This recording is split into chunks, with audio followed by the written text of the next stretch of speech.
drown like an ocean in my head.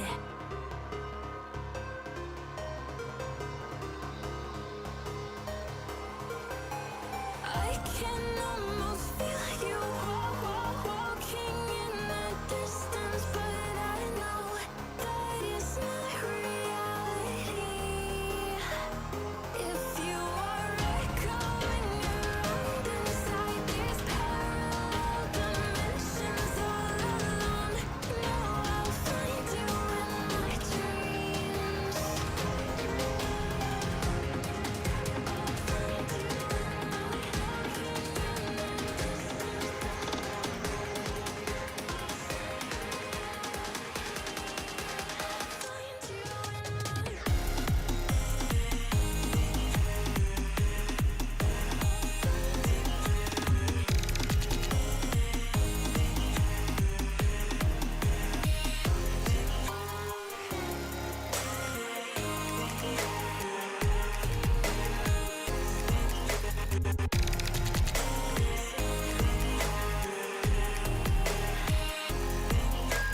I can almost feel you walking in the distance, but I know that it's not reality.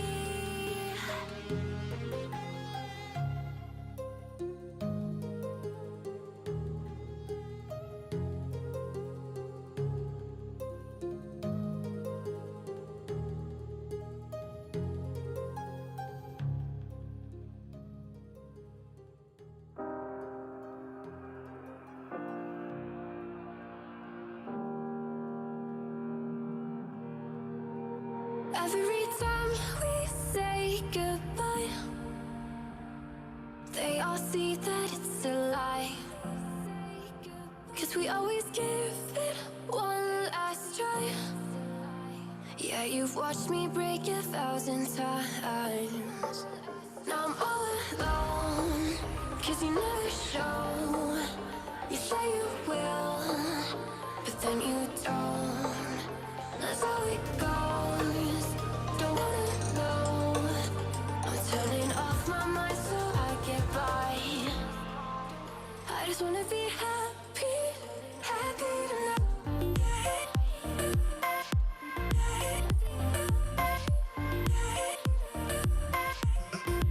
Happier tonight.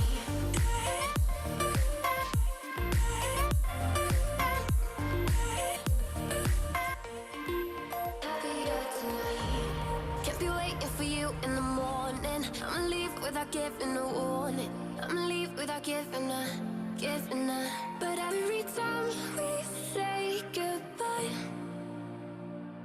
we all know that it's a lie. Now I'm all alone, 'cause you never show. You say you will, but then you don't. That's how it goes. Don't wanna know. I'm turning off my mind so I get by. I just wanna be happy, happy tonight.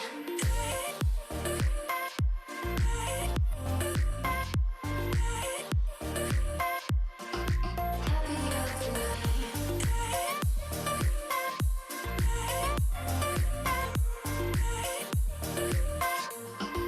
Happier tonight. Can't be waiting for you in the morning. I'ma leave without giving a warning. I'ma leave without giving a. But every time we say goodbye, we all know that it's a lie. I just wanna be happy.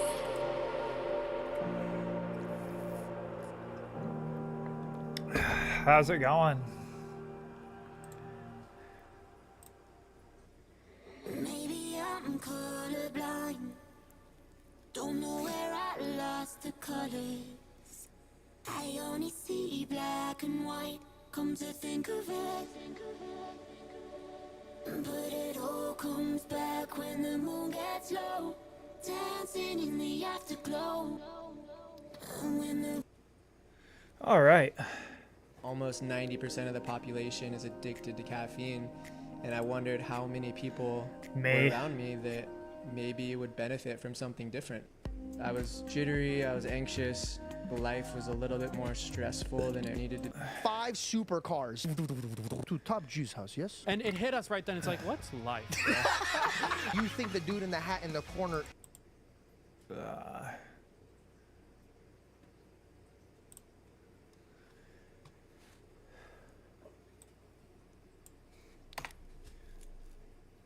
Let's watch a video on the Bible passage of the week.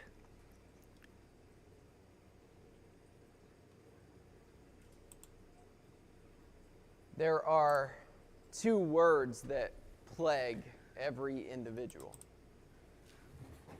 2 words. What if? We all know the feeling of what if. Worry. What if Free. worry? I had this sermon planned several weeks ago as I knew we were going to be journeying through the sermon. So I have been, I guess I just started this, but I wanted to memorize and like fully understand passages in the Bible. And this week's passage, I would do that every week now. And this week's passage is Matthew 6:25 through 34. So, let's get Sermon on the Mount. And when I usually, when I plan out my sermon series, I pencil in the text that I'll be preaching, a draft of a big idea of what the text is about, and I'll set it aside. And when I did that, I didn't think of myself as much of a worrier. And in the past few weeks, the Lord wanted to prove me wrong. Or rather, I started to gain an increased awareness of my continual tendency to ask, what if? In fact, about 3 weeks ago, I started waking up in the middle of the night. And I didn't think much of it. I'm usually a sound sleeper. And I started in the middle of the night waking up, and I wouldn't say that I woke up because I was worried. Well, you know what happened in the middle of the night, in those hours that I couldn't sleep? I started asking the question, what if? Now, Mary and I had recently had a doctor's appointment where her lung function was lower than we anticipated, and my brain just starts running not what I through wanted. hoops of what if and running down the future, and my heart starts wrestling. And there in the wee hours of the night, I experienced the tunnel vision of worry. You know what I'm talking about? That tunnel vision of worry when a little thing starts consuming and we can't see the other things in life around us. This morning, I'd like for us, as we continue in our series on the Sermon on the Mount, to consider this thing of worry, this question of what if, and ask, what do we as Christians do with worry? If you have your Bible, I invite you to open up to Matthew chapter 6. We're going to look at the last few verses of Matthew chapter 6, verses 25 through 34. Matthew chapter 6, verses 25 through 34. It begins with the word therefore. You know, as I've said often, whenever we see that word, we have to ask, what is it there for? And it's connecting us with what we talked about just last week in the verses that came right before it, where Jesus gave us this bold challenge not to make money the master of our lives. You know what Jesus does? He knows your heart. He knows my heart so well, because he knows that if he tells us don't make money the master of your life, what are you going to do? You're going to ask, what if? Oh. What if? He knows you're going to worry about the details of life. Because Jesus knows that it's not quite that simple to say, I don't understand how they do this, where they make an account, but it doesn't look like it's a bot until you get into the game, and then it's a bot. I don't get how that God works. is my master. There's bills to pay. There's doctor's visits to go to. There's loved ones who are hurting. There's relationships that need mending. And our hearts are troubled. And Jesus begins here in Matthew chapter 6, verse 25, and he says, "Therefore I tell you, don't worry. Do not worry about your life, what you will eat or drink, or about your body, what you will wear. Is not life more than food, and the body more than clothes? Look at the birds of the air. They do not sow or reap or store away in barns, and yet your heavenly Father feeds them. Are you not much more valuable than they? Can any one of you, by worrying, add a single hour to your life? And why do you worry about clothes? See the flowers of the field grow. They do not labor or spin, yet I tell you that not even Solomon in all his splendor was dressed like one of these. If that is how God clothes the grass of the field, which is here today and gone tomorrow and thrown into the fire, will he not much more clothe you? You of little faith.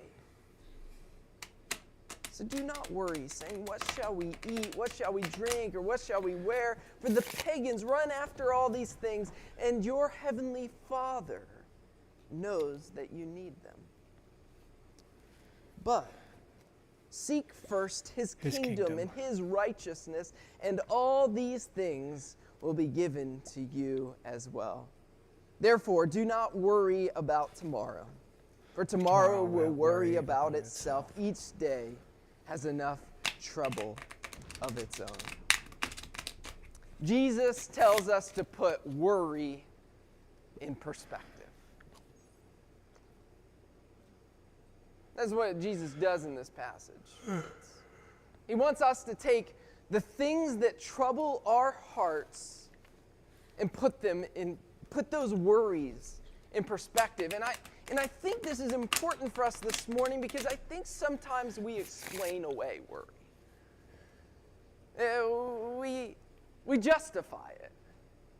If I worry about such and such, I'm just giving my attention and my concern. And I want us to distinguish this morning that there is a difference between your heart being troubled and your heart worried. And I want us to see the difference as we look at this passage. Because Jesus is not telling us 6v5? you shouldn't be concerned about life. Jesus is not telling us that there aren't going to be things that trouble you.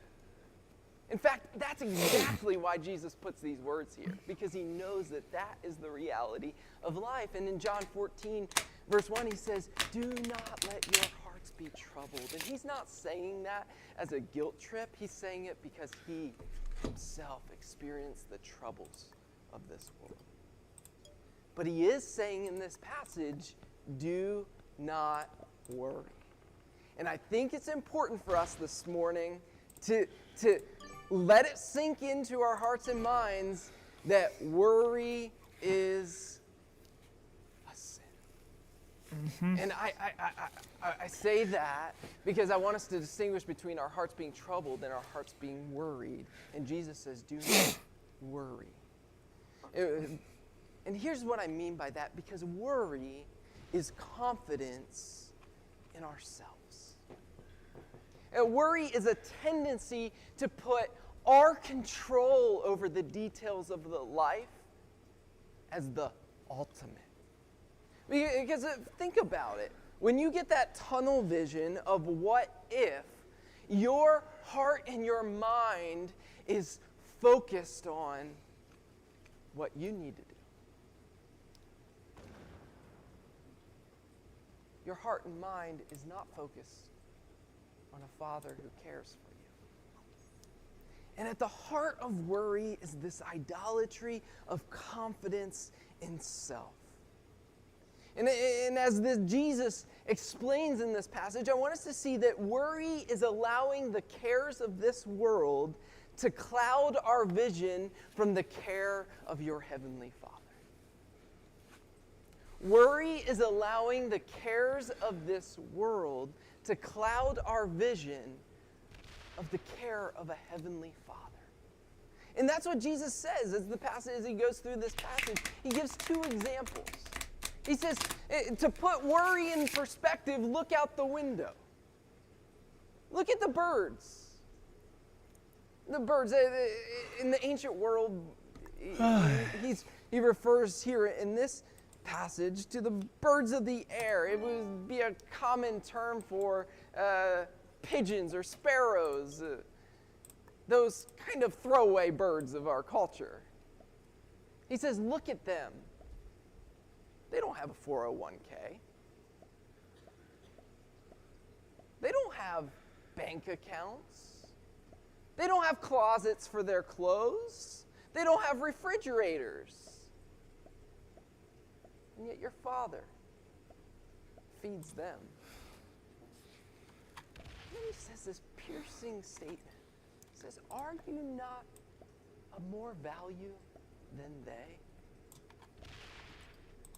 Jesus wants us to look outside the window, to get some perspective on worry, and recognize that worry is allowing the details of this life to cloud our vision of God's love, His presence, and His provision in our lives.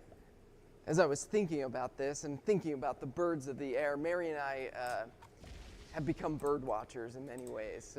This past spring, we had some birds make a nest right outside of our front window in one of the bushes. And so we got to watch this family of birds make their nest and lay eggs, and then those eggs hatched. And it was an amazing thing.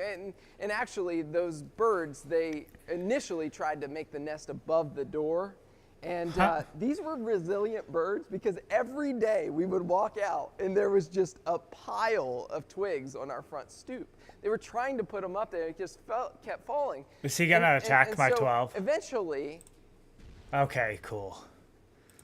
we stuck some of those twigs in the bush and they made a nest there. And so these birds, they make their nest, resilient little things. And these little eggs appear one day.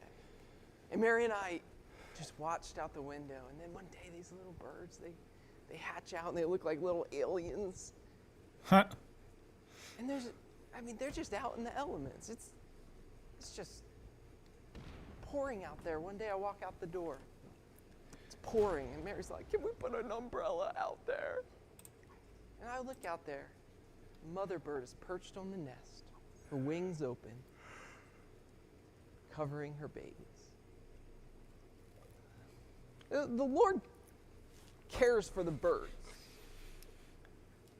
They have what they need. How much more does He care for you? When you ask the question, what if? He knows what's in your heart. He knows the things that trouble you, that He knows the things that haunt you. And He cares for you. And worry is letting the cares of this world cloud our vision from that truth. Jesus says, don't worry about your life, what you're going to eat, your drink, what clothes you're going to put on. And these were things that people in the ancient world worried about. Maybe not so much as us today about our clothes or the food on the table, but those basic essentials. And Jesus makes this truth, this statement that is not life more than that. It's more than what you wear. It's more than what you eat. And Jesus is pointing us to the reality that God has given you life. He's the creator and sustainer of every living thing. Don't you think He's going to care about those things that are worrying you? He gives the example of the lilies of the field. I love wildflowers. I love driving down the highway and you see in the median all these beautiful flowers. I think I love that more than a garden because it's just like nobody did that. There they are, these beautiful flowers. Sometimes I'm like, we should just start a florist and just go to the medians of the highway and get these flowers. I mean, these are beautiful. And Jesus says, even Solomon's the example in the Old Testament, the guy with the greatest wealth. And even some of the Jewish literature throughout the centuries has referred to Solomon's wardrobe as pretty stylish. It's pretty Jesus stylish. Says, Solomon, his wardrobe didn't even compare to the lilies of the field. So next time you're worried about what you're going to wear, and it goes deeper than that. Next time you're worried about what you're going to do when, next time you're worried about what you're going to do if, remember you have a Heavenly Father who cares. And don't let worry cloud your vision of that truth. Our hearts are going to be troubled. This world is broken.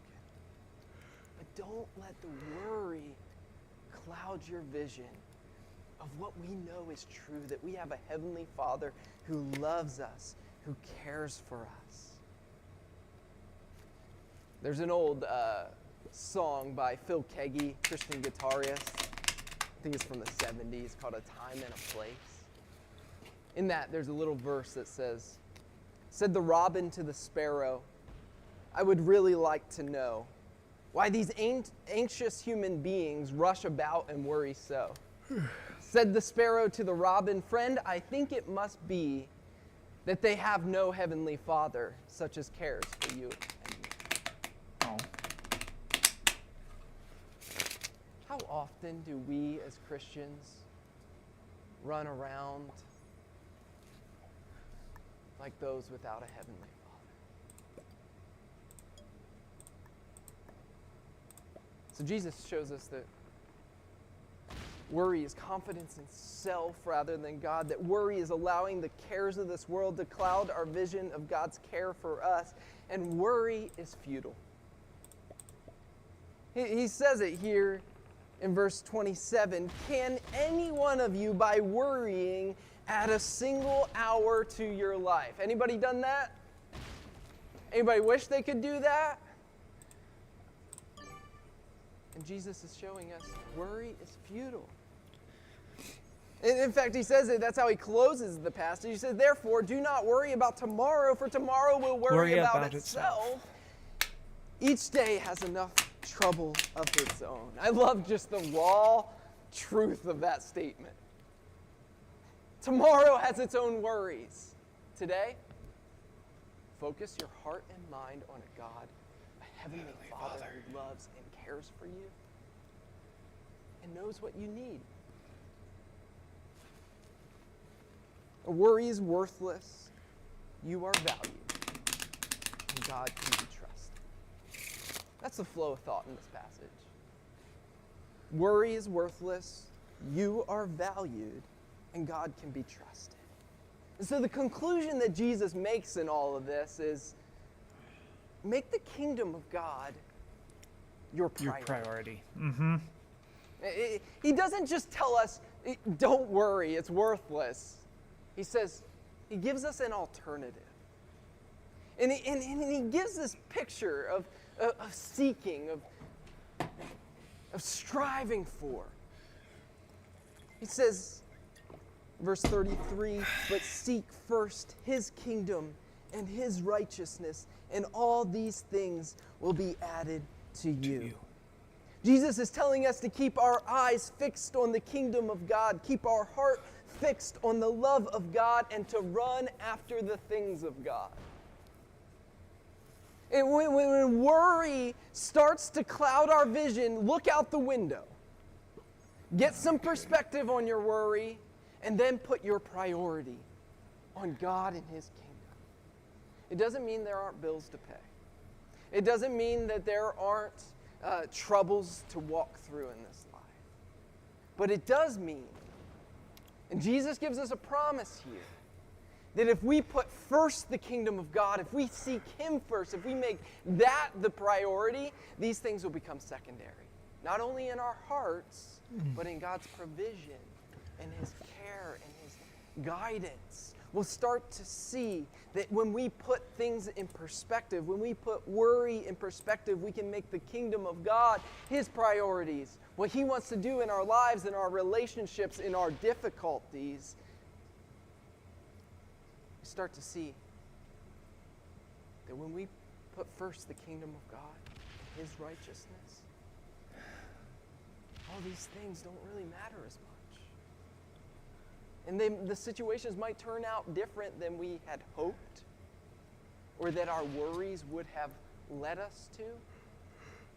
But we have a God who has promised that He's able to work all things together for the good of those who love Him and are called according to His purposes. So ground your heart, your soul, your mind each day, each morning, each time you are tempted to worry.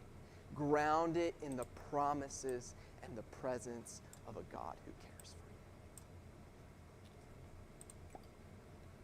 Make the kingdom of God the priority. I skipped over a little verse that I think is helpful for us as we think about how to live this out. He says in verse 32, for the pagans run after all these things, what we're going to eat, what we're going to drink, what we're going to wear. He says the pagans run after these things, and your heavenly Father knows that you need them. And Jesus gives this contrast between what the pagans run after and what the people of the kingdom of God run after.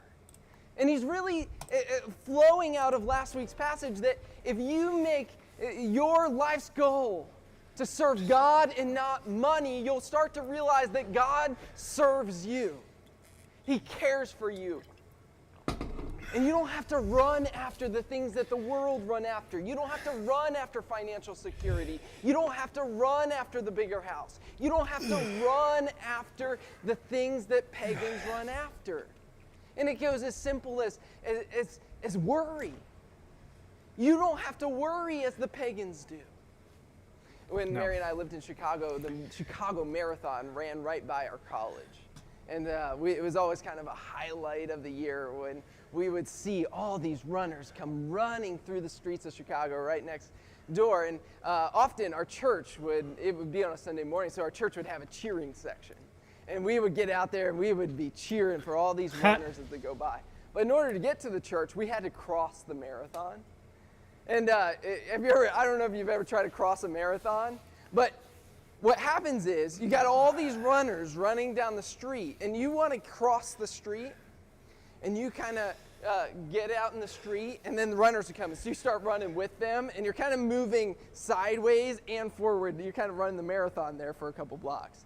And before you know it, by the time you get across the street, you've gone a few blocks from where you started. And that's what it's like when we start running after the things that the world runs after. When we start running for the what ifs, we started out with our eyes focused on Jesus, but before we knew it, we were a few blocks down the road. We're asking, how do we get here? Jesus is telling us it's work.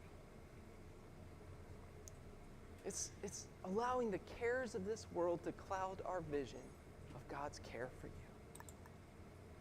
So before you start your day, before you run through the what ifs, ground your heart and your mind in the promises and presence of God in your life. A God who cares for you, a God who knows what you need, and a God who may not make the situation look exactly like we would want to, but He walks with us, and He redeems the most hard and hurtful things in our lives because He cares for us. A couple of weeks ago, I mentioned George Mueller. George Mueller was a 19th century preacher He was a carer of orphans. He started orphanages in England, and it's said that he cared for thousands of orphans throughout his life. I have recently been reading about George Mueller, and his life and his journey have been an encouragement to me, mainly because he was a prayer warrior. He was a man of faith who woke up each morning and just, his life mission was to find his heart happy in God. And he actually there's a book that he wrote. It's actually public domain, so you can probably Google it on the internet and find a free copy of it. It's called A Narrative of Some of the Lord's Dealings with George Mueller, written by himself. And in that book, he talks about his creation of these orphanages, to care for the most vulnerable in society. And he says this in that book, that orphan houses existed to display that God can be trusted and to encourage believers to take God at his word. He never solicited a dollar from people. He just did the work of the Lord and trusted that people would provide. And God, throughout his life, God provided the finances for these orphanages. It's an amazing story. But I wanted to close our time this morning. I'm going to invite the worship team to come on up, and we're going to respond in a moment with an amazing song of proclaiming the truth of the gospel. But as they come, I want to read a segment of George Mueller's autobiography where he challenges us to not get caught up in the tunnel vision of worry. I know that all of us brought here this morning things that trouble our hearts. And we have a choice of what we're going to do with those things. Are we going to let those cares consume us? Or are we going to let the reality and the promise that we have a God who cares for us consume our hearts and minds? And we'll get to the bills. We'll get to those hard situations, those hard relationships. But if we put first the kingdom of God and his righteousness, George Mueller has this invitation for us. He says this, "My dear Christian reader, will you not try this way? Will you not know for yourself the preciousness and the happiness of this way of casting all your cares and burdens and necessities upon God? This way is as open to you as to me. Everyone is invited and commanded to trust in the Lord, to trust in him with all his heart, and to cast his burden upon him, and to call upon him in the day of trouble. Will you not do this, my dear Christian brethren? I long that you may do so. I desire that you may taste the sweetness of that state of heart in which, while surrounded by difficulties and necessities, you can yet be at peace, because you know that the living God, the Father, your Father in heaven, cares for you." Based.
What should we watch?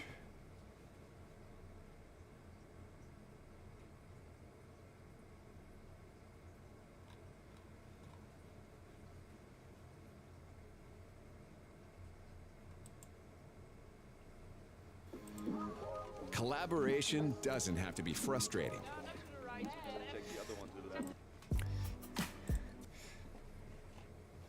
This is about Nixon's little Jew boy.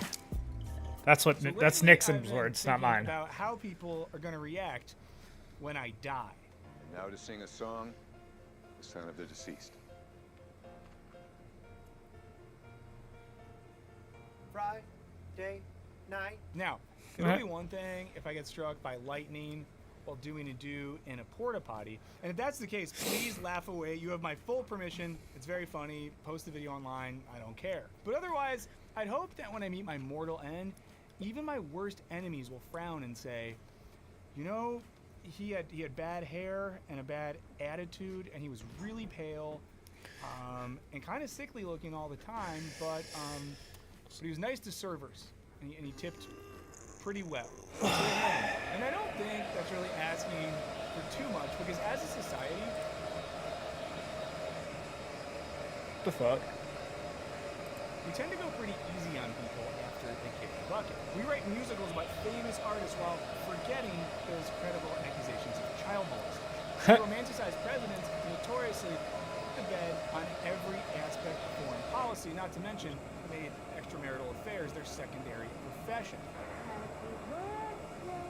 JFK. We made a nonagenarian playboy the champion of free speech, rather than just some guy that wanted to sell nudes of Marilyn Monroe. And yet, the reaction to Henry Kissinger's recent demise was the digital equivalent of a Taylor Swift concert causing a minor earthquake. To be clear, that wasn't.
Whoa! Uh-oh.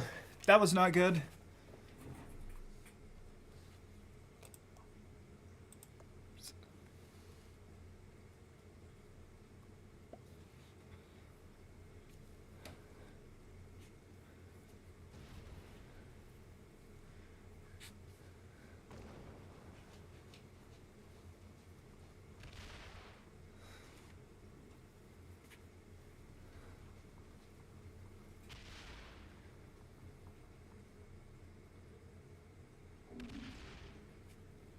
Motherfucker. Why did it bot out? Just a metaphor. That's a real thing that happened, by the way. Also, Swifties. I want my bracelets still. Someone said they were going to send me one of the bracelets. I would like a bracelet. And while they weren't actually dancing on the former Secretary of State's grave, many politicians and journalists abandoned conventional decorum, resulting in headlines like Rolling Stone's Henry Kissinger, war criminal beloved by America's ruling class, finally dies. Give me a hell yeah!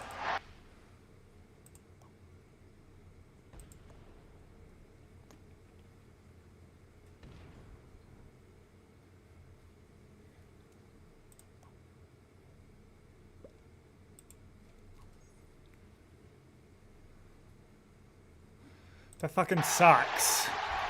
Journalist Spencer Ackerman goes on to write of the brutal Chilean dictator Kissinger's policy brought to power. Pinochet's torture chambers were the maternity ward of neoliberalism. A baby delivered, bloody and screaming, by Henry Kissinger. And to be clear, I'm not going to be diplomatic here. I'm just going to say it.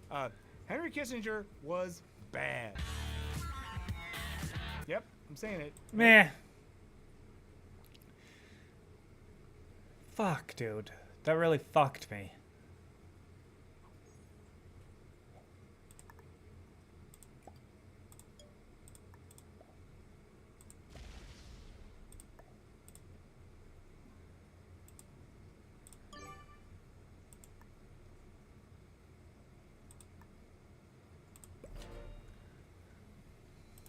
Kissinger, bad guy. If you don't listen to me, Anthony Bourdain had a really good quote on that, and everyone seems to like him. Who once said, once you've been to Cambodia, you'll never stop wanting to beat Henry Kissinger to death with your bare hands. Now, Kissinger extended the Vietnam War for years solely to get Nixon elected. He catalyzed genocides in East Timor and Bangladesh. He illegally bombed Cambodia and Laos to smithereens. He supported violent insurgencies in southern Africa. Kissinger was basically the kid that did every extracurricular activity in high school, except that all those activities were different types of war crimes. So it's not surprising that some might feel more like hocking a loogie on his coffin than waxing poetic about his positive qualities. If you want to try to list a positive quality of Kissinger in the comments, go for it. But given the way plenty of bad dudes have been romanticized in death, it feels worth asking, why was Henry Kissinger given a uniquely harsh treatment?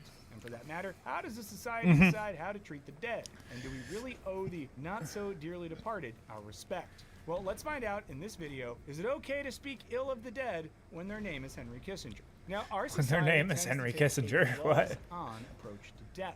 We still invoke the old adage, don't speak ill of the dead, which historians date back to 6th century BC philosopher Chilon of Sparta, who admonished, of the dead, nothing but good. Of course, Chilon also said, gesticulation in speaking should be avoided as a mark of insanity, which is a proverb that seems to be targeting our Italian friends. So we're sorry, Italians, we're with you on this one. We also want a bit of the pizza pie.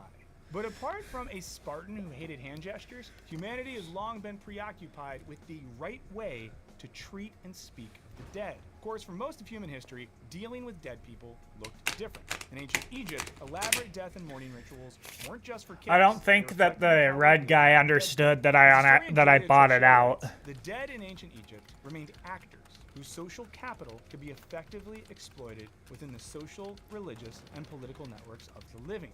The living would call on the dead for help with everything from finances to fertility, and dead folks were believed to be able to combat illness and injustice. Most notably, the kings were believed to have godlike powers in death, which is why even Angelina Jolie can't get away with raiding their tombs unscathed. The worlds of the living and the dead were similarly porous in the West. Here's one thing you need to do before buying anything online. Don't spend another dime on Amazon until you watch this first. Watch this. I can show you how to get the sweetest deals online when you shop from major retailers like Amazon and Target. You can drop prices automatically. I can show you how, but I can't do it for you. People are saving real money doing this. $160 million in the last year. Across thousands of different retailers, you'll immediately see this. See what I mean? You'll see better prices you had no idea existed. And you don't even have to ask. They just show up automatically. Download this free tool that'll give you access to the deals. Just click, click, done. That's it. Simple. It takes all of 10 seconds, and there's no need to enter any person. Part because death was just sort of everywhere. Life expectancy tapped out at around 30. Plagues could wipe out entire towns overnight, and death was just a lot more intimately familiar. I mean, not least because people usually just died in their own homes. Christianity curbed some of the associated anxiety because it viewed death less as a flashing game over sign. Snake, are you okay? And more as a next step in the journey of your all-important soul. And the people you left behind felt a lot of responsibility for helping you along that path. Oh, Barrett shit. Explains, until the mid-16th century, the living believed they could influence the passage of the soul of the deceased. They acted as spiritual caretakers, and with prayers and masses, sought to hasten the soul's departure from purgatory. To that end, those who could afford to would leave posthumous endowments to fund prayers and services, or even entire chapels and designated priests to do the work for their souls. Viewed this way, honoring the dead was paramount, while bad-mouthing them risked keeping them stuck in the eternal DMV waiting room in the sky. But the same concern wasn't always extended to the dead person's body. And unless you were nobility prior to the 16th century, you were likely buried in an unmarked grave or, at most, given a little wooden cross. This society, like William Martin Joel knew, the Protestant Reformation changed views of death by doing away with the Catholic concept of purgatory. And just a little, history of religion nerd cliff note here. Purgatory wasn't really biblical canon, and the Protestants were all about going by the book. Now, scholar Carlos Ayer calls this a big contributor to the secularization of society, and a significant first step towards the elevation of this world as the ultimate reality and towards the extinction of the soul. In other words, the bond between the living and the dead was extinguished. Most believe that the dead were now just gone for good, so there wasn't much reason to spend tons of time doing masses in their name. And death thus began its slow retreat from everyday life. The Renaissance had also accelerated secularization, which contributed to death's transformation. Individuals, and especially nobility, became more worried about their posthumous honor, or reputation on earth, rather than the fate of their soul. In other words, legacy became everything. The retreat of the soul and the elevation of a person's earthly legacy were both indicative of a culture that prized individuality, also the result of the Protestant Reformation and the Renaissance. Now, being dead, of course, makes it hard to be an individual. Or as Carl Jung put it, all the corpses in the world are chemically identical. Your quirky sense of humor or incredible breakdancing chops, this only survive in how the living think, talk, or dance about me. And that's no small burden. As Barrett explains, the greater the celebration of individuality, the sharper death's sting has become. Loss of identity is an insupportable concept, and this is central to the compulsion to commemorate. And what better way to be remembered on Earth than through an obituary? As far back as Roman times, people in the West have written about their newly expired Fuck, bro, me botting out really screwed me. But this obituary, as we know it today, didn't really pop off until the mid-19th century newspaper. This was the Victorian era, a time of extreme sentimentalism, and obituaries captivated audiences with gruesome, tragic deathbed scenes and over-dramatic lamentations of loss. One iconic example is this one. Within the short period of a year, she was a bride, a beloved wife and companion, a mother, a corpse. Yeah, you didn't see that coming, right? A real reversal at the end. It's like M. Night Shyamalan obituary. As journalism professionalized in the early 20th century, obituaries cut out weeping to give more objective or generally positive accounts of the person's life, work, and achievements. Undergoing something of a revolution since the 1980s, obituaries have since developed more flair, panache, and opinion. Still, even in their most honest iterations, they tend to blunt unattractive truths. According to journalist Marilyn Johnson's recounting of the standard euphemisms, we all know that "he didn't suffer fools gladly" translates as a complete bastard. Gave colorful counts of his exploits, liar. Powerful negotiator, bully. Affable and hospitable at every hour, chronic alcoholic. One journalist explains the basic humanity behind this inclination. You tend to want to be kind because they're at the end of their life. You want to note the things they did that were good and the things about them that were valuable. In a secular, individualistic world where there's nothing for you after death and all you leave behind is your reputation, that approach to obituaries does seem fundamentally decent. But when it comes to figures who have wielded significant power over our world, calling a liar colorful or a bully a good negotiator has more serious implications. If you doubt that how we talk about the dead matters, Consider the fact that good old Ronald Reagan's aides spent a decade preparing the 10-day-long tributes and rituals that memorialized his death in 2004. It was in a project dubbed Operation Serenade, which they called a legacy building event. You know, I just think if you die and you need a legacy building event, you probably weren't building much of a legacy, were you? The media put up little resistance covering the orchestrated commemorations, such that they seem to have emerged spontaneously and surprisingly from ordinary people. While early reporting waved Reagan's uglier legacy, like his racist attacks on black women who received welfare, or his destruction of the Air Traffic Controller Union, positives of his legacy, like his sunny demeanor, all criticism quickly evaporated into slobbery admiration over the spectacle. Now, scholars Carolyn Kitch and Janice Hume write, what began as coverage of the ceremony sprung from political public relations became, over a week of journalism, seemingly a read on the pulse of America. A portrait of the character of the country. Bro, what the fuck? An assessment of their place in history. By Kitch and Hume's analysis, Reagan's own weaponization of nostalgia for a better time in the 1980s evolved into full-blown nostalgia for Reagan's presidency, effectively creating a second layer of amnesia in Americans' public memory. It's like what you and Claudia say. They're blind to it. Obituaries falsely revered him as the most popular president ever to leave office, who fostered Cold War might. And this doesn't reflect reality. Journalist Will Bunch notes that Reagan averaged 53% approval ratings in the Gallup poll, which made him pretty mid. And his presidency was riddled with controversies, like the Iran. I don't think. You just look that up. You just title. I don't think Reagan was that great of a president, honestly. You just type into Google Iran-Contra and just read about it. And then let me know if you think it's good. Let me know if you think that Iran-Contra was good. Definitely wasn't good. 2 months ago, I told the American people I did not trade arms for hostages. My heart and my best intentions still tell me that's true. But the facts and the evidence tell me it is not. And all that spin had political consequences. At the time, George W. Bush's administration was pleased that the tributes eclipsed negative coverage of the Iraq War, while his advisors speculated that Reagan's death would give Bush, who many saw as his tailor-made successor, a bump in the polls. I almost just made a cocaine joke about George Bush, but then I didn't, but I almost did. As Bunch writes, a generation of Reagan-era ideologues stepped into America's memory hole and reintroduced him as someone different. He was no longer an ex-actor turned great communicator following a script, rather a political thinker and a man of God with an extraordinary character. If you ever try to step into my memory hole without permission, I'll take you out. This image rehabilitation continues to make invoking Reagan a winning strategy for Republican politicians, despite the diligent work of many YouTubers who want nothing more, I don't know, than just to remind you that a lot of the bad stuff traces back to Reagan.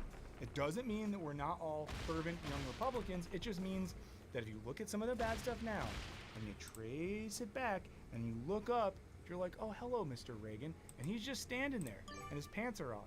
You know, that's why politics can be tough. This urge not to speak ill of even the most powerful dead people, especially by journalists who would happily criticize them in life, speaks to our general culture of compulsory sympathy for the deceased. In this way, how we discuss the dead says more about us than it does about them. Adam Smith observed this in the mid-18th century, around the time the transformation of secularization and individualization was starting to solidify. He argued, as Barrage summarizes, that a significant component of our morality is determined by the fact that the dead function as a mirror of our own mortality. Empathy for the dead is at the root of our compulsion to honor them. That is to say, we imagine we were lying in that mahogany coffin instead and worry how we would be talked about. I don't know what to tell you, bud. We're just shooting funerals and showing the ones where the bodies fly out. Sigmund Freud would concur, writing, consideration for the dead. Fucking A, bro. I wish I wouldn't have fucking bought it out. This guy's being a real cunt. Than consideration for the living. In this way, treating Reagan well in his death carried greater moral urgency than highlighting the people his policies had hurt. The countless black folks imprisoned for petty drug charges and war on drugs. And by next year, our spending for drug law enforcement will have more than tripled from its 1981 levels. Or the countless AIDS patients who suffered as Reagan's refusal to take action on, much less talk about the disease, left treatment chronically underfunded. I'm telling you, like anything, just pick a thing. Pick a thing. Fucking A, bro. And then trace it back, and you'll see Reagan. No, more importantly, we owed Reagan a decent memorial. We're good people, after all. And as Barrett writes, remembrance of the dead has metamorphosed into an important form of morality. Here, it's worth thinking about another change in how we treat death, which occurred during the 20th century. Now, death was, as we mentioned, once inescapable. As late as the Victorian age, death was memorialized in lengthy mourning rituals and elaborate bedside death ceremonies. Mourning was just a natural part of living.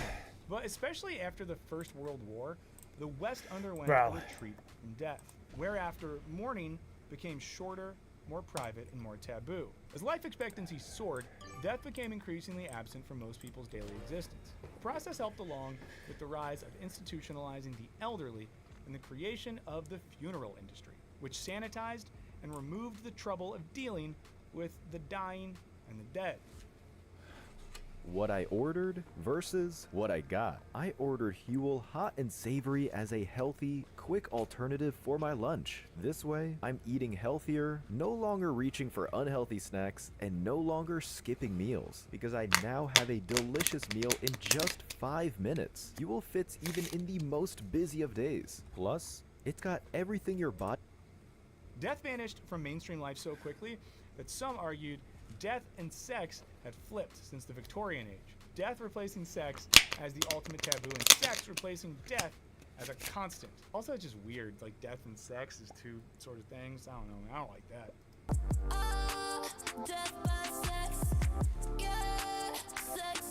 What the fuck? Theorists have argued that the death taboo has begun to fade due to our constant bombardment of images of death in the media. These images are typically more about titillation and sensationalism rather than healthy reckonings with mortality. Now, philosopher Jean Baudrillard argued that death's retreat from daily life and the sequestering of the dead from the realm of the living robbed death of its pre-modern symbolism.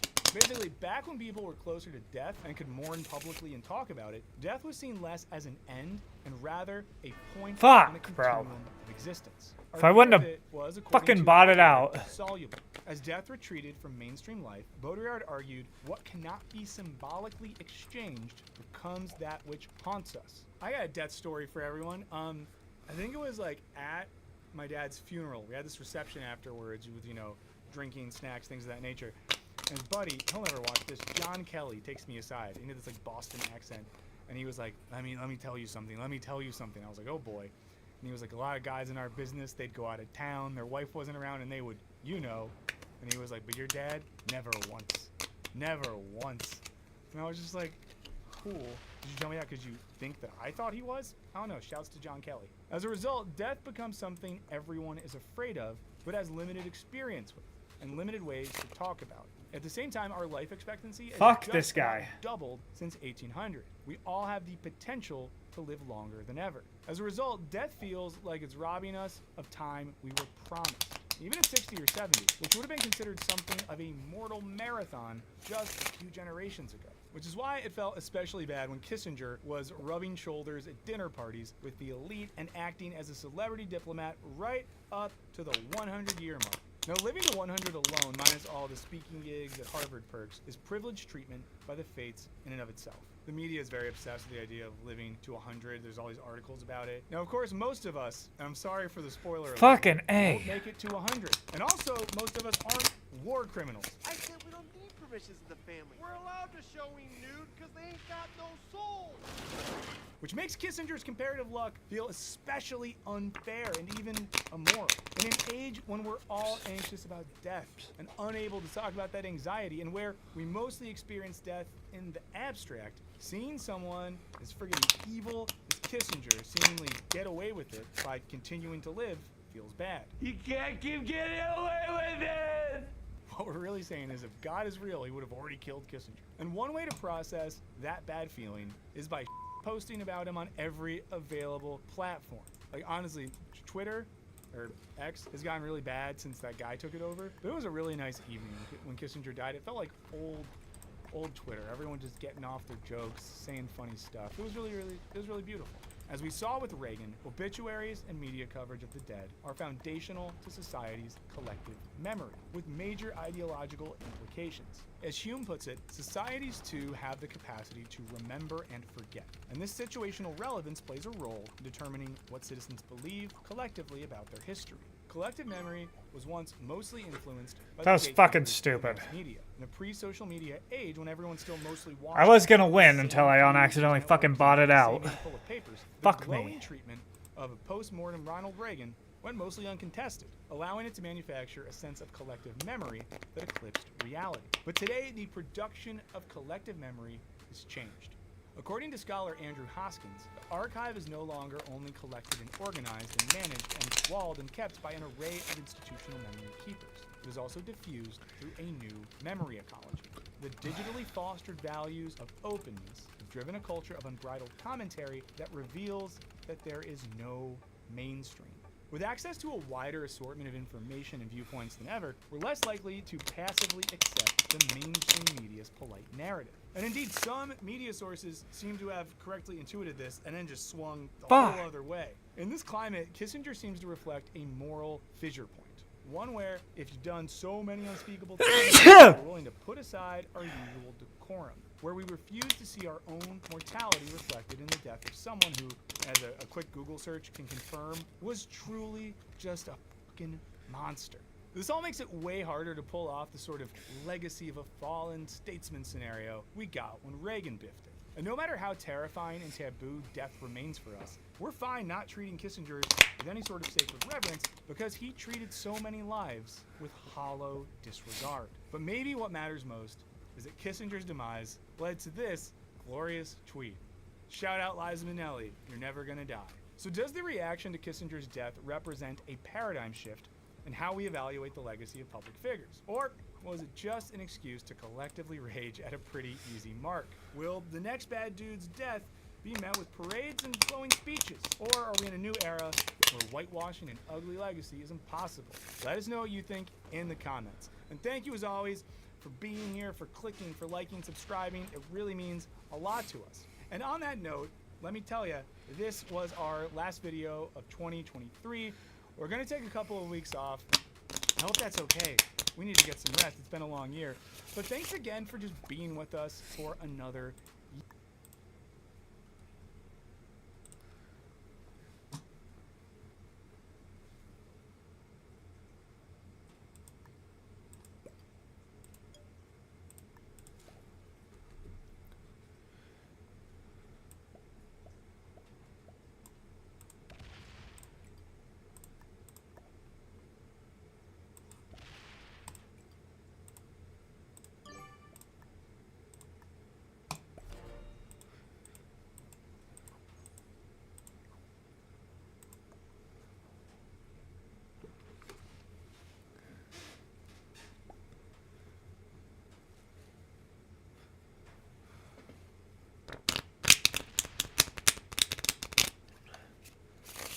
I don't like going for fucking, what's it called? For Australia, but I kind of have to this round.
quickly, I just want to check in with everybody. What's going on? We got Forbidden Harold, Jason Jones, Bald Groiper, Kappa Mikey. We got Rice King, Dale Brought, South Carolina Zoomer, Pilot Zoomer, Proud Zoomer, Anglo Zoomer, Anglo Zoomer. Arthur Friend, is that a mod? Holding it down. What's up? Laffy King. How's it going, everybody? How's your morning? How's your morning going? Everybody having a good time? Good morning. And we got a million other people in there. What's up? But we're going to be having a fun stream today. We're going to be watching the DeSantis versus Haley debate from last night. I didn't even know there was one. Me neither. What? You guys know?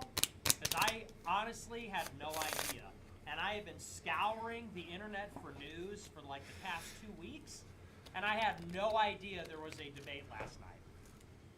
I thought it was over because the RNC stopped hosting them. After the fourth one, the last one in December, the RNC said they're not hosting them anymore. But I guess the network went ahead with the scheduled debate. So CNN went ahead with the debate. CNN, the RNC too. didn't do it. But I had no idea. I had no idea they were even doing one. And so I totally missed it. And I was, of course, I was late to my show. I was like 100 hours late. But I didn't even know they were doing a debate. I guess it was 8 o'clock last night.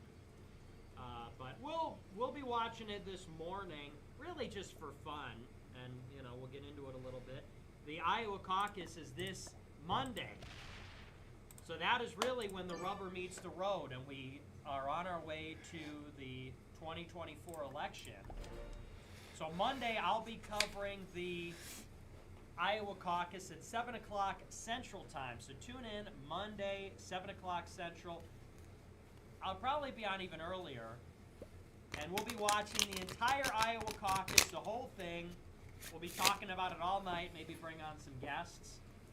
And it's going to be a lot of fun. And, of course, that's the first election, the first contest that will be held in this cycle.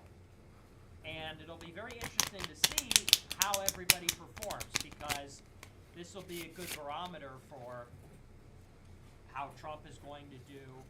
And specifically, it's going to be make or break for DeSantis. DeSantis has put all his eggs in one basket. He's really running with this Iowa strategy for reasons.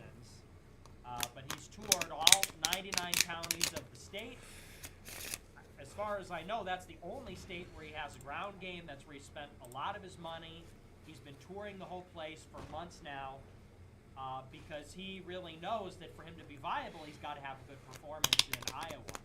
He's not going to have as strong of a performance in New Hampshire, which is next, or Nevada, or South Carolina. Those are the first four states in the primary. And then he got Idaho and Michigan, and then he got Super Tuesday. And at the end of Super Tuesday, like half of the delegates have been allocated. So out of the early states in January and February, which is Iowa, New Hampshire, Nevada, and South Carolina, DeSantis is really only supposed to perform well in Iowa because New Hampshire is not very conservative, Nevada's Trump country, and South Carolina is Nikki Haley's home state. So out of the first four in the first 2 months, the only state that he can really compete with Trump in, theoretically, is Iowa, because it's much more conservative, it's much more Christian and evangelical. And so the idea is that if he can reach a liftoff capacity in Iowa, then that'll help his performance in the rest of the early states, and more specifically for Super Tuesday. That was the DeSantis strategy, but it hasn't been working because he has failed to break out in Iowa. If you look at any of the polls, he's at like 12%. And he's tied with Nikki Haley. And he spent like $70 million in the state. So, and I think in the whole race, but, so he has not been performing in the polls. So that's why Monday, that's what we're really looking for. We're looking to see how well DeSantis performs, because if he does well, he's viable.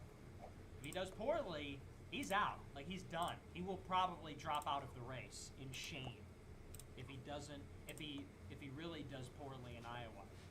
So we're watching for that. We're watching for Trump's performance, even a little bit with Haley, see how, you know, if she's going to be viable. And then maybe we'll see if Vivek does better than expected. But that's what we're looking for. This was the last debate before Iowa, and it was just DeSantis and Haley. No Vivek. They kicked him out. He did too well in the last one, so they kicked him out. So that's what we're looking for. But let's get into it. We'll start watching the debate. Like I said, I don't have a ton of time, so we'll probably finish this and then wrap it up. Let's kill Green first. And I will be. And also, last thing, I will be debating Gavin McInnes and this Kabbalistic Jew tonight. Kabbalistic at 9 Jew. o'clock Central Time. So instead of doing my show tonight, it's going to be a huge debate. It'll be on Elijah Schaefer's Rumble channel. It's me and Vince James versus Gavin McInnes. Yeah, I'm gonna watch that on stream. And that's tonight, 9 o'clock Central. It's going to be good. This is going to be exciting. Sparks are going to fly. It's going to be hype. It's going to be a lot of fun. And man, I mean, these are sick people. These Kabbalist Jews, they're sick people. They hate our religion. They hate Jesus. They hate Catholics. And so I really can't wait. I've been watching all morning. The Kabbalist did an interview with Adam Green, the pagan atheist. And I was watching this debate, and man, you would not believe the things he was saying. But it really shows that in the world, you've got the Antichrist, and you've got Christ. And the Antichrist is the devil, and it's the Jews. And Christ is God and the Catholics. And these are really the forces of history. These are really the forces that are driving history, is Catholics and Jews battling it out for the soul of humanity. And you know it because when you listen to these mystical Jews, they just hate Catholics. And they don't really care about Protestants. It's Catholics they hate. They hate Rome. So don't even listen to me. A lot of people say, oh, the Vatican sucks. Oh, Catholics suck. Don't even take it from me. Take it from the Jews. The Jews hate the Catholics. So, anyway, but we'll get into all that tonight and more. And basically, if you're not a Catholic, you're just kind of with them. So, anyway, but let's get into this. This is the 5th Republican debate. We're going to dive in. I'll turn up the volume. Or no, volume.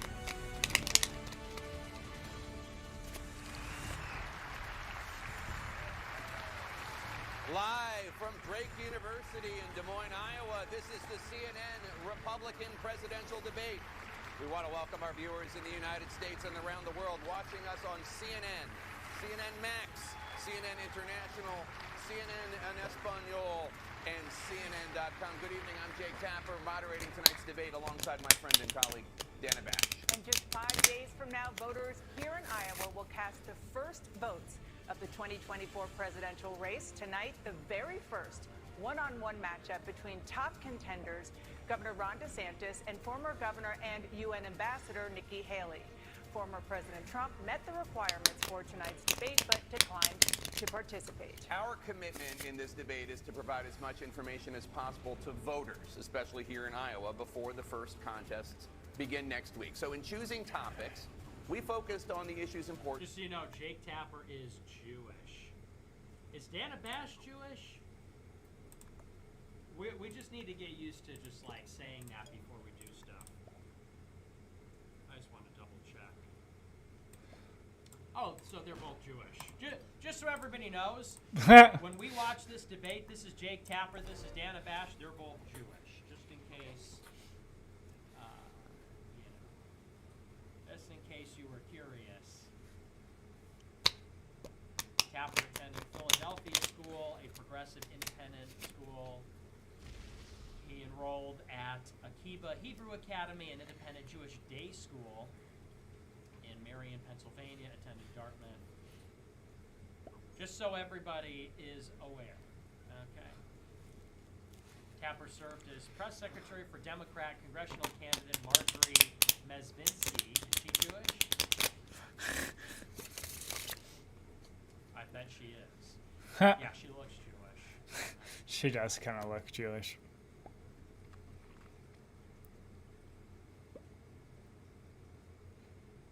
Yep, this is her dad, son of Jewish grocery store owner Abe Mezvinsky, born in Russia, mother in Poland.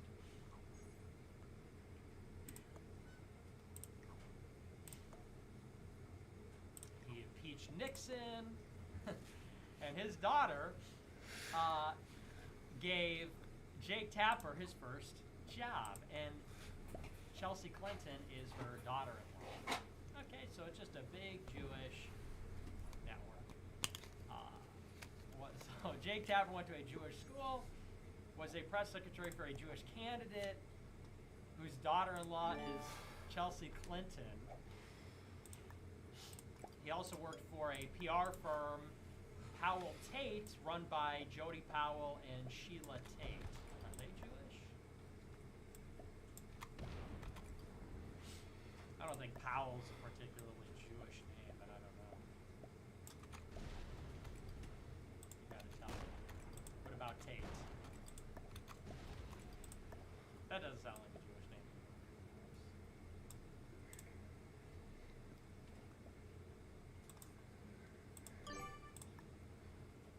Anyway, well, let's not get carried away. How about Dana Bash?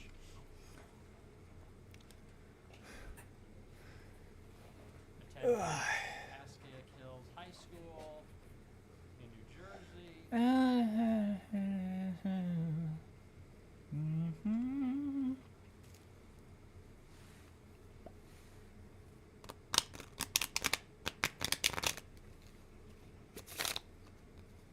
Just want to point that out. Just want to point it out because it's important. She joined CNN as producer of programs like Evans and Novak, Inside Politics. Okay. All right. Whatever. Let's not get carried away. But so just so you know, they're both Jewish. Republicans. Let's bring out the candidates now. Please welcome Florida Governor Ron DeSantis.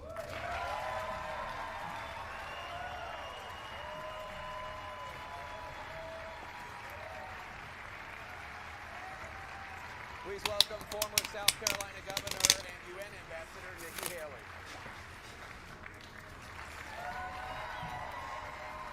I thought they were stopped applauding, but it's just because she wasn't on the stage yet.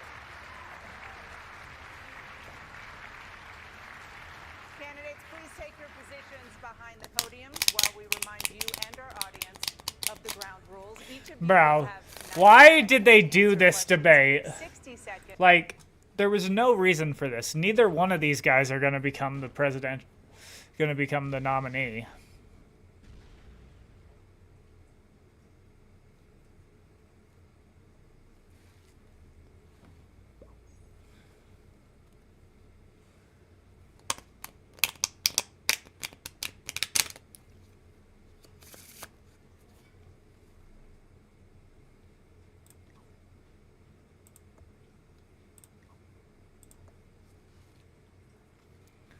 Let them know that they can go through.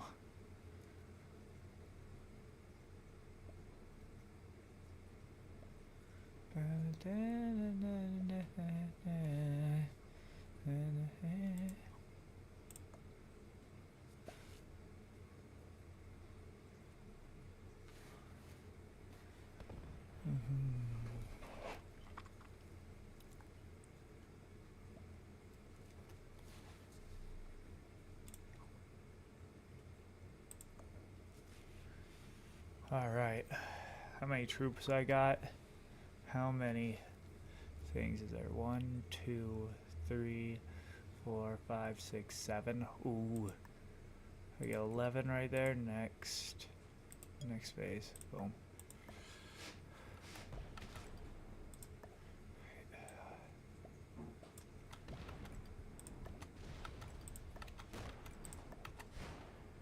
Ooh, uh-oh.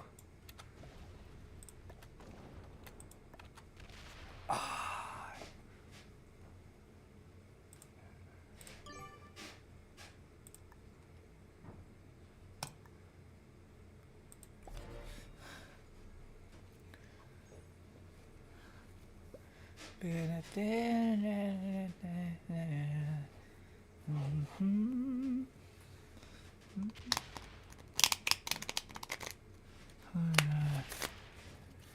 was easy. Seconds for responses and rebuttals and 15 seconds for clarifications. Timing lights will remind you when time is expiring. We also remind our audience here in the Sheslow Auditorium at Drake University to be respectful so the candidates can hear the questions and can hear each other. Just hours ago, the Republican field narrowed once again. Former New Jersey Governor Chris Christie ended his bid for the presidency. So, with one fewer candidate in the running, let's start with the decision voters here in Iowa are about to face.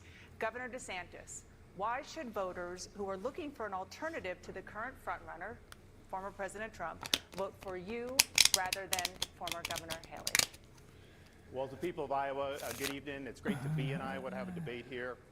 Donald Trump's running to pursue his issues. Nikki Haley's running to pursue her donors' issues. I'm running to pursue your issues and your Oh, okay. turn this country His around. issue. I'm the only one running that's delivered on 100% of the promises that I've made. We've delivered huge victories in the state of Florida, things that Republicans have been asking for a generation. I'm also the only one running that has beaten the left time and time again. We beat the teachers union on universal school choice. We beat Soros on crime. We beat Fauci on COVID. We beat the Dems on election integrity. And I beat the left by banning China from buying land in the state of Florida. Now, Nikki Haley is running. We don't need another mealy-mouthed politician who just tells you what she thinks you want to hear just to try to get your vote, then to get in office and to do her donors' bidding. She was in another state and she said the people of Iowa's votes need to be corrected. This is somebody that wrote in her book that Hillary Clinton inspired her to first run for office. I remember Hillary denigrating people. His voice is shaking because he's attacking her and his adrenaline is pumping. That's literally what that is. And you know that because his voice was steady until he started attacking her. And then the second that he started attacking her, the second that he started saying the personal stuff, the voice got shaky. And that's your fight or flight response. That's adrenaline. When you, and it's like anything else. It's like if you go into a store and you get in like a confrontation with like a worker or somebody and your fight or flight response kicks in, or you get in like a fight, that's what that is. Which it's like, what a pussy. I mean, and you know it's that way because it's one-on-one, she's right next to him, like he's calling her out to her face, there's nowhere to run, can't hide behind the rest of the people. So, I mean, he's literally quivering because his fight or flight has been activated because he's like verbally attacking a woman next to him, which is insane. On the Republican side as deplorables. We don't need a candidate who's going to look down on middle America. We've had enough of that. I'm the only one that's going to be able to lead this country's revival. I'm asking for your support, and I won't let you down. Governor Haley, a response? Well, I think this is a time that we know that we need a new generational leader. We have watched our country be in disarray. We see the world on fire, and we need someone who's had executive experience. I've been a two-term governor that took a double-digit unemployment state and turned it into an economic powerhouse. I was at the UN. I dealt with Russia, China, Iran every day. Yeah, that doesn't mean that you're good. A lot of Ron's lies that have happened. Dude, she's so bad, it's crazy. At least a couple. She's such a MILF. Imagine if we had a MILF as president. I know she's so evil. I know she's just like an evil warmonger, slave to Wall Street and the Jews, but like, it's kind of hot. What doesn't so It's far? kind of hot. So what we're gonna What do the is fuck? rather than have him go I would to not you call with her his hot, lies, you can but go to DeSantisLies.com and look at all of those. There's at least That's two so base. She literally bought the domain. That's crazy.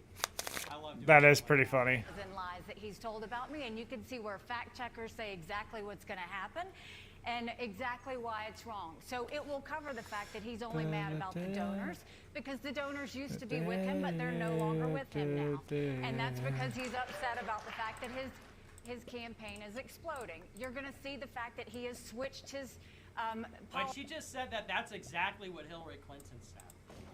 When she said, oh, your campaign is exploding, that's literally what, okay, I don't know what this is, by the way. This is super weird. I've never that before. Let's just get off of this. That's word for word what Hillary Clinton said. Let's just get off of this.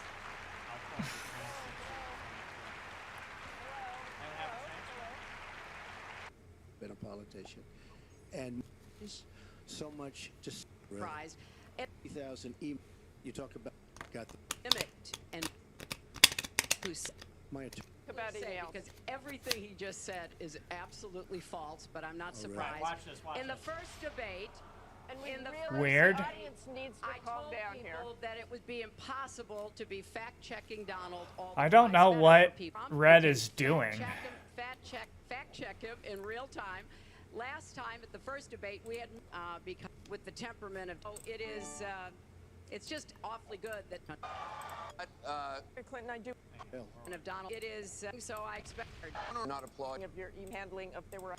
repeat it because I want everyone to hear it. That was a mistake. It's also some a year long. Any seriously out of class, some are bit from that word, what that letter meant. Act after fact was fine. You and emails had to do with her. I for some. Yeah, he does, for sure. He definitely has a small penis. And more important, Congress. He looks like a giant faggot. Give the audience a chance put here. in jail, let alone look. It's just not true. Not, well, we I don't know why that song's stuck in my head. Yes, that's true. I didn't. I didn't in the first debate. Because you have nothing to say. I'd like to get to the questions that the people have brought here tonight to talk to us about. and get off this question. Okay, Donald, I know you're into big diversion tonight. Anything to avoid talking about your campaign and the way it's exploding and the way Republicans are leaving you. Isn't that weird that DeSantis said, get this, DeSantis said that Nikki Haley got in the race or got into politics because she was inspired by Hillary Clinton. And then Haley, isn't that a little bit, I know maybe it's a stretch, but isn't that a little bit uncanny that she said word for word, Republicans are abandoning you and your campaign is exploding, which is exactly what Hillary Clinton said. In Yeah. debate. It's the exact, I know maybe that's a stretch, maybe that you're like rolling your eyes, it's tedious. But Policies it's multiple like times, word and for we'll word. And that's because he's upset about the fact that his campaign is exploding. You're going to see what's going to happen and exactly why it's wrong. So it will cover the fact that he's only mad about the donors because the donors used to be with him, but they're no longer with him now. And that's because he's upset about the fact that his No, bro, she does remind me a lot of... She's just like the Republican Hillary, basically. Nikki Hillary. So she says, you're only talking about donors because your donors are leaving you and your campaign's exploding.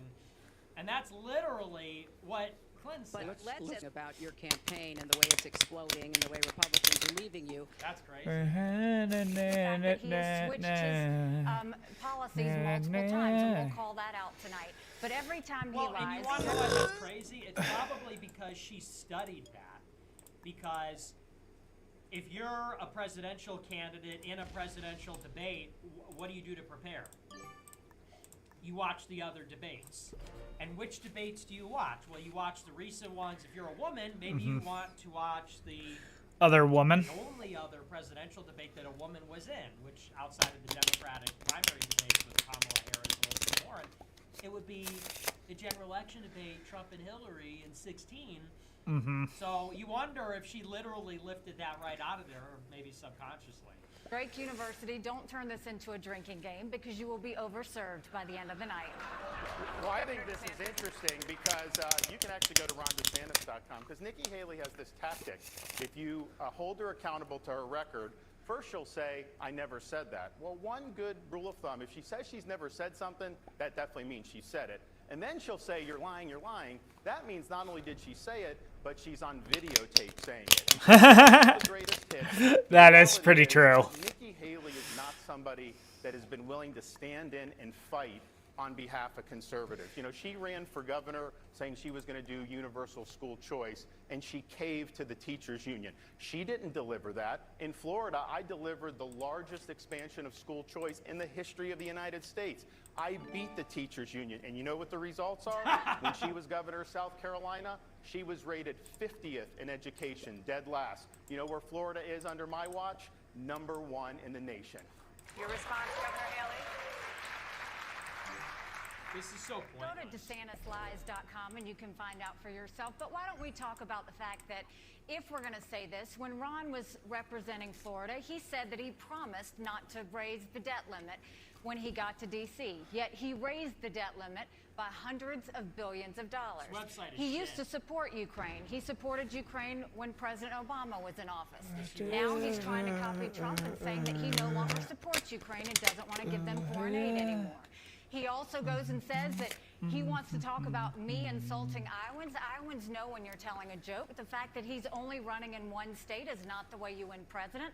I'm running in all states. But he should tell Iowans why he authored legislation to ban the renewable fuel standard that's so important to Iowans' economy, and the fact that he co-sponsored 5 different pieces of legislation to get rid of it. And also, then he also said he would never do anything with Social Security. Yet he voted 3 times to raise the retirement age of Social Thank you, Security. So Governor. if you're going to talk about what you said Thank you, and what Governor. you did, I think you've got your own explaining to do rather than telling lies about. Thank you, Governor. We're going to get to a lot of these issues in the debate. Governor Haley, when Governor Christie dropped out of the race just a few hours ago, he said the most important issue is, quote, the character of the candidate. Governor Christie also said he ran because he knew he would be the only Republican candidate to speak the truth about former President Donald Trump. Do you believe Donald Trump has the character to be president again? Well, I think the next president needs to have moral clarity. I think you need to have moral clarity to understand that it's taxpayer money, not your own money. I think you need to have moral clarity to understand that when you're dealing with dictators in the world, that we always have to fight for democracies and human rights and protecting Americans and preventing war.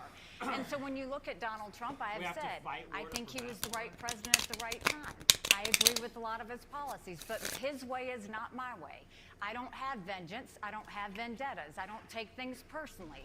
For me, it's very much about no drama, no whining, and getting results and getting them done. So I don't think that President Trump is the right president to go forward. I think it's time for a new generational leader that's going to go and make America proud again. That's what I'm going to try and do. Governor DeSantis, what is your response to Chris Christie? Do you believe Donald Trump has the character to be president again? Well, I'm running because I'm the guy that's going to be able to engineer a comeback for this country. I appreciated what President Trump did, but let's just be honest. He said he was going to build a wall and have Mexico pay for it. He did not deliver that. He said he was going to drain the swamp. He did not deliver that. He said he was going to hold Hillary accountable, and he let her off the hook. He said he was going to eliminate the debt, and he added $7.8 trillion to the debt. So we need to deliver and get this stuff done. And I think the difference between Nikki Haley and me, I listened to all that litany of stuff. I debated the governor of California, Gavin Newsom. I thought he lied a lot. Man, Nikki Haley gives him a run for his money, and she may even be more liberal than Gavin Newsom is. We are in a situation here in Florida, as Republicans, you need somebody. This is just like debate club. Without Trump in it, it's just like so gay. They're like, oh, you're a liar. You're a liar. You're more liberal than, and Trump would get up there and be like, hey, shut the fuck up. Hey, Jeb, you little bitch. Do you remember when he called Joe Biden stupid? Don't ever use that word with me, Joe. And just like talking over him, total bulldoze. Like, this is amateur hour. This is debate club. That is going to be in there and fight for you. Yes. And Nikki Haley, anytime the going gets tough, anytime people come down, she caves.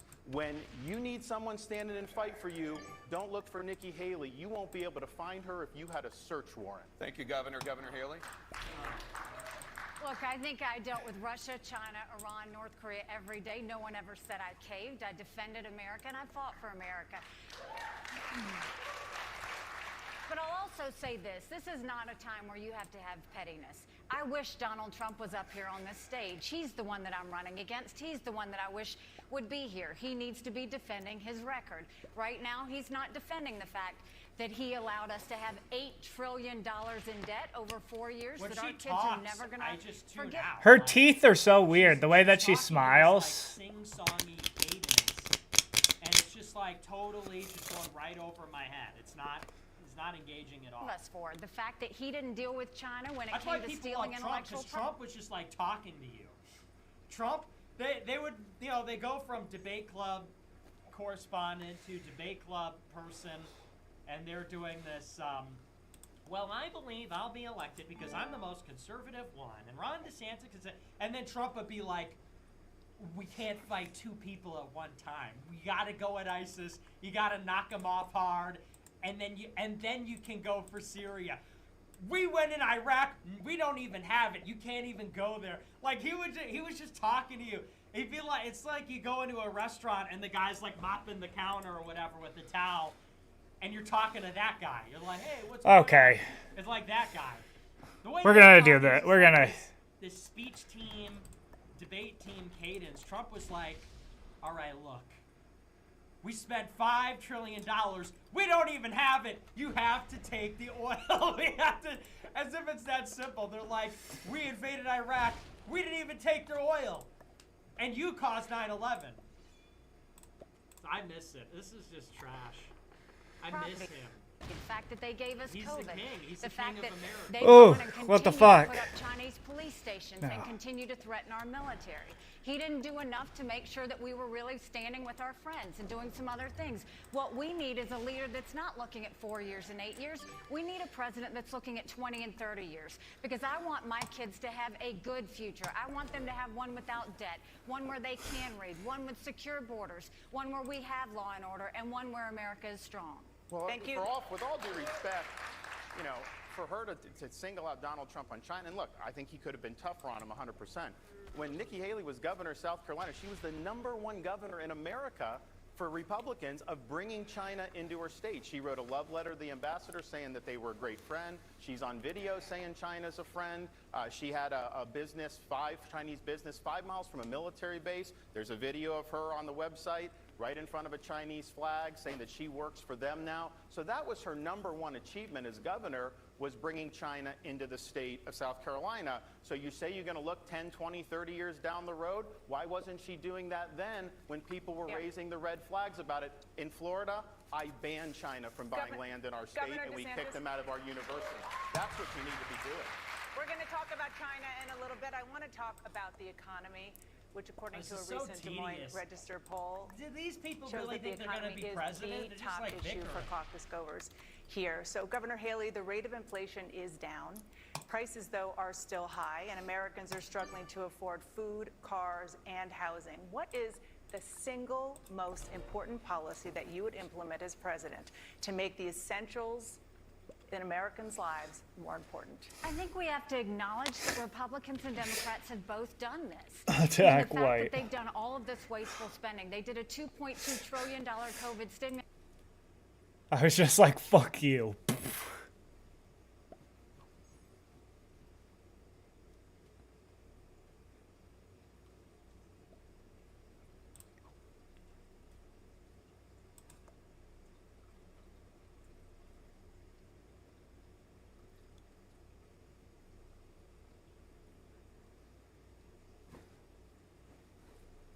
Stimulus bill that expanded welfare, that's now left us That guy with 80 pissed me million off. Americans on Medicaid, 42 million Americans on food stamps. That's a third of our country. What I will do is I think it's time we have an accountant in the White House. We have to have someone that respects taxpayer dollars. And we'll start by clawing back $100 billion of unspent COVID dollars that are still out there. We'll go in, instead of 87,000 IRS agents going after middle America, we'll go after the hundreds of billions of dollars of COVID fraud, 1 out of every $7. If 8% of our budget is interest, quit borrowing, cut up the credit cards. I had to balance a budget as governor. You have to balance a budget every day. Why is Congress the only group that refuses to balance a budget? We'll stop the spending, we'll stop the borrowing, we'll eliminate the pet projects and the earmarks, and I'll veto any spending bill that doesn't take us back to pre-COVID What the fuck? levels. And then we want to make sure that we allow the middle class to breathe. We're going to eliminate the federal gas and Fuck diesel this tax person. in this country and cut taxes on the middle class and simplify those brackets. And then we I'll want make to you small lose. business tax cuts permanent. They made corporate tax cuts permanent, but they made small business tax cuts temporary. Small businesses are the heartbeat of America. We need to prove it by making those tax cuts permanent. Governor DeSantis, what's your response? How would you make those essentials more affordable for Americans? Well, I disagree with Ambassador Haley. We don't need an accountant in the White House. We need a leader in the White House. And that's what I would bring. I've spoken with Iowans, visiting all 99 counties, and also folks all across this country. The American dream is slipping away. People are working. I was getting pissed because that fucking red didn't go for the fucking plan. Like, what the fuck?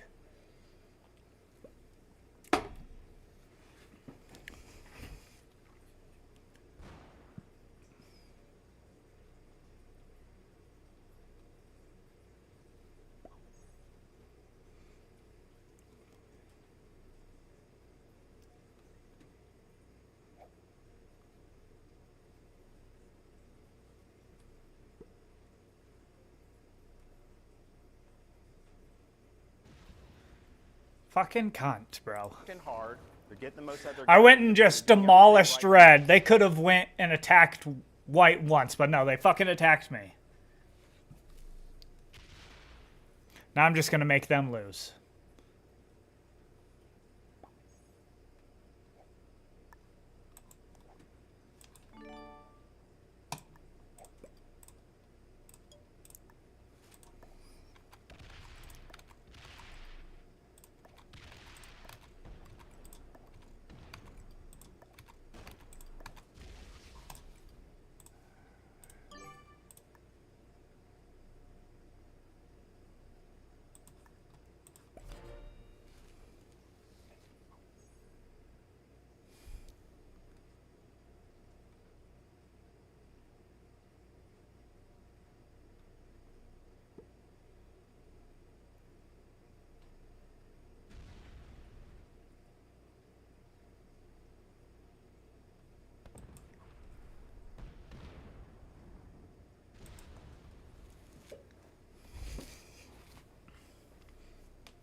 falling further and further behind. Trying to afford a new home today, your monthly mortgage payment would probably be twice as much as what it would have been. Attack white or you're going to lose, you dumb fuck.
It's getting tired of the fucking bullshit.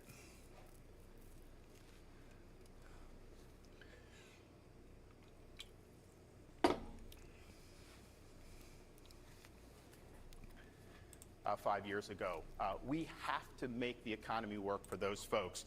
Yes, I'm going to battle the spending. In Florida, You look, we have the national debt clock going up to 34 trillion. I see it. If you did a debt clock for the state of Florida, it would be counting down because we've paid down 25% of our state debt just since I've been governor. We're going to open up all energy for production because that will be deflationary.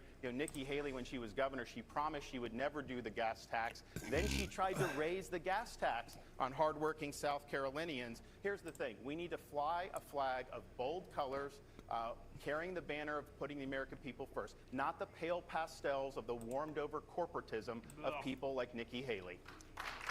That's such a gay line. Shut the fuck up. Not the pale pastels of the warmed-over corporatism of Nikki Haley. Shut up, faggot.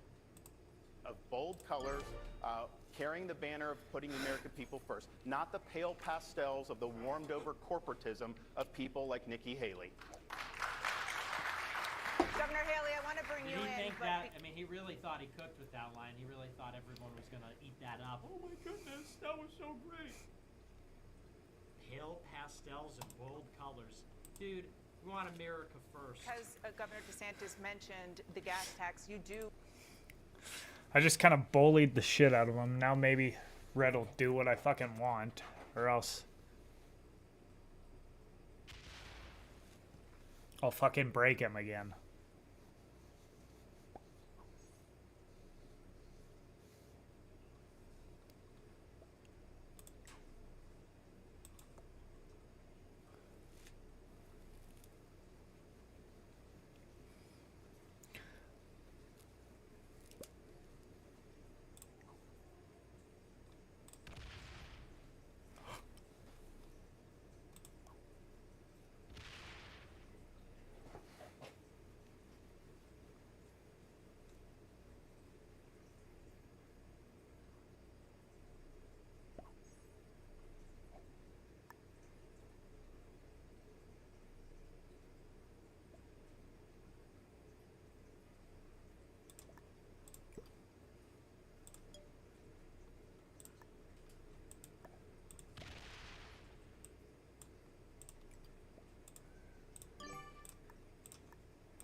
All right, now we're at an even ground.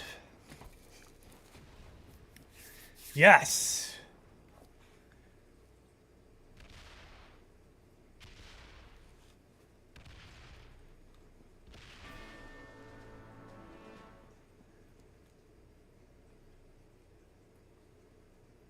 All right, I could win this. I got a 4 trade. I got a trade. Yep, got 10 trade.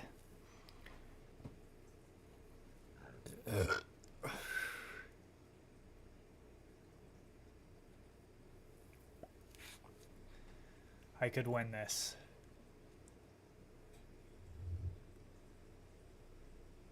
I think I got it. Especially the way they just played that. Maybe not. That was smart.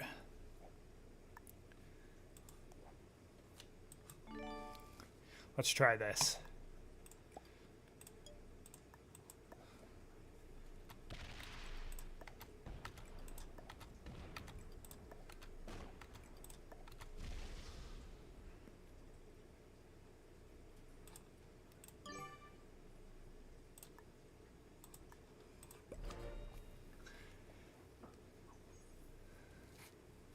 Ooh, he has another fucking trade. Shit. I didn't see that. Or she, or whatever it is.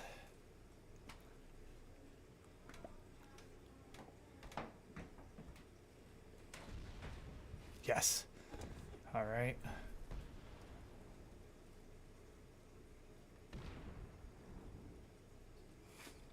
All right, let's see what happens here.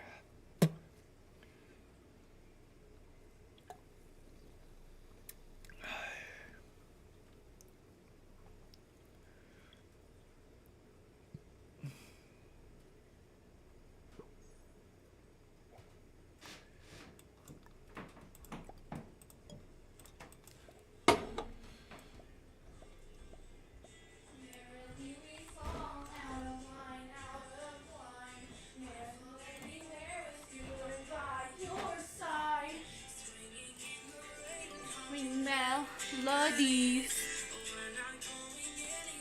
until we free.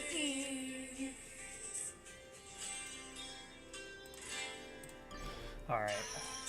Okay, what are you doing? Babe, this is serious business. I'm trying to win here. Fuck. They had a 10 trade on a 3. That's okay. Okay, that's enough.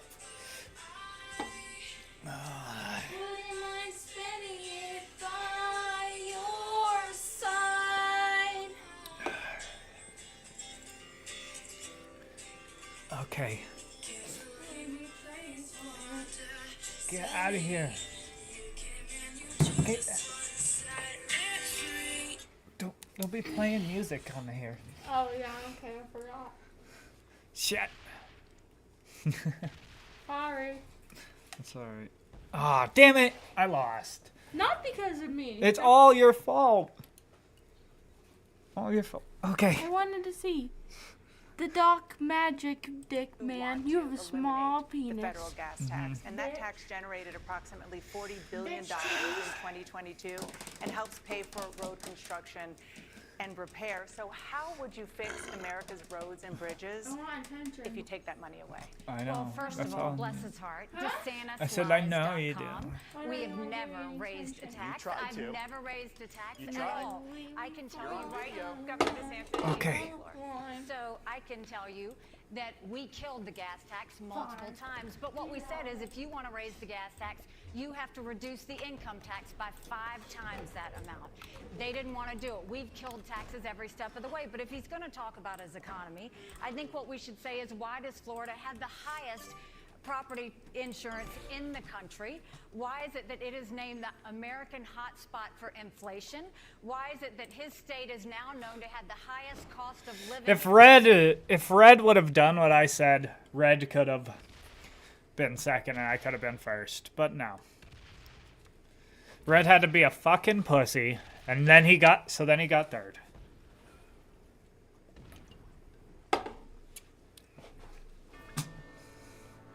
He saw me fucking destroy him. Senior citizens can no longer afford to live in Florida. So that's the first thing I'll say. We don't need him doing that to our country. When it comes to the gas tax, when we eliminate that federal tax, the money is collected in the states and they send it Red to the was a feds. piece of The feds shit. attach a lot of strings to it and send it back. 75% comes from the state, 25% comes from the federal government. What they do when they add those strings is they pay for a lot of things that aren't roads, green spaces, sidewalks, all of those things, but they attach strings. I want that money to stay in the states. I want the states to be able to decide how to spend it. I don't want Washington bureaucrats deciding what we need for... All right, I need to go take a piss.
All right, I'm back.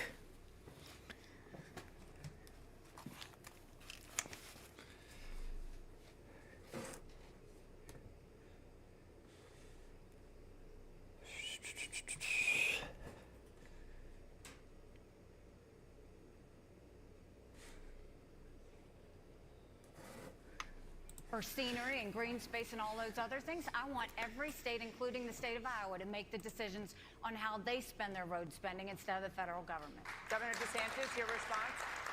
Right. She kind of admitted that she did try to raise the gas tax, and she's on video saying this. I know she'll say she never said it, but she You is. snipped it. You took a little piece of that. That is not true. She also You raised Governor taxes. Haley, She Governor raised Haley, taxes Governor when she was in DeSantis has South the floor. Carolina. That's on the record. And she even proposed a tax on groceries at one point. But I'm just thinking, have you seen your grocery bill lately? That's one of the things that's hitting working people the most. Did she really propose a much tax as on groceries? What a bitch. That we lift people up. So in I Florida, like DeSantis more than I like Nikki Haley, but I still don't like DeSantis. Diapers, wipes, strollers, cribs. We want families to be able to prosper in this country. One of the things that's causing so much problem is the breakdown in the American family. We've done a lot in Florida to be able to rejuvenate that, but we need to make it easier for people to raise children in this country so that we can have strong families in a strong country. Governor DeSantis, at a CNN town hall last week, you said you support a flat tax, which is a single income tax rate for every American.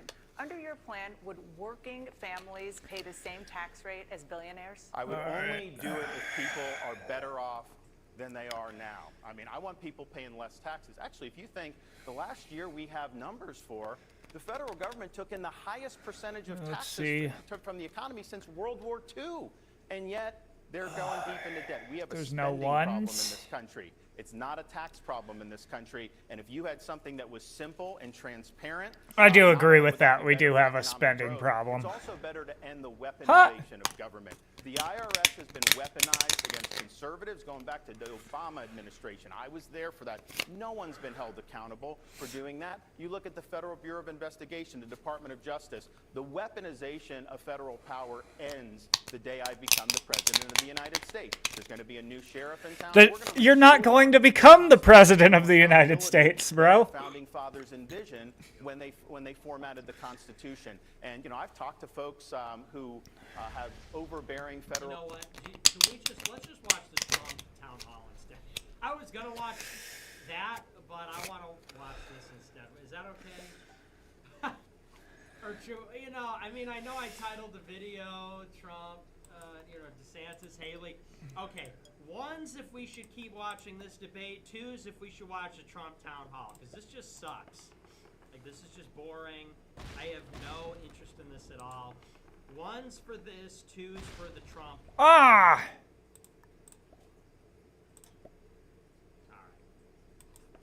We watched the Trump town hall. I've heard enough of that crap.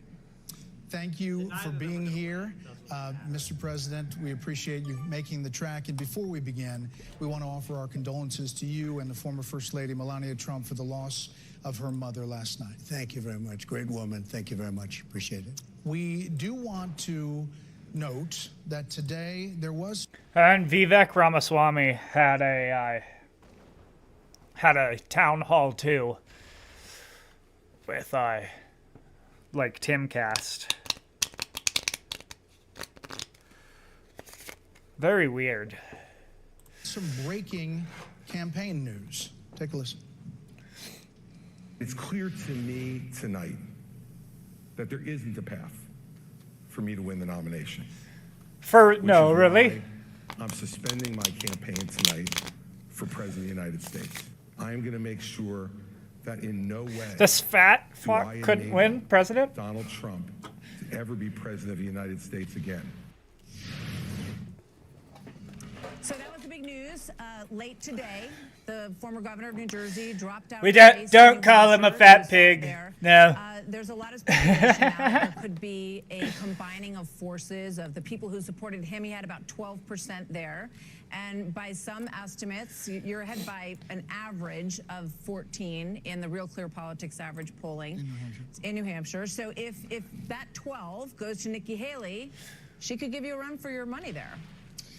Well, you know, you have Democrats in New No. Hampshire, and they vote, and you have independents in New Hampshire. In You large fucking numbers attack to the vote. red. And I have polls that show me leading by a tremendous amount in New Hampshire and a lot in Iowa, and nationwide we're leading by almost 60 points.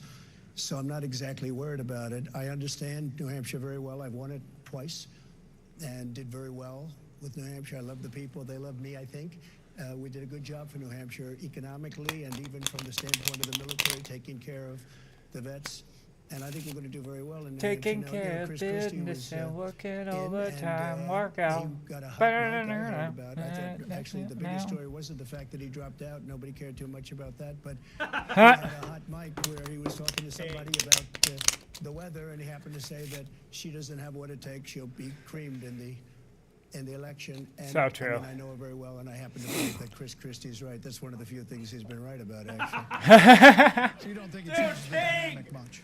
I don't know if it does or not. Look, we're winning tremendously here. I think we're 24 points up. I brought some polls if you want to see them. Just in case. I brought some polls if you want to see them. But New Hampshire's interesting. It's a great place, a great state, unbelievable people. But they allow independents and Democrats to vote in the Republican primary. You say, what's that all about? So it's a little bit false in that regard. But even with that, I think we'll win substantially. Mr. President, we want to get to our first questioner. Robert is an optometrist from Ankeny. Robert, where are you? Do you know which way you're going to caucus on Monday? Yes, I do. Okay, can we ask you? I'm going to vote for the third time for President Trump. Oh, I like Best. Oh, I like him. What's your question for the former president? I just wanted to say also thank you, President Trump, for your support of the vets.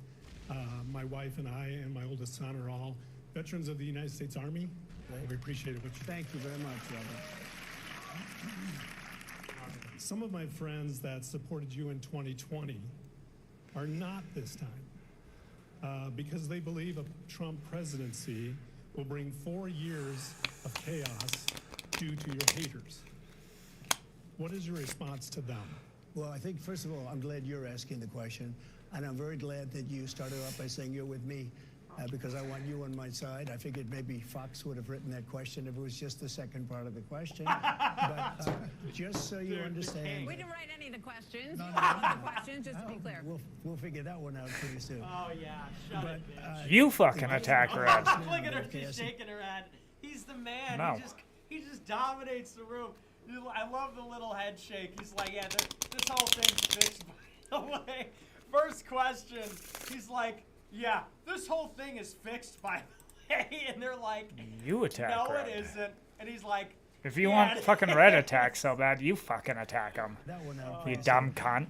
I fucking hate people like this in this game. Now. They have chaos at the border. They have chaos in the military. People are going nuts. We have the greatest military in the world, except for the top, where they want to, turn this beautiful thing we built. We beat ISIS, knocked them out. It was supposed to take 4 years. I did it in literally 3 months. It was supposed to take 4 or 5 years. But we have chaos now. Look at today with Hunter Biden going into Congress and just sitting down and the bedlam that's been caused. Today you have chaos. We have, I think, more with Joe Biden. He can't put 2 sentences together, and he's representing us on nuclear weapons with Putin and Xi and all of these There we go. very smart people. The media hates when I say they're smart. Let me tell you, they're very smart and They're very smart. And I think he had very I mean, little yeah, chance I of think they voting probably against are the very smart. Democrats constantly going after You them. don't become a And remember this. Remember that dictator by being dumb. Russia. I mean, if you look at Ukraine, everything was phony. The FISA warrants, the lying to Congress. They had chaos. They were the ones that caused the chaos. We didn't have chaos. We got the biggest tax cuts in history, the biggest regulation cuts in history. I had no wars. I'm the only president in 72 years. I didn't have any wars. And that's my president. That guy was they love Roman. that narrative, but they... You see that? Little Roman. And Look at that guy, see? And they love that narrative, but they use that narrative because they have nothing else. Now, the new narrative they have, as you know, is I'm going to be a dictator. That's going to be the new narrative because a guy like Biden, there's nothing he can run on. Everything he's turned out, it's turned out badly. The border is a disaster, the worst border in history. I think the worst border in the history of the world. We had the best border in the history of our country. We never had a border like that. So I think we had very little chaos. I think we had tremendous success. And frankly, until COVID came along, and then we did a great job on that too. We never got the kind of credit that I got on the economy, but we had the greatest economy in history. And you take a look at our numbers. The numbers were so much better than they are right now. We had no inflation. We were energy independent. We had so much energy. We were ready to start supplying energy, selling energy to Europe, Asia. We would have started to pay down our debt. And then when COVID came along, we had to do a little bit of a course change. But we had an incredible 4 years. Again, the greatest economy in the history of our country with no inflation. Pretty good. So I just want to follow up. Yeah, thank you for your service and for your question. Thank you for being here tonight. Our leader. One of the things that Ron DeSantis said in a town hall this week was that it might feel good to Republicans to vote for you and support you in the primary. But he felt they shouldn't leave the general election potentially up to 12 jurors in a D.C. court. What do you say to him about that? Well, it's a witch hunt by its weaponization. If you look at it, it's election interference by Biden, because he can't win it fair and square, so he's doing that. And interestingly, you see what happened in Georgia with Fannie Willis. Georgia. $1 million almost to her boyfriend as the prosecutor of Trump. That one's blown up now. It's horrible what has taken place. But it's very interesting when you look at Ron's numbers. He's practically out of the race. In fact, a lot of people say he's leaving the race after Iowa because he's doing so poorly. He's also doing very poorly, as you know, in New Hampshire. I mean, really poorly. And I'm leading Biden in every single poll that's been taken over the last month or two. I just see one. I'm leading in Michigan by 11. That's great. The auto workers are smart. They know that Biden has sold them down the tubes with the electric cars, all electric car mandate, the craziest thing I've ever heard. Whoa, uh-oh. And they're going to all be made in China, too. So I think when you look at what we've And they're done, all going to be made in China, too. we are doing a great job, and we did a great job, and that's why I'm leading in the polls by 60 and 70 points. You know, in recent days, you seem to issue a warning that if in the courts, and even the U.S. Supreme Court, if they didn't treat you fairly, that maybe there would be bedlam in the country. Use that word, bedlam in the country. And in the last 2 days, at the same time, in the last two speeches, President Biden is focusing his campaign on the threat to democracy and political violence. Sick. I'll say what Donald Trump won't. Political violence is never, ever acceptable in the United States political system. Never, never, never. All right, so to Robert's question, this is clearly a focus of the Biden campaign. So can you say tonight that political violence is never acceptable? Well, of course that's right. And of course, I'm the one that had very little of it. Take a look at wars. Again, I didn't start. I wasn't involved in wars. We beat the hell out of ISIS. Good. How about you, man?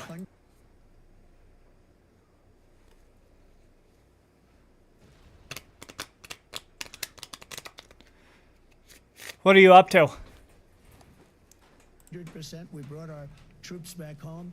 Look at the violence that we've had. Look at the violence we have recently. Right, but when you say bedlam, what do you mean? I think you say bedlam. I think you look at Joe Biden, it's bedlam. You have a man who can't lead. You have a man who can't find his way off a stage after he makes a speech that lasts for about 2 minutes. No, I think bedlam is Joe Biden. I think that he's using this. This is just Why? a political ploy. Trump is a dictator. He wants to be a dictator. You know, it's interesting. I did a show, Sean Hannity. Did you ever hear him? What's the matter? He's a very nice man. And he said essentially, you're not going to be a dictator, are you? Tell me. I think he was trying to give me a nicer question than maybe you guys, but he meant it very well. I said, I'm going to be a dictator for one day. We're going to do two things. The border, we're going to make it so tight you can't get in unless you come in legally. And the other is energy. We're going to drill, baby, drill. After that, I'm not going to be a dictator. After that, I'm not going to be a dictator. So you weren't saying that if the press picks it up. So I said, I'm going to be a dictator for one day. They cut it. They go, I'm going to be a dictator. But they cut the rest of the sentence. No. I am not going to be a dictator. I'm going to manage like we did. We were so successful that the country was coming together. It was actually coming together and coming together well. It was a Oh yeah, no, it definitely is crazy fucked for sure. But you can't let that bring you down.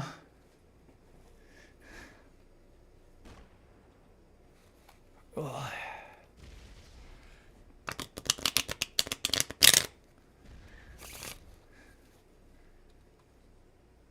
Beautiful thing to see, and we're going to do that again. All right, let's bring By in. the way, that's why I have the poll numbers that I have, because the people, I think this audience is an example. I mean, I asked a question. I said, how many people came last night? How many people came the night before? Well, that's good. And I got a very honest answer. Not many compared to what we have. We had a great crowd and have a great crowd. We want to hear from some more of them. We do have a big crowd tonight.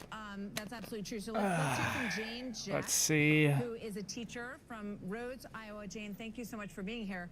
And you said that you plan to caucus for DeSantis, but you're not completely decided. Is that right? No, I will be caucusing for DeSantis. Oh, but I will say, Mr. President, I'm bitch. extremely grateful. For real. You accomplished so many great things.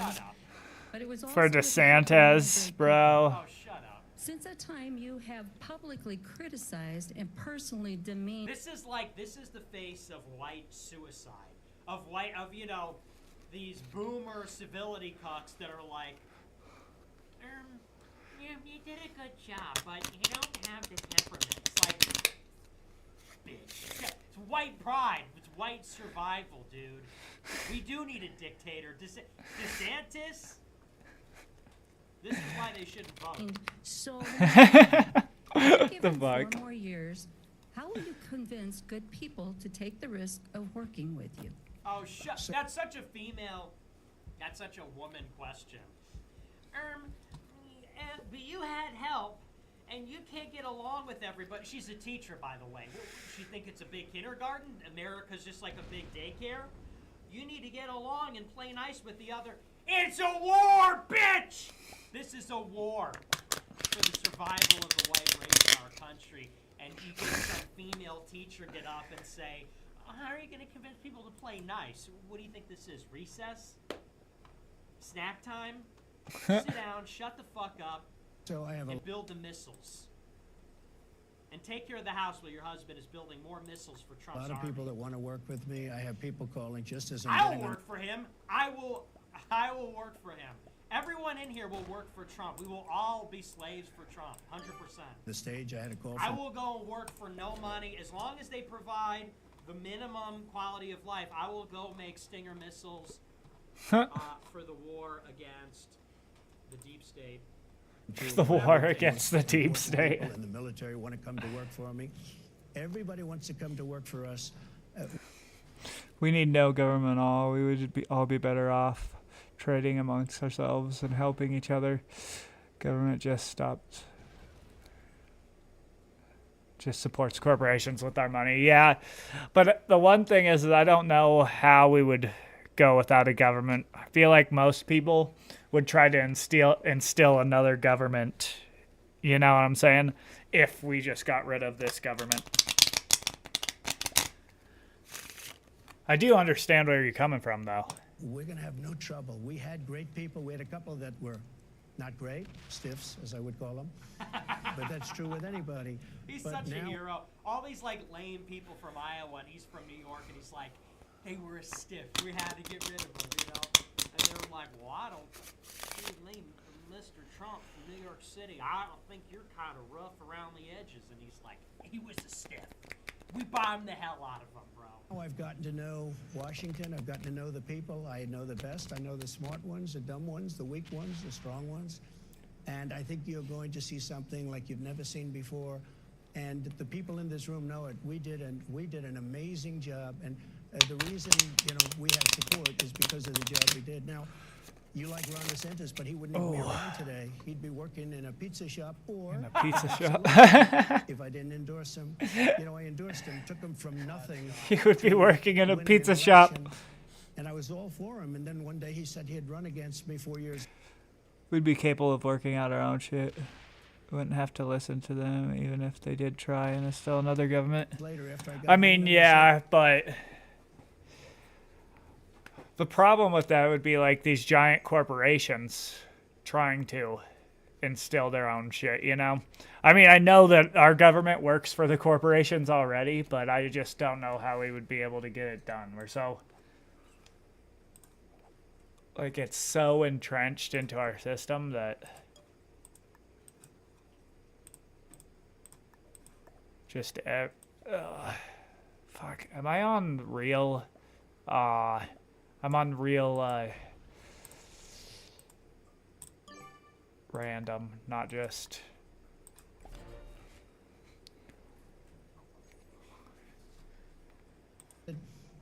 That's not a loyal person. We can't have that. That's not a loyal person. So I think you'll be very impressed with what we're going to do. We're going to have the greatest economy in the world, which we don't right now. We have horrible, horrible inflation. And, you know, you never... what did that say? Crime would be less. We would always have criminals. No corporations, just free bartering. You trade with whoever you want to. Well, yeah, but I mean, inevitably there would be corporations. But have you ever read any of what's his name? Hans Hermann Hoppe before? He's pretty good. He's what you would call like a paleo libertarian. I like his book, Democracy, the God That Failed. That's a really good book. If you want to read some like libertarian philosophy, like political philosophy. We're going to get that 30% down. You might even it, but you're not going to get it down. So, but thank you very much. I appreciate it. Let me just ask you a follow-up on that about who would be in your cabinet, in your administration. If you are the nominee, which I know you expect to be, who would be in the running for vice president? Well, I can't tell you that really. I mean, I know who it's going to be. Give us a hint. I'll give you. We'll do another show sometime. Well, what about any of the people who you've run against? Would you be open to mending fences with any of them? I will. He's I've all already of our started boss. like Christie better. And we all work for him. I don't see it. I don't see it. That Chris- would be an upset. Christie for vice That would president. be crazy. I'd like to announce. I do want to get to this other question before we... That wouldn't go make any on sense. To, the big issues, and that is Jacqueline. She is from West Des Moines, and I think you said you're undecided, or you're making your decision. That's correct.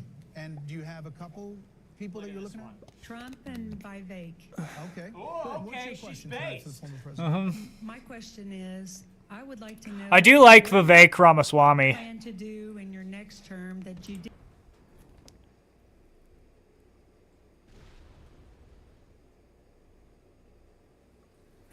I don't know if that's true. I mean, we never really tried anything like that, so I don't know if that's true. If they would be reduced to local trading. Just with how great our technology is nowadays. Maybe if it was back in the day. I don't know.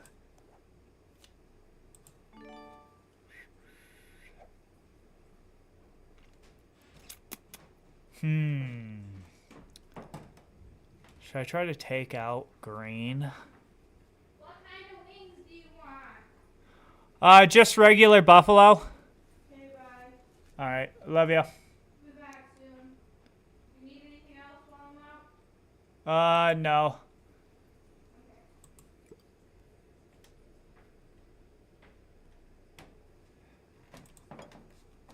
Ugh.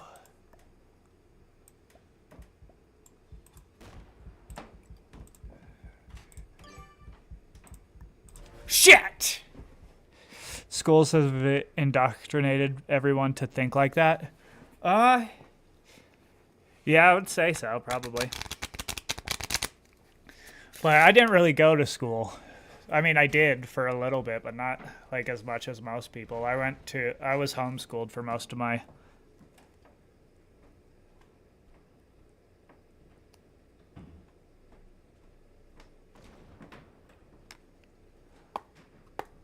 That's true, yeah. The tribes in South America do all work together, but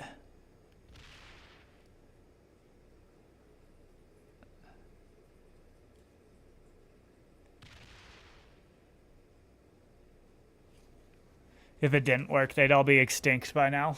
I'm not saying that it doesn't work. I'm saying that it'd be hard to do it now with the how big corporations are already in America. That's what I'm saying. Didn't quite get finished during your first term. I love, dude, his visage is so powerful. Look at his face. To do in He's your like next a statue. Look at this iron visage. This is the king of America you're talking to. Tremble. The king of America. This is the emperor of America. Look at this face. I just want this face on every building and every classroom. Bro, Nick Fuentes is crazy. What the fuck? Bedroom. Look at this face. Look at this stoic. This is the face of pure determination and American revanchism. If American revanchism, if a giant American fist punching the earth had a face, it would be this face. If the will of an... You still think like a capitalist. Take money out of the equation. No corporation, no money. Just support each other for free. I mean, I like capitalism, though. I think that it has provided a lot of stuff that has made life easier. If we went down to that, then we'd have to be living in... Then we would be like living in a third world country. This nation of whites punching through a closed fist, punching the earth, and that fist had a face, it would be that face. Looking down from a 6'3" frame at the top of a building. At the top of a skyscraper. It's like a spiritual quality. He is truly a mythological hero. next term that you didn't quite get finished during your first term. Well, one of the things would be energy, even though I set records on energy, but I was going to be energy dominant. We were energy independent, and we had your bills down low. We had your gasoline for the car down to $1.87 Oh, damn it. a gallon. We had it down even lower than that at some points. Now it's at $4 and $5, and that's not acceptable. Your home heating bills are 4 and 5 times higher than they were with me. So I'd be doing that. I'd be doing... I'd finish up the wall. You know, we built over 500 miles of wall. That's one of the reasons we had the great, and we got Mexico, by the way. We got Mexico, very important. You don't need money to invent stuff. We just all support each other, and the scientists create free energy while the hunters get his dinner. We all win.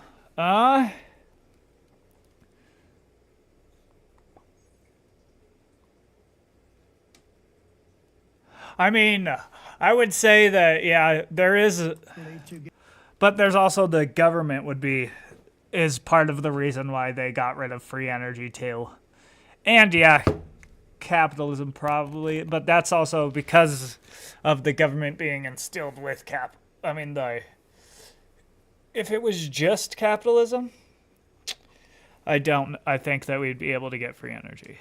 But with the government forcing people to comply to them, then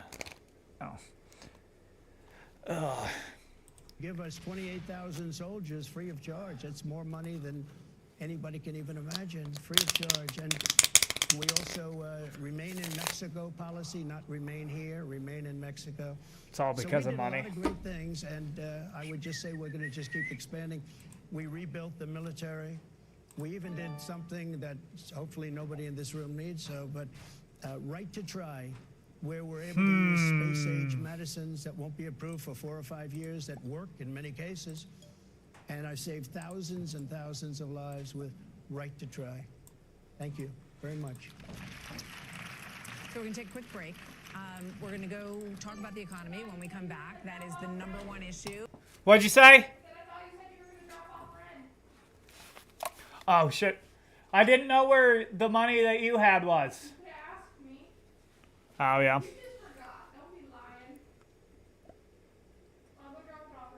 Okay, sounds good. More money in selling electricity than there is in working out free energy. More money in trade. No, I do agree with that. That there is probably more money. That there is more money in like selling the energy than there would be for free energy. In every poll on voter. I think I can win right here. Dude, he's the man. You forget it sometimes because everyone's more basic now, but he's still the hero. He's still the main character. Welcome back to our town hall with former President Donald Trump, live from Des Moines. Let's get back to some. I might just Okay, right take. back to our questions. This one's from Shelley Flockhart. Here she is. Hi. Shelley, thank you for coming out tonight. What are you thinking about?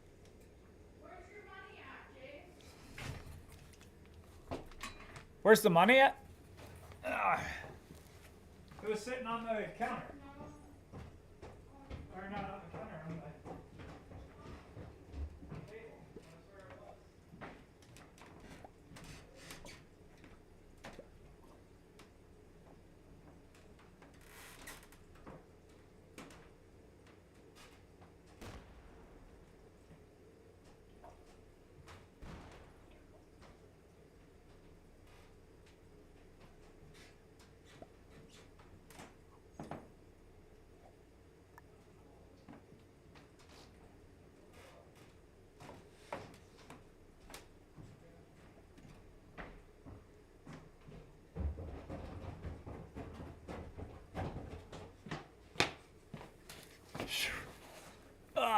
All right, time to kill.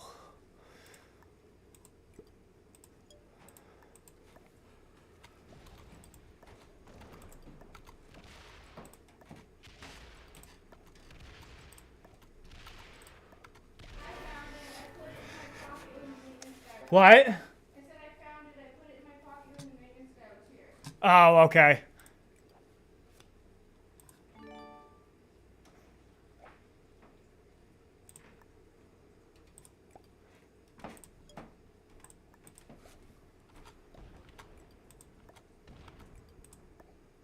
Ooh.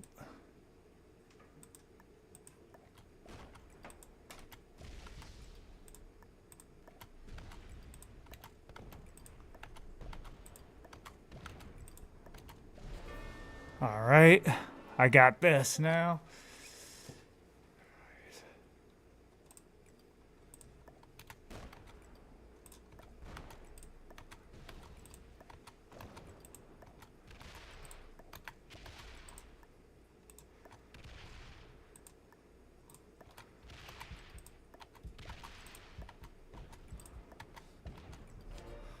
Ah, damn it. He gets one more turn.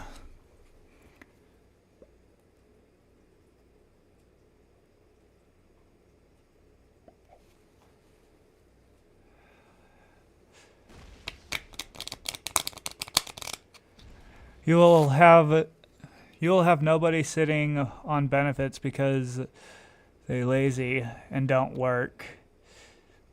Oh, and don't want to work because those guys will just not eat and be taken out of the equation. Yeah, probably. All right.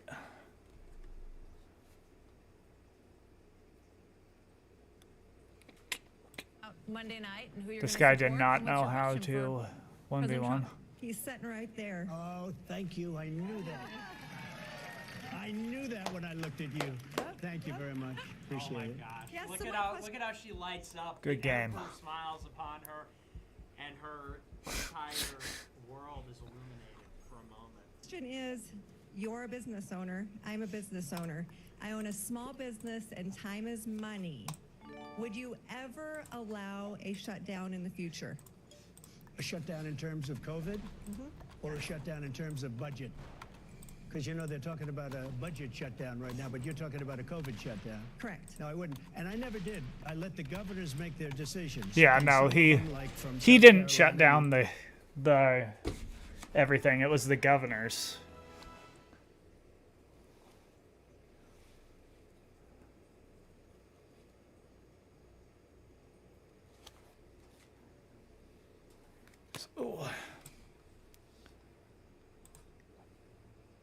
Beginner, novice, intermediate. Yeah, no one seemed very good.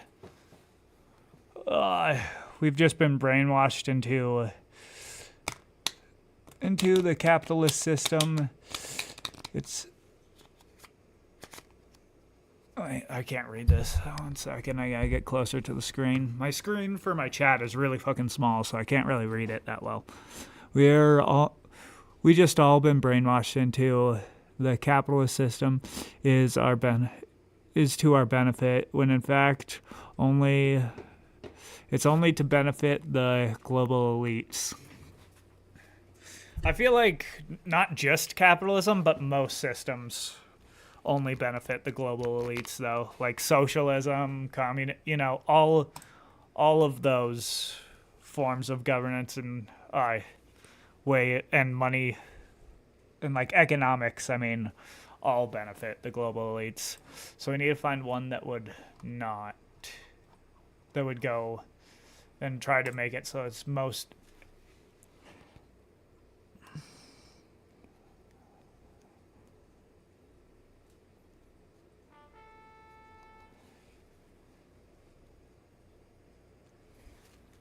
Yeah, but what form of libertarianism are you talking about? Because most libertarians who I know are like anarcho-capitalists and stuff.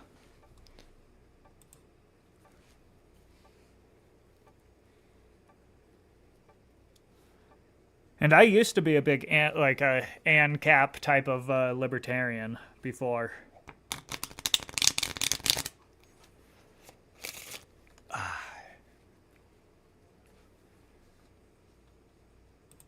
Henry McMaster and frankly, North Dakota, a few of them.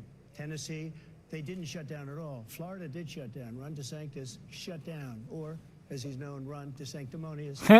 Ron DeSanctimonious. He shut his state down very violently, actually, and shut the highways down, the roads down. But we had, I'm a federalist in a sense because that's the federalist way. No, I didn't actually have a shutdown, despite the fact that some people wanted to, and some people didn't want to.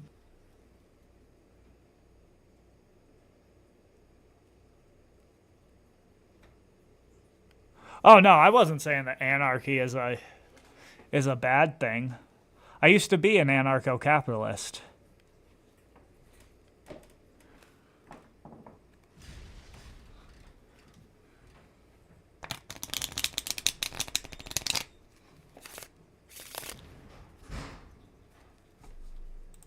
But we had some great governors, and the governors that did the best job were Republican governors, and they were the ones that didn't shut down. Thank you very much. Love you. Appreciate it. Love you. People say, We love you. You listened We too love much to him. Dr. Fauci. Yeah. You were president at the That's so time. crazy. She said love you. People say, Thank you very much. Governors, and they were the ones that didn't shut We down. love our king. We love the king. Thank you very much. Love you. Appreciate Love it. you. But a lot of people say The people that you love listened you. too much to Dr. Fauci. You were president at the time, could have perhaps influenced keeping things more open. And of course, Ron DeSantis would definitely argue with you. We love the King Day. Would anyone say that to any other leader? Any other president like gay Obama is just like, okay. But then Trump comes on the stage and like our hearts are beating out of our chest. Our world lights up. It's like the morning sun. And we look at him and we're like, we love you. We want you. We want you for America. No one else has that because he is... Those two words don't go together. Capitalism is slavery, not freedom. one man on the planet right now. Characterization of how he handled But if you go back and look at the records, you will see that the What biggest fan what of Dr. is what Fauci form was isn't Ron freedom? And DeSantis. I He mean, was a isn't big fan slavery of then, saying, in your opinion? I go by exactly. Some faggot in the live chat says, this is turning gay quick. Dude, shut the fuck up, faggot. You're going to hell. You're ugly. Your wife is ugly. And you're a homosexual. You don't like Trump? Fuck you forever. A quote, I go by what Dr. Fauci said. He said that 2 months in, all the way through, and then eventually changed when it wasn't, that wasn't the dessert of the day. But Ron DeSantis was a big Dr. Fauci fan, and nobody wants to cover that. I say it every time. I don't care if he was or not, but, when they hit me with this question, Dr. Fauci was not a huge factor in my administration. He became a much bigger factor in Biden's administration. He was there. He was somebody that was in government for 40 years. He did it for 40 years. So a long time. And what do I say? You know, you've been doing this for 40 years, get out. But he wasn't a big factor with me. He was a really big factor after I left with Biden. You know, on an economic shutdown, you said this week in an interview that if there's an economic crash, that you hope it happens now. Yeah. That you don't Are you like a anarcho-communist then, like Peter Kopkin and stuff? This is just like a hit. Is that what you believe in, or I guess I'm kind of confused with what you believe in. The economy is horrible, except the stock market's going up, and I think the stock market's going up because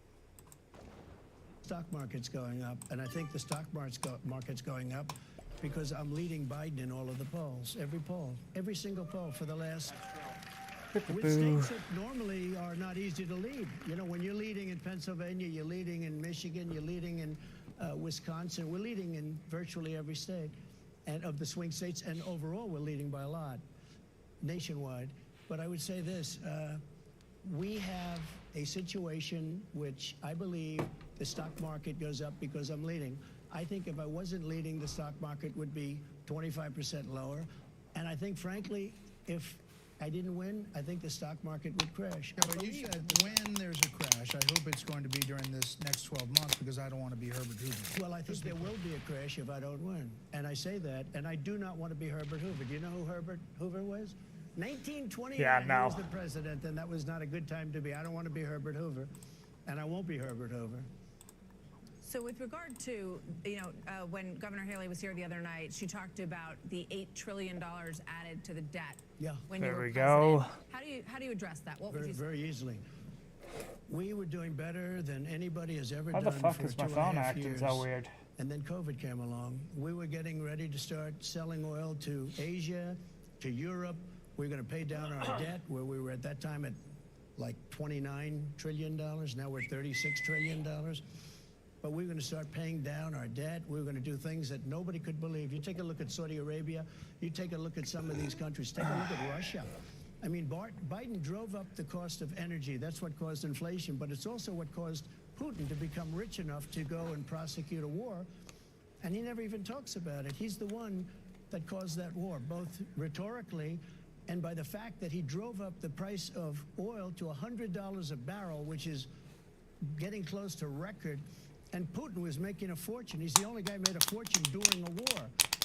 If he didn't have it, I was at $40 a barrel. If he was at $40 a barrel, Putin wouldn't have done it. Now, he wouldn't have done it for another reason, me. He wouldn't have done it.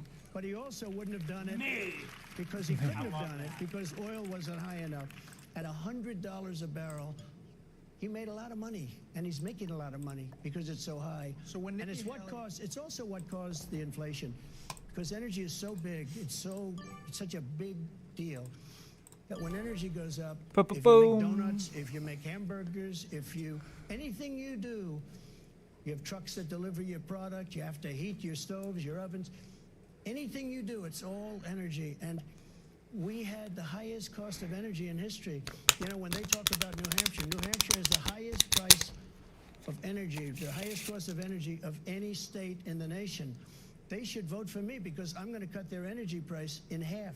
So when Nikki Haley and Ron DeSantis hit you again and again on this $8 trillion figure and call you a big government Republican, what do you say to them? I say very simply, big government. We were starting to pay down debt. We were going to pay down a lot of debt. When COVID came along, if I didn't inject this country with money, you would have had a depression, the likes of which you've never seen. You had to inject money.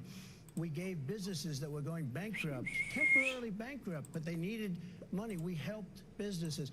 If I didn't do that, you would have had a depression in this country. That was a very good investment. And now what they should be doing, instead of the kind of debt that they're building at record levels, they should be paying down their debt, and they ought to go into the energy business instead of this green new scam business that they're in. But what about the future? What about cutting spending? $34 trillion in debt. You know, let's look at what you would do in terms of getting that number down. What would you get rid of? We have a lot of cutting, but we also have a lot of income. We have more liquid gold under our feet, energy, oil and gas than any other country in the world, more than Saudi Arabia, more than Russia. And when I came in, we were number 4. When I left, not that long a period of time, 4 years, we were number 1 by a lot. And we were soon going to double up Saudi Arabia and Russia combined. And we were going to make a lot of money. We have a lot of potential income. DeSantis wants to cut Social Security and Medicare. Nikki Haley wants to cut Social Security and Medicare. Nikki Haley wanted to raise the age from 65 to 74, 75 But or 70. only for young people in their 20s. I mean, that's going to run That's out what of they money. say. That's what they So at some point, someone Yeah. has to address it, right? That's what they say when it starts. They say only for young people. It's only for young people. And then it doesn't work for young people, and they end up getting up to people that are of the age where it matters. No good. All right, let's go to Kim, a small business owner from Rhines. Is that correct?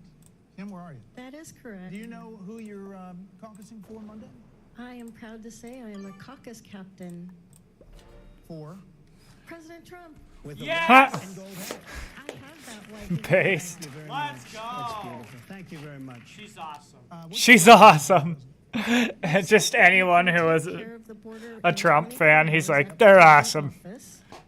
How will you gather the several millions that have already entered our country illegally and return them to their country of origin? Great question. It's not sustainable for our country. We have millions and millions of people here. It is not sustainable. Did you see in New York City where they're getting the regular students out and they're putting migrants in their place? We are going to have the largest deportation effort in the history of our country. We're bringing everybody back to where they came from. We have no choice. Yes. We have no choice. You know, Denise is here as well. Denise. I love how all these like white people are just like, Trump is like, we will deport more people than ever in history, and like some of them are just like, oh shit. Some of them are cheering for him, but some of them, Denise, they're intimidated by the power. came to our town hall last night. I don't like that. She came in saying that she was, if I remember correctly, you were leaning towards President Trump, but you did say you heard some things last night that you liked. So where are you tonight? I spoke with a lot of my really close friends after last night. They were all up and wanted to know how it went. And we got back to President Trump. We just... Okay, you know what? She's awesome. I like her too. He just mentioned, I think, something that you're concerned about. What's your question? You just answered part of it, that our kids were displaced in New York City. That's right. In the place of illegal migrants. So what I want to know, in the spirit of making America great again, can you do something about the sanctuary cities? Yeah. Well, they're going to be ended because the Democrats are going to end them because you can't sustain it.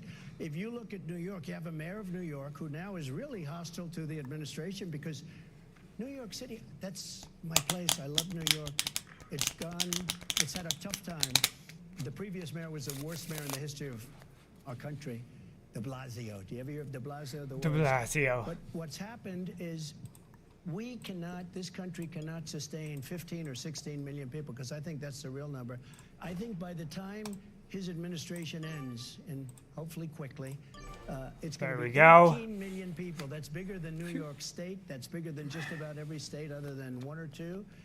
18 million people. Remember this. Many of those people come from jails and prisons. Many of those people come from mental institutions and insane asylums, and many of those people are terrorists. You know, I saw on Fox the other day, it was horrible, but beautiful, because from my standpoint... There's 20 million people, and they're all insane criminals and terrorists. 2016, so good. He's right, they had though, no but it's terrorists true. that they know of that And came they into gotta the get 'em country. out. None. You know, I had the travel ban. They call it the Trump travel ban. They tried to make a big deal. The Supreme Court very intelligently approved it. Without that, we would have had blow-up. So we had no terrorist attacks at all during my 4 years. We had the Trump travel ban. And by the way, Iran was broke. Iran was broke. I said to China, if you buy oil from Iran, you're not dealing in here. They immediately dropped. India, France, Italy, all of these countries were buying from Iran.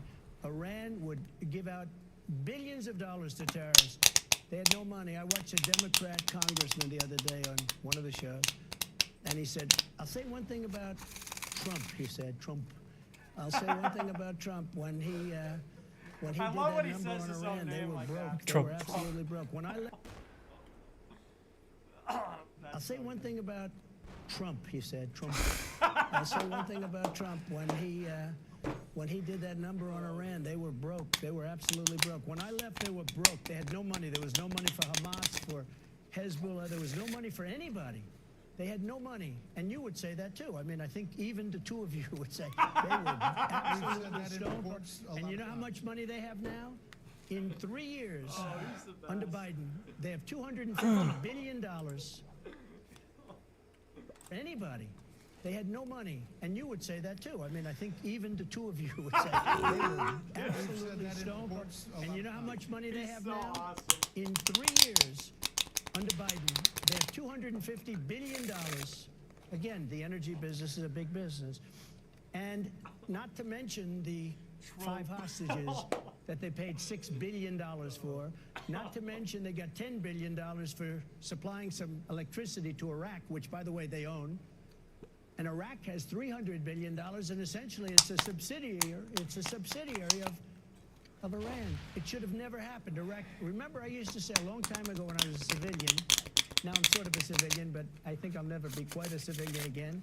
I'd love to be, but I used to say, don't go into Iraq. Don't do it. Don't do it. But if you're going to do it, keep the oil. Do you remember keep the oil? They didn't keep the oil. So they have $300 billion, and we have nothing. We have nothing. You know, they used to say about wars, to the victor belong the spoils. We go into some place we obliterate it, and then we leave. Dude, he's so awesome. He's awesome. He just deserves it. He should be the king. Forget the election. Forget the presidency. He should just be the leader forever. Like, how could anyone... Who else would be the leader? He says about the war in Iraq. Hey, you know, to the victor go the spoils. We annihilated them. Where's the spoils? We annihilate them, then we leave? Where's the treasure? It's like a pirate king. It's like the fucking barbarian. We have nothing. You know, they used to say about There we wars, go. to the victor belong the spoils. We go into some place we That is pretty obliterate it, and funny. we leave. We are run by fools. We're run by stupid people. But we ran it very smart for 4 years, and we won everything. We won everything. Mr. President, you're talking a lot about... To the victor belong the spoils. Look, you defeat Iraq, you get all their stuff. We get to take all their stuff. The best is when they sold the war in Iraq, they said, oh, well, you know, we got to liberate the Iraqi people, man. Like, the government sucks, but the people just want freedom, and we're going to give it to them. And Trump is like, we obliterated them. We didn't take all their stuff. It used to be you defeat them, to the victor go the spoils. You obliterate them and then you leave. And then you leave. Where's the cool stuff that we get? So remember I said that earlier? We were watching the DeSantis-Haley thing. It's like DeSantis and Haley are giving the debate team thing. I said, and Trump used to say, we spent $5 trillion. We can't even go there. You have to take the oil. We should have taken. And then like 8 years later, he hasn't let that go. 9 years later, it's been almost 9 years since he ran when he announced at 15. And he goes, to the victor belong the spoils. Smart for 4 years, run by fools. We're run by students. We obliterated, and then we leave. To the victor belong the spoils. We go into some place we obliterated, and then we leave. We are run by fools. We're run by stupid people. But we ran it very smart for 4 years, and we won everything. We won everything. Mr. President, you're talking a lot about policy. You get questions about what a second term is going to look like. When you're in your rallies, you spend a lot of time talking about retribution. And so there are questions about how much a second term of a Donald Trump presidency, second term, would be about retribution and looking backwards and grievances, and how much would be looking forward. Well, first of all, a lot of people would say that that's not so bad. Look what they did. Russia hoax, the FBI Twitter hoax, the 51 intelligence agents hoax, all of these different hoaxes that they did. I mean, you know, a lot of people would say that's probably quite normal. I'm not going to have time for retribution. We're going to make this country so successful again. I'm not going to have time for retribution. And remember this, our ultimate retribution is success. When we had just prior to the China virus coming in, if you don't mind, I'd like to be accurate as opposed to COVID. It is the China virus. It came out of Wuhan. And I said a long time ago in your show, it came out of Wuhan. They were saying it came out of caves, bat caves, 2,000 miles away. It came out of Italy. It came out of France. No, it came out of Wuhan, the labs. Came out of Wuhan. By the way, I don't think it was done. I think it was done out of incompetence. That's what I think. I believe that the scientist went out, said hello to her girlfriend, and that was the end of that. She died, and then people started dying all over the place. But who knows? Who knows? I can tell you one thing. I got along with President Xi, but I took in 400 They love him. billion. They absolutely love him. He's our king. He is our I got leader. along with President Xi, but I took We are in his subjects. Look, and they're absolutely loving it. $400 billion in tariffs and taxes from China. And Oh, one of the man, I got a reasons China's headache. not doing so well today is because of those tariffs. And Biden wants to cut them. You know, he got paid off by China after all, so he wants to help the people that gave him a lot of money. But he's a Manchurian candidate in a true sense. He got money from China, he got money from Russia. You remember the debate where Chris Wallace, how is he doing, I wonder? But Chris Wallace, when I said to Biden, I asked him a question. I said, how come you got $3.5 million from the mayor of Moscow's wife? Wow, he's And Chris stupid. Wallace wouldn't let me ask me. I said, why are you stopping this? Now it's turned out to be a big deal. He got $3.5 million from the mayor of Moscow's wife. I tell you this, we're going to have a success that's so great that hopefully, I won't have time for retribution. There won't be retribution, there'll be success. Mr. President, before we wrap up this, you know, there is this report, House Democrats documents that say that nearly $8 million in payments to your businesses from foreign governments, China included, Saudi Arabia, while you were in office. They say Article 1 of the Constitution says you can't accept money from foreign governments while president. Would you pledge to divest from your business in the second term as other presidents have done? So that's what they're reporting. I own hotels all over I don't get free money. Somebody rents a hotel room, et cetera, much money I gave back. In fact, I didn't have to do it. You know, George Washington was a very rich man. People don't know that. In his essentially White House, which wasn't built, but they had an office, he had a business desk and he had a country desk right next to each other. You're allowed to do that. I didn't do it. I put everything in trust. And This is the record. There's all these audio issues. This is from the recording on YouTube. What the fuck? Recorded from live TV.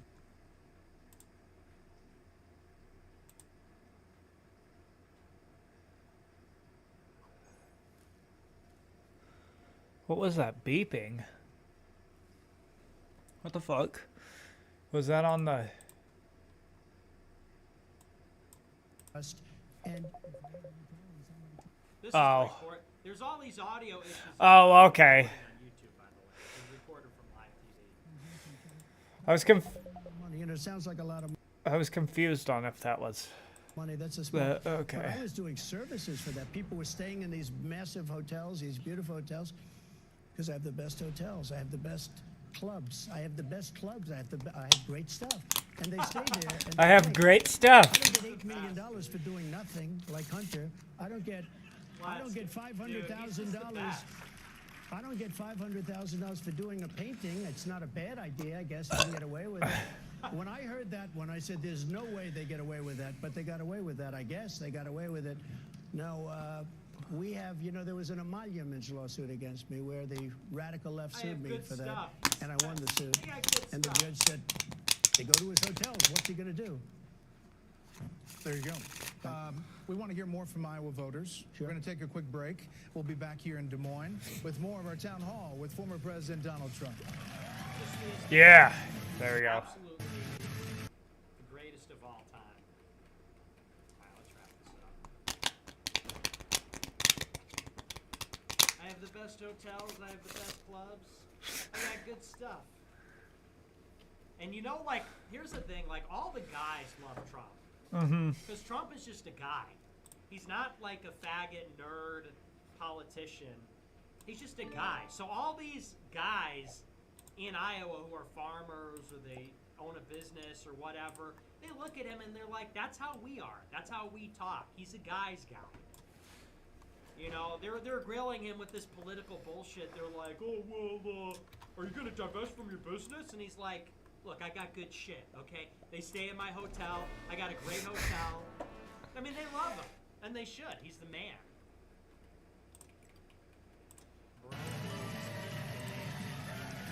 Welcome back, everybody, to our town hall with former President Trump. We're glad to have all of you with us tonight. We want to try to get in a few more questions here. We have a lot of good ones. Let's go to Rebecca. She is a mom of 6 from Ogden. There she is. Hi, Rebecca. Hi. Are you decided, leaning towards one person or another? All got leanings here in Iowa.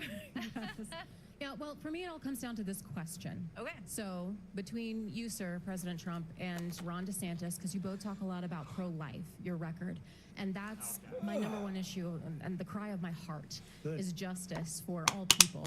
And I've been, vocal and celebrating with you all of your pro-life victories from the past.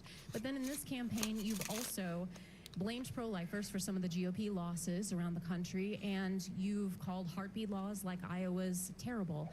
And so I'd just like some clarity on this because it's such an important question to me. Okay. I'd like for you to reassure me that you can protect all life, every person's right to life, without compromise.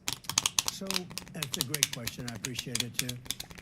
You wouldn't be asking that question, even talking about the issue, because for 54 years they were trying to get Roe v. Wade terminated, and I did it, and I'm proud to have done it. They wanted to get it back, right? You wouldn't have that. There would be no question. Nobody else was going to get that done but me. Yeah.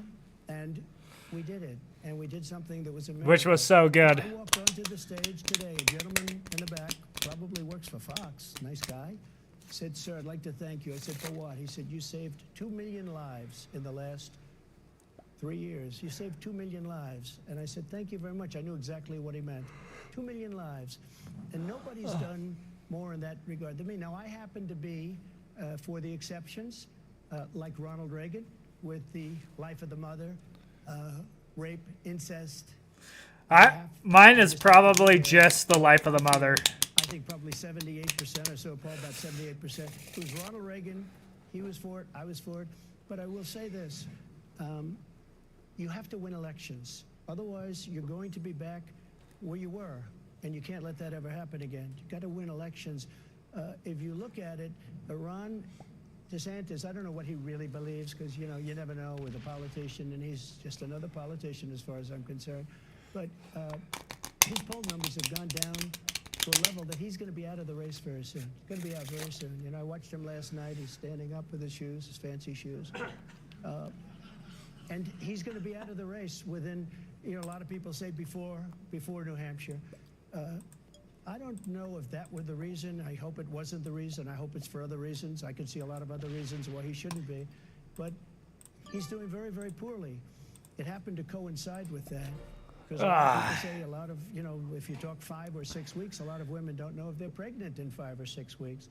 I want to get something where people are happy. This has been tearing our country apart for 50 years. Nobody's been able to do anything. And again, you can only ask that question, and you ask it brilliantly, and I understand exactly where you're coming from. I love where you're coming from. But we still have to win elections. And they've used this, we have some great Republicans, and they're great on the issue, and you would love them on the issue. And a lot of them have just been decimated in the election. Decimated. I mean, absolutely. So we're going to come up with something that people want and people like. I would love you to, first of all, you have to go with your heart, okay? You have to go with your heart first. Go with your heart, your mind, go with it. But you do also have to put in there a little bit. You have to win elections. But if it weren't for me with Roe v. Wade, you wouldn't even be talking about this up. You wouldn't be asking that question because we're right back. And remember this, they're the radicals. We're not the radicals. Because they'll kill a baby. Remember I had the debate with crooked Hillary Clinton. Crooked Hillary Clinton. We'll use that now for Joe Biden, as you know. I call her beautiful Hillary. She's a beautiful woman. But in the debate with Hillary Clinton, I said, she's willing to rip the baby out of the womb in the 9th month. And I never heard this. In the 9th month. It happened to me. It just came to me during that debate. I didn't go up there thinking I was going to say that. And she even winced. Nobody wants to see that happening after a certain period of time. Nobody. They're the radicals because they're willing to kill the baby in 8 months, 9 months, or even after birth. If you remember the former governor of Virginia, where he said, you kill the baby after the 9th month, or even after you set the baby aside and you have a conversation with the mother. And if the conversation, can you imagine? But these are the radicals. We're not the radicals. We are not the radicals. But we're living in a time when there has to be a little bit of a concession one way or the other. And I think, I want to get it right. I have to get it right. But without what I did, you would never even be asking that question, because there was no chance that was going to happen. For 54 years, they campaigned on that issue, and nobody pulled it off but me. So I think you're going to be happy in the end. Thank you very much. All right, let's, thank you very much for that question. Let's go to Bo. Bo, you're from Madrid, Iowa? Madrid. At the end of the day, it's just politics, and I like that Trump just says it, because he's just right. You know, the Dems are obviously trying to make pro-life a poison pill, because on the one side you've got the fact that most women do not support these laws, and it is costing Republicans elections. That's why women shouldn't vote. On the other side, you have the pro-lifers that are trying to kill the Republicans if they are not sufficiently pro-life. And you hear all these people, like, on the other stage, they're waffling about it. They say, well, we need to build a consensus, or we need to do this or that. And I like that Trump just comes out and says it's politics. You know, I'm pro-life, but we have to win the election. It is what it is. And that's true. I mean, that's completely true. And I think people are mature enough to understand that without having to be lied to. Oh, I'm so sorry. I knew I could get through every city, I thought. Well, Madrid. Do you know how you're going to caucus? Trump, 100%. Oh, I like it. And you have a question?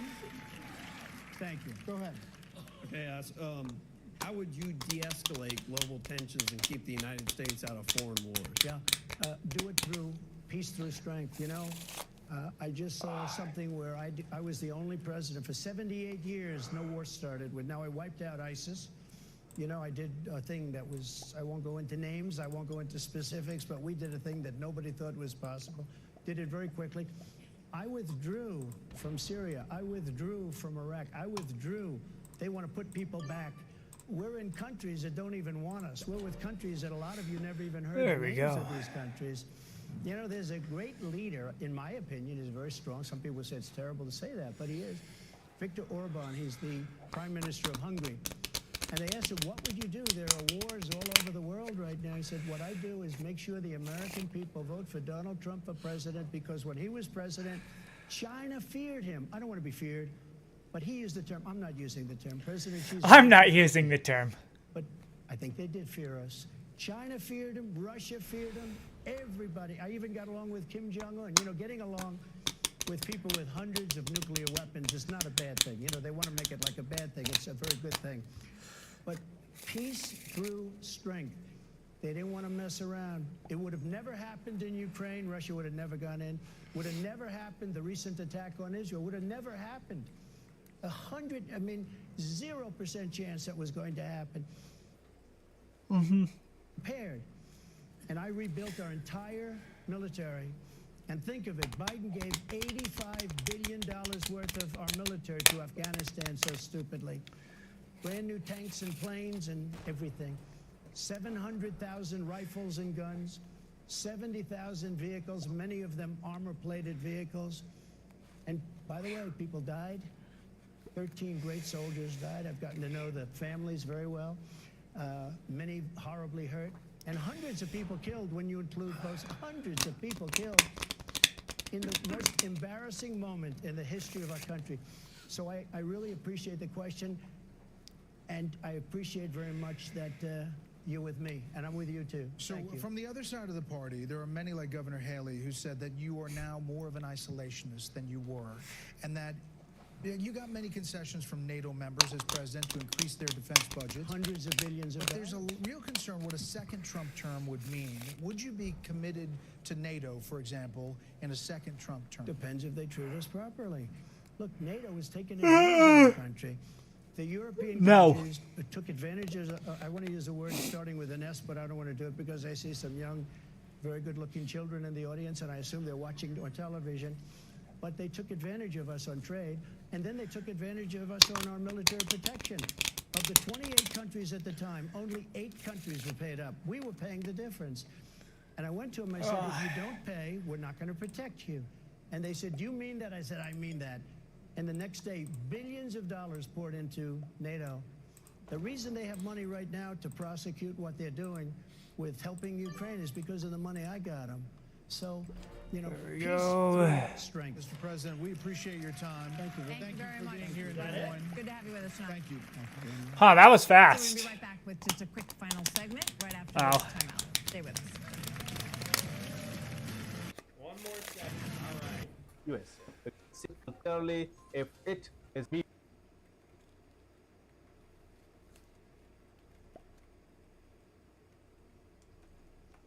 Pretty good.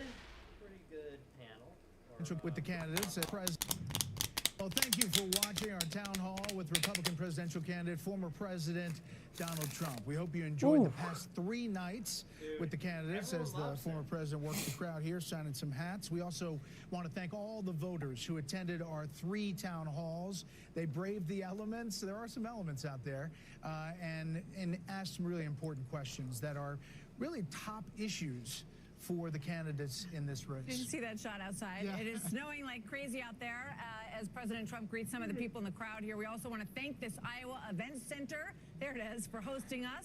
No weather forecast needed. It's quite clear what's happening here. So join us, please, this weekend for Fox's special coverage. He's so awesome. All right, well, that's the town hall. We did end up watching much of this because this just sucks by comparison. I mean, you have farmers. Purple does not understand how to play. Or not purple. Pink does not know how to play. Like, compare and contrast, Trump is so real. He's just a real guy. He's just like us. He's a real human being. These people are not real. They're fake corporate puppets. Politicians are so desperate and thirsty for it. Trump just is. Trump just exudes greatness and excellence and power and strength and pride. That's why we love him. That's why we want him to be emperor for life, dictator for life. I don't know about that, but Rightful king. See, the DeSantisLies.com. Documented lies. In your mind, what needs to be done? How serious of a threat is China? Well, first of all, look at what is happening. You've got China. Shut up. Growing signs of frustration and even anger among members of the Ron DeSantis team. Yo, Leaders show goes on. Remember that song? of the DeSantis never backed down. And the show goes met on. privately last Tuesday to work on a plan to fight back against rival Haters in the building. Nikki Haley's recent rise in the polls. It's important to note this ad takes past quotes from Haley about Clinton completely out of context. Let's say that again. Completely out of context. It shows a desperation of the DeSantis camp. The reason I got into politics, believe it or Dude, not, remember I that don't song? agree. That song was so fire. it still is. I totally forgot about that one. This is some Keno from the 2010s. Kano's in the building, nigga.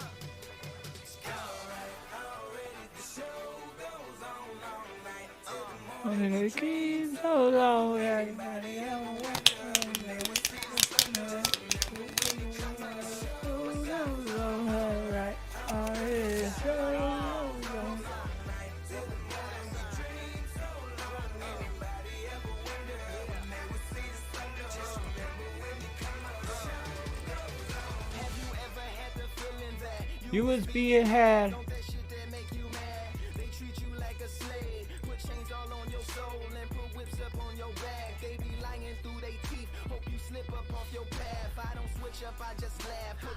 That's a great song. Remember this song?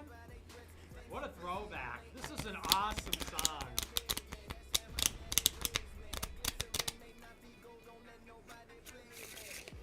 Oh, this part's good. Put your hands up. When times is how you stand up. LUP the man, cause a brand that the fans trust. So I know, he wants Asia. It's so ridiculous. Like, you can't get Asia. And if you can get Asia, basically you've won the game already. If you're able to hold Asia. The show goes on alright. I wanted to dream so long.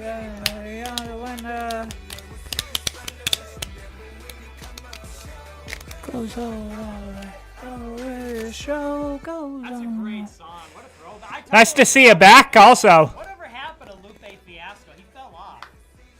I feel he came out with this and we never... Yeah, no. You don't get Asia, at least. Like, I've only seen people hold Asia for like 1 or 2 turns. That's the max. heard from him again.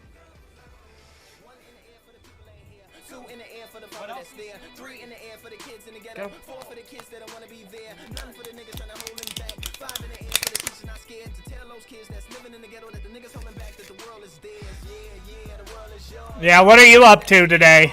Terrified of the world. Now I'm on a world tour. I will give up everything, even start a world war for these ghetto girls and boys. I'm rapping around the world for Africa to New York, Haiti then I detour, Oakland out to Auckland, Gaza Strip to Detroit. Say hip hop only destroy. Should he just say Gaza Strip?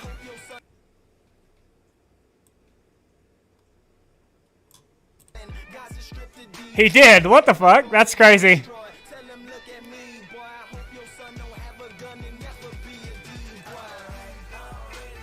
Oh, goes all right. The streets so long. Everybody else will want that.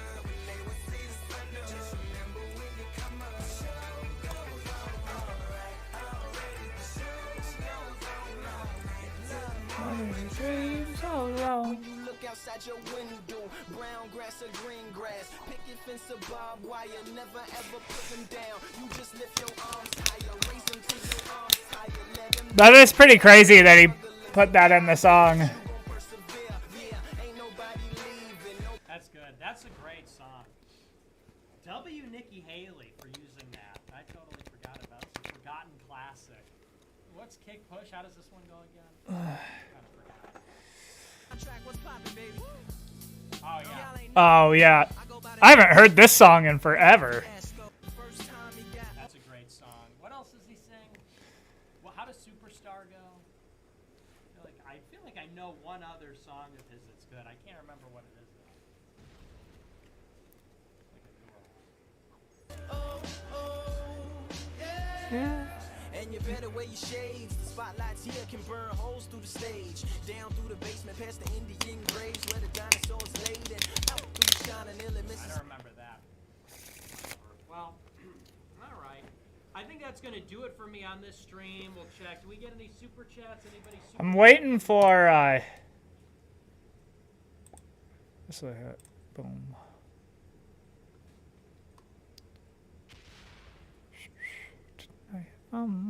The show goes on and like your dream so long, everybody. I'm a winner.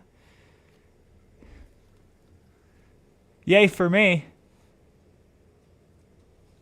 Yay for question mark? What do you mean?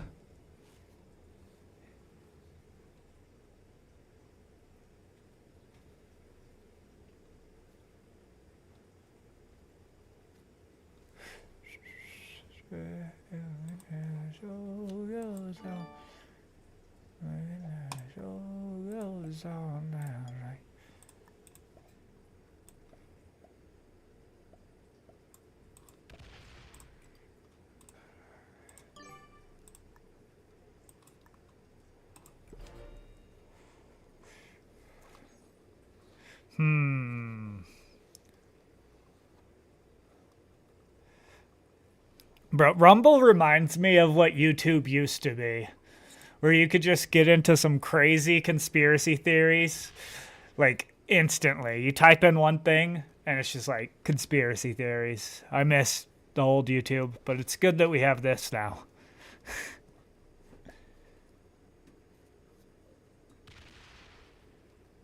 Oh man, they're gonna have a Call of Duty is gonna be about the Gulf War. That's cool.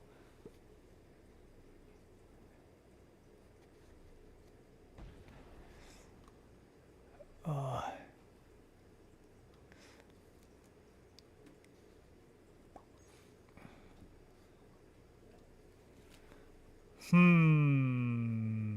Let's see. Trying to find some good shit about the Gulf War here. I kind of want to watch this just because it sounds funny. Frog, Pfizer, fuck Freud. What the fuck? Alright, how much ahead am I? Yeah, not enough to go full blown into anyone yet.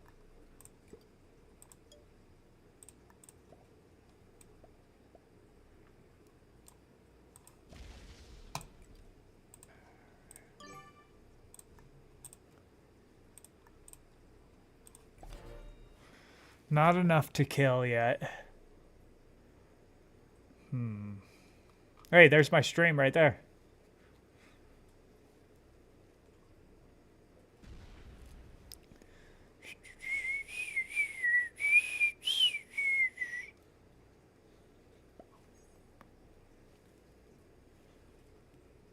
I kind of want to see this, that it's about the Gulf. Wait.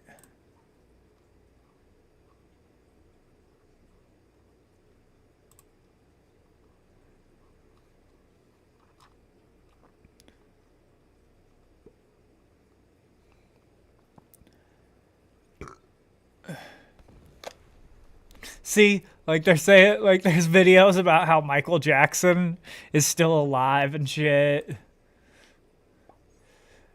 It's just funny.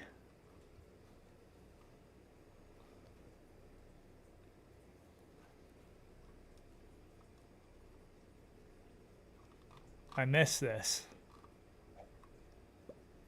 Oh, Gulf of Tonkin? No, that's not the Gulf War.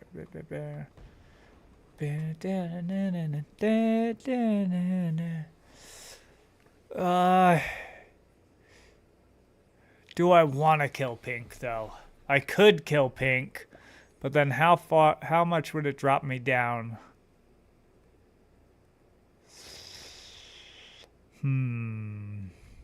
Should I kill Pink? All right, you decide. Do I kill Pink or not?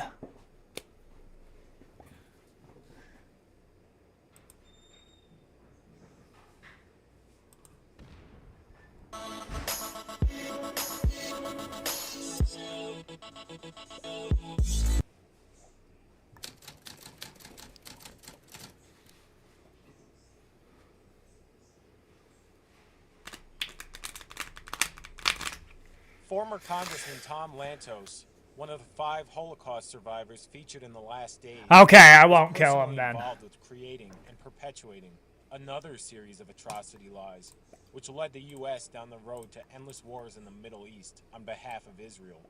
Tom Lantos's Congressional Human Rights Caucus held a hearing after the invasion of Kuwait by Iraq. At the time, the American people were hesitant about getting involved with another Vietnam. Lantos's Human Rights Caucus presented witnesses who spoke about alleged atrocities committed. All right, I won't kill him. Soldiers. It was revealed months after this hearing successfully pushed the U.S. into the first Gulf War. What? Oh, I said that I won't kill the guy. Thank you, baby. Yep. Did you go tan and stuff too? No. Or just? Oh. I went dropped off rent, went to the bank, and went and got food. Oh, nice. All right, I'll see you later. Love ya.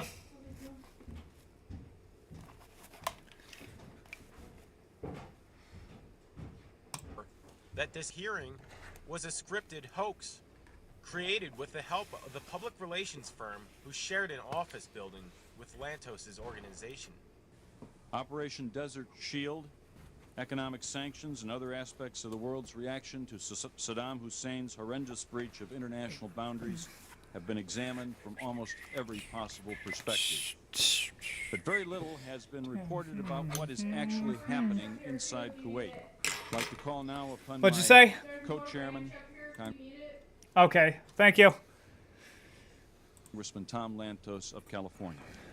What we have seen since the 2nd of August boggles the mind.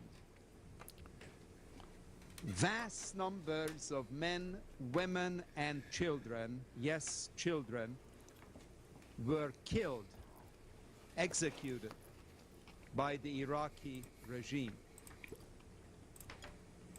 Premature infants in incubators were sentenced to die by having the incubators removed and the children allowed.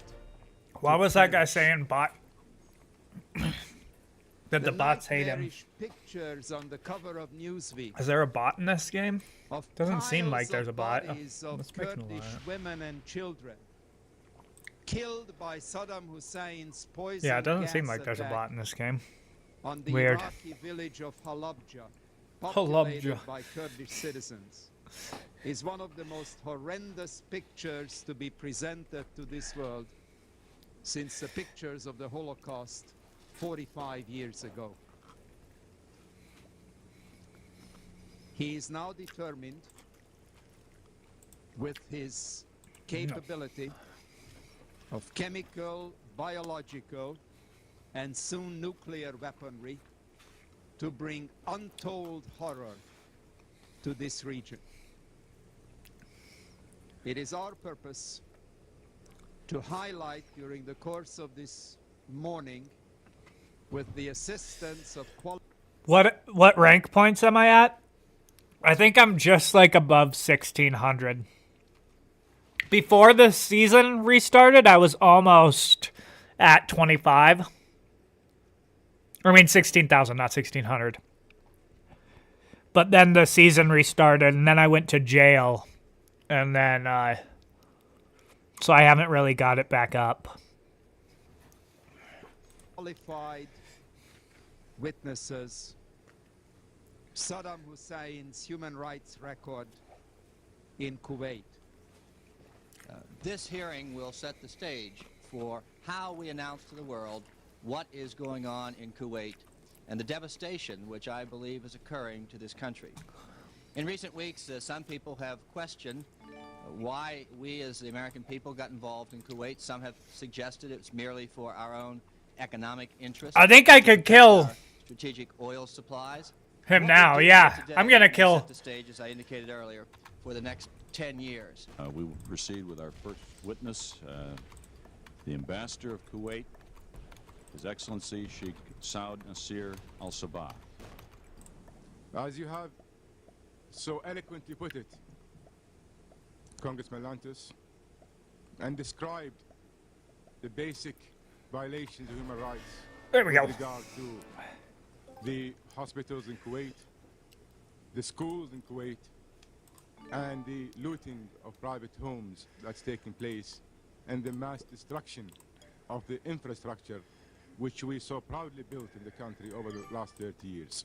Today you're going to hear, There we go. not hearsay evidence, you're going to hear Yep. eyewitnesses.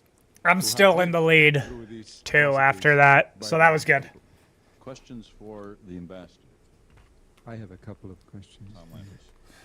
We have been advised That's what he that gets there for has telling been me. rape on an I didn't go to prison, I went to jail. I got a DUI, so I had to go spend a week in jail. indiscriminate and massive scale. There has been the most brutal torture of both men, women, and children, with prolonged beatings on the most sensitive parts of the human body, the Mhm. extraction of fingernails and toenails, electric shock. Yeah, but I don't drink anymore.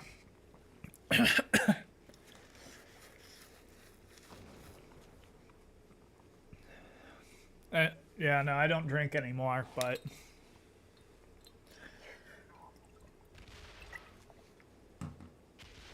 Just because I don't want another DUI. And also, you feel better when you're not drinking. I just have more of a clear head, you know? Don't have random anxiety and stuff anymore from Are these the kinds drinking. of reports you are getting? Yes, sir, they are the kind of reports that I'm getting, all the above. I can only ask how these animals can commit such barbaric and inhuman acts and then deny that these acts ever took place. When President Bush likened Saddam Hussein to Adolf Hitler, it rang true to me. Huh. Although Saddam Hussein may not yet have carried out an organized genocide against the people of Kuwait, he certainly is committing acts against humanity of unimaginable brutality. All this is clearly reminiscent Bro, all this of shit was actions taken fake. by Hitler in the 1930s and 40s. Our final witness is also using an assumed name, and again we ask our friends in the media to respect the need for her to protect her family. And we finally call on Naira to testify. It's the second week after invasion. I volunteered at the Al-Adan hospital with 12 other women who wanted to help as well. I was the youngest volunteer. The other women were from 20 to 30 years old. While I was there, I saw the Iraqi soldiers come into the hospital with guns. They took the babies out of the incubators, and left the children to die on the cold floor. It was horrifying. I saw and talked to a friend of mine after his torture and released by the Iraqis. He is 22, but he looked as though he could have been an old man. The Iraqis dunked his head into a swimming pool until he almost drowned. They pulled out his fingernails and applied electric shock to sensitive private parts of his body. What the fuck? This was all fake. But, like, why would they make the... You never drank? Yeah, I don't. How old are you? He was lucky to survive. I'm glad I'm 15, old enough to remember Kuwait before Saddam Hussein destroyed it, and young enough to rebuild it. Thank you. You have performed a service of incalculable value. 21. Nice. And one can only hope and pray that... But you're Muslim, too. You're not allowed to drink, right?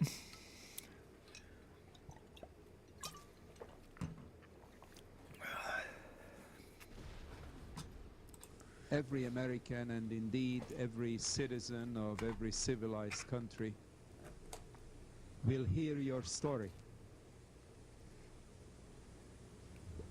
There are rare moments in history when we are confronted with human depravity of incredible proportions. We had the killing fields in Cambodia. We had the Holocaust with millions.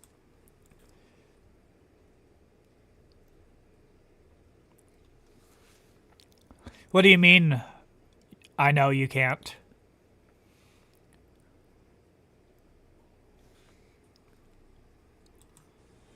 Innocent, killed, and now we have the rape of the people of Kuwait. Is that like a question? You have shaken up all of us, even those who have seen horror firsthand, like myself. It was 51 years ago that Adolf Hitler unleashed unspeakable horrors on mankind. And the initial reaction of vast numbers was one of disbelief or lack of interest. Saddam Hussein has now unleashed on the people of Kuwait unspeakable horrors. He is ready to unleash unspeakable horrors to other nations in the area. Oh, I like this guy. And it is the responsibility of all Tom of us Lantos. to awaken an indifferent and disinterested world community to what this new Hitler means. Tonight.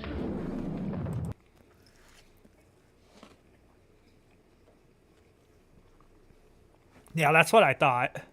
It was the most shocking atrocity story about Iraq's invasion of Kuwait. They took the babies out of the incubators.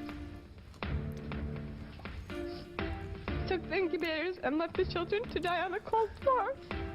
But what?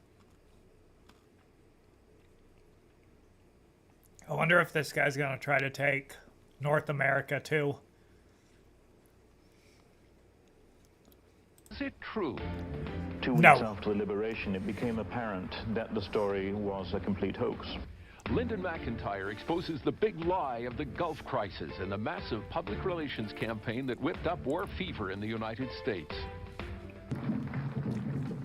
Citizens for a Free Kuwait wanted to get public opinion behind a full-scale commitment to liberate their country. So they paid $10.7 million. I hope that this guy doesn't bot out, because that would really screw me.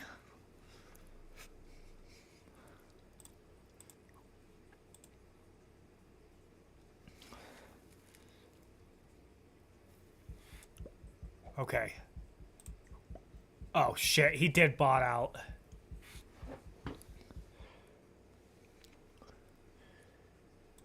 That sucks.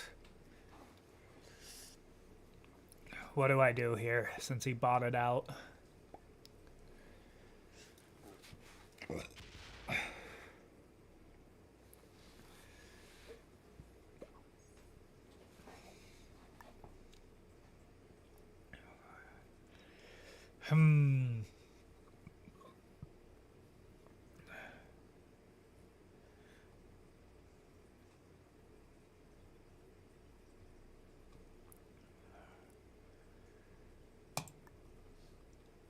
Do I just go kill purple? And then blue? Because I think I could. That sucks. We'll see if it tries to break me.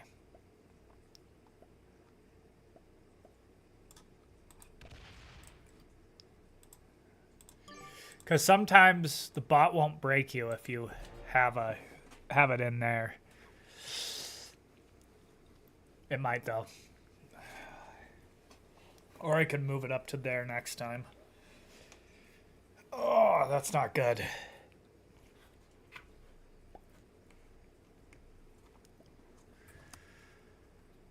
Oh, good.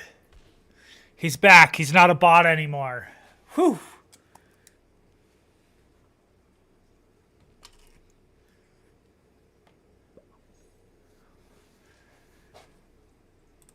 To America's biggest public relations company. That's good. Hill and Knowlton, Inc. But early on, their daily polling showed most ordinary Americans didn't care about Kuwait. At the time Congressman Porter and Lantos chaired the hearing on Kuwait, they also headed a private group, the Congressional Human Rights Foundation. MacArthur discovered a disturbing link between the Human Rights Foundation and the PR firm that was selling the war. The Congressional Human Rights Foundation literally operates out of Hill and Knowlton's offices on the second floor of an office complex called Washington Harbor in Georgetown. Hill and Knowlton provides a $3,000 in-kind charitable contribution to the Congressional Human Rights Foundation in the form of a rent reduction for the office space. The link between Hill and Knowlton and the Human Rights Foundation doesn't end there. Frank Mankiewicz, vice chairman of Hill and Knowlton, became a director of the Human Rights Foundation. And there are other interconnections. Citizens for a Free Kuwait donated $50,000 to the Congressional I should have Human just Rights went boom. Foundation after Iraq invaded Kuwait. Daylight brings only the digging of yet more graves as bodies... Soon there were reports of mass burials of premature babies in Kuwait, dumped from incubators which were then trucked to Baghdad. The Iraqis tore the respirators from their incubators. We had to bury many of people. And the story didn't just have an impact in the U.S. The United Nations convened a rare public forum. The hardest thing was burying the babies. I myself buried 14 newborn babies that had been taken from their incubators by the soldiers. Will those in favor... In a vote 2 days later, the UN approved the use of force against Iraq. Within days of the UN session, a report on Kuwait by Amnesty International quoted Naira's testimony to the U.S. congressman, and they put a number on the infant deaths, 312. Meanwhile, the U.S. Congress was preparing to authorize military force. That now is the time to check the aggression of this ruthless dictator whose troops have bayoneted pregnant women and have ripped babies from their incubators in Kuwait. The House easily approved a war resolution. Then it was up to the Senate. To authorize the use of United States Armed Forces pursuant to United In the debate, the incubator story came up 7 times. Mr. Dole, aye. Mr. Domenici. Okay. I don't really care that I lost those 16 troops. I'm still in the lead by quite a ways, so...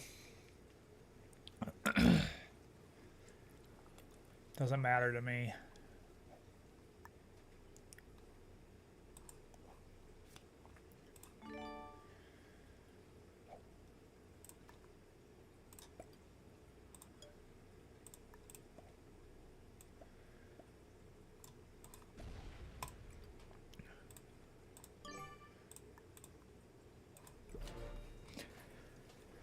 We'll see if he breaks me.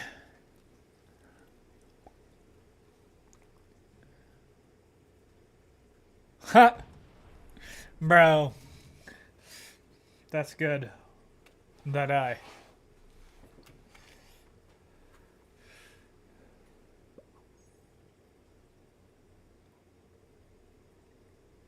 Well played for Green. Yeah, that was a good play what Green did.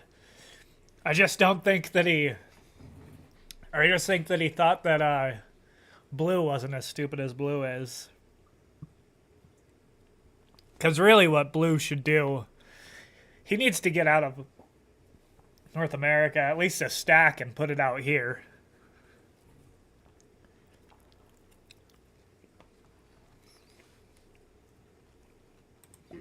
Aye.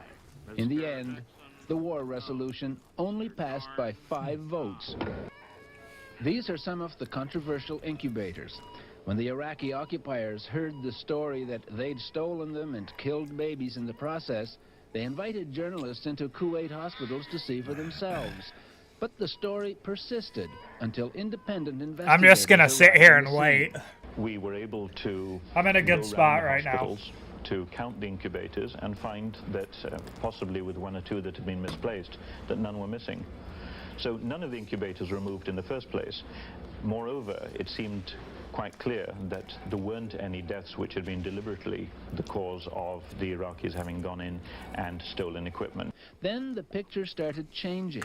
The doctor who gave Amnesty the information that 312 babies died revised the number down to 72. It finally settled at 30, of which 19 died before the Iraqis arrived. The story evaporated. The video news release, the high-tech PR blurb. Hill and Knowlton generated an audio-video feast of images for the media. And one of the most compelling was Naira. I cannot help but think of my nephew, who, if born premature, might have died that day as well. She seemed to be alone before the Congressional Human Rights Caucus identified only as a Kuwaiti escapee. But we've discovered she wasn't alone at all. And she wasn't just a simple Kuwaiti escapee. In fact, she was the princess or something. She was the daughter of the... Just a few seats away was her father, Kuwait's ambassador to the United States Oh yeah, and the Canada. ambassador. I thought that she was the daughter of the prince, but no, she was the daughter of the ambassador. Slipped out of the caucus hearing, back into the protective folds of her family, the extended royal family of Kuwait, headed by the Emir Jabir al-Sabah. How many people knew? I like what's going on here. That's good for me. If he takes that, I think Blue is basically gonna attack him.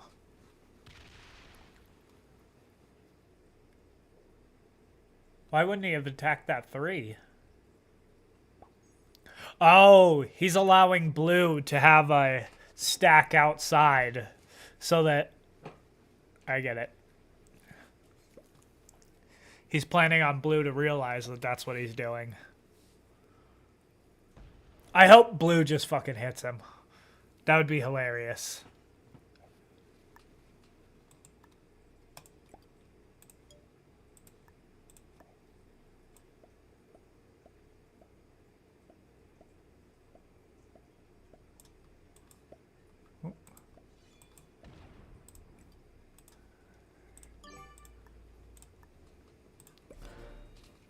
Ooh, I shouldn't have locked my stack on the insides right now. That was a bad move.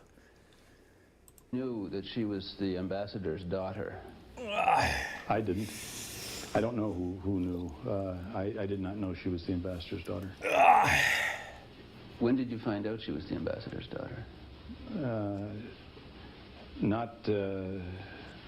This is the first allegation I've had that she was the ambassador's daughter. Does it affect her credibility in your mind? I think it certainly should have been known at the time of the hearing. It would have had bearing on what she might have said, yes. I think people, members of Congress certainly, and members of the public were entitled to know the source of her testimony, therefore who she was. If it became known that it was somebody who was closely associated with obviously putting across a Kuwaiti government position at a particular time when public opinion was very sensitively balanced in the United States, at least, about whether or not one should be going to war. It was an evenly balanced issue. Then it could well have tipped the balance one way that this was an entire show that was being arranged. The Canadian Broadcasting Company did a decent job in their expose on the incubator atrocity hoax. However, they didn't dare point out that while the non-Jewish Congressman John Porter was deliberately kept in the dark regarding Naira's identity, the Jew Tom Lantos knew all along that the Kuwaiti girl who spoke perfect English was in fact the ambassador's daughter. After the war, the New York Times ran articles condemning Lantos for conspiring with a public relations firm to knowingly produce false testimony, which pushed the U.S. towards war. Leave it to an expert, a Holocaust promoter, to fabricate wartime atrocity lies on behalf of Israel. The Congressional Human Rights Caucus, if it has done nothing in the last 8 years but bring this one hearing to the attention of the American people, it has served its purpose. I want to thank all of you. This hearing is concluded. That concludes this hearing of the Congressional Human Rights Caucus. I need to go to the bathroom real quick.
I gotta hurry.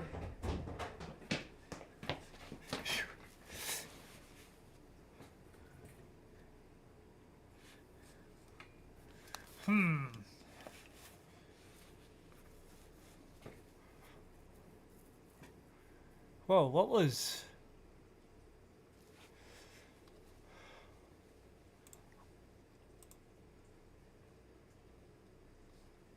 Is blue botting out again? Or not blue, green botting out again?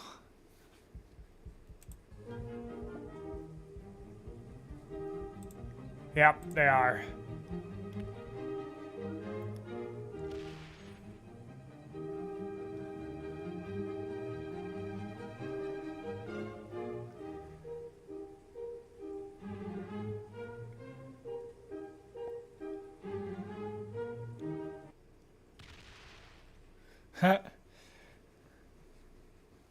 Green botting out is actually good for me now.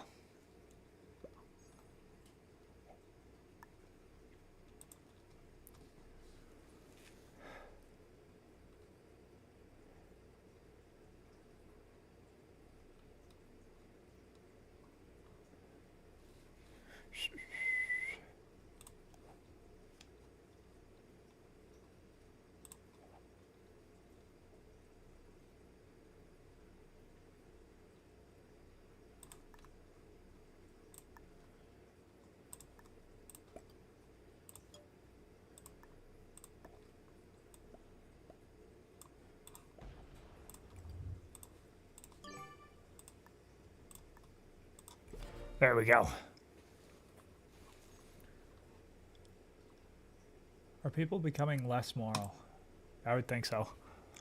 Tim Shi. I would say so. Now records show he invested in a Chinese company caught stealing personal information from Americans. President Trump banned the company to protect our national security. But Shady Sheehy cashed in on communist Shady China. Do you know what's in your cheap protein powder? Well, here to tell us is all-natural fitness athlete Paul Sklar. All right, let's see what we've got. Alex O'Connor, welcome to the show.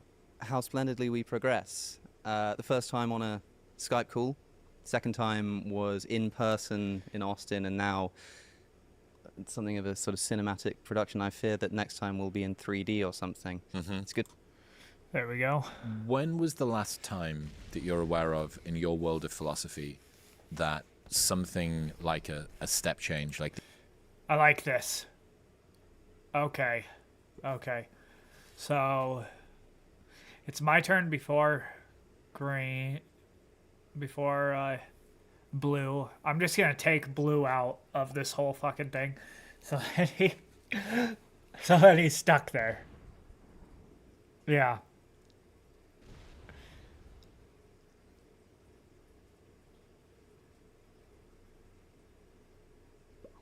All right, here we go. What we do with blue now is that we go, trade, go like this, boom, next phase.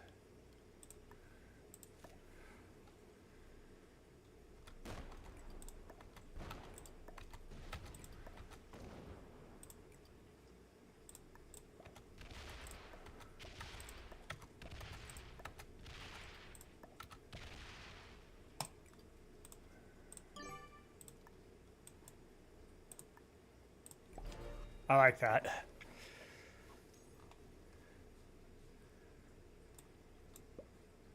the equivalent of the discovery of the Higgs boson happened? In philosophy? Yeah, just... Every now and again something does... Ah, beautiful! And all right, I won. Recent example, and by recent, consider we're talking about the history of philosophy here, 20th century, the theory of knowledge is completely exploded by a man called Edmund Gettier. And this is actually, I think, quite fascinating. I'll be interested to hear what you think about this. So, knowledge is really difficult to define. People didn't used to have as much of a problem with it. Like, if you had to give a definition of knowledge, what does it mean to know something? This isn't like a... That was really what I was hoping for. I'm glad that I got that. Huh?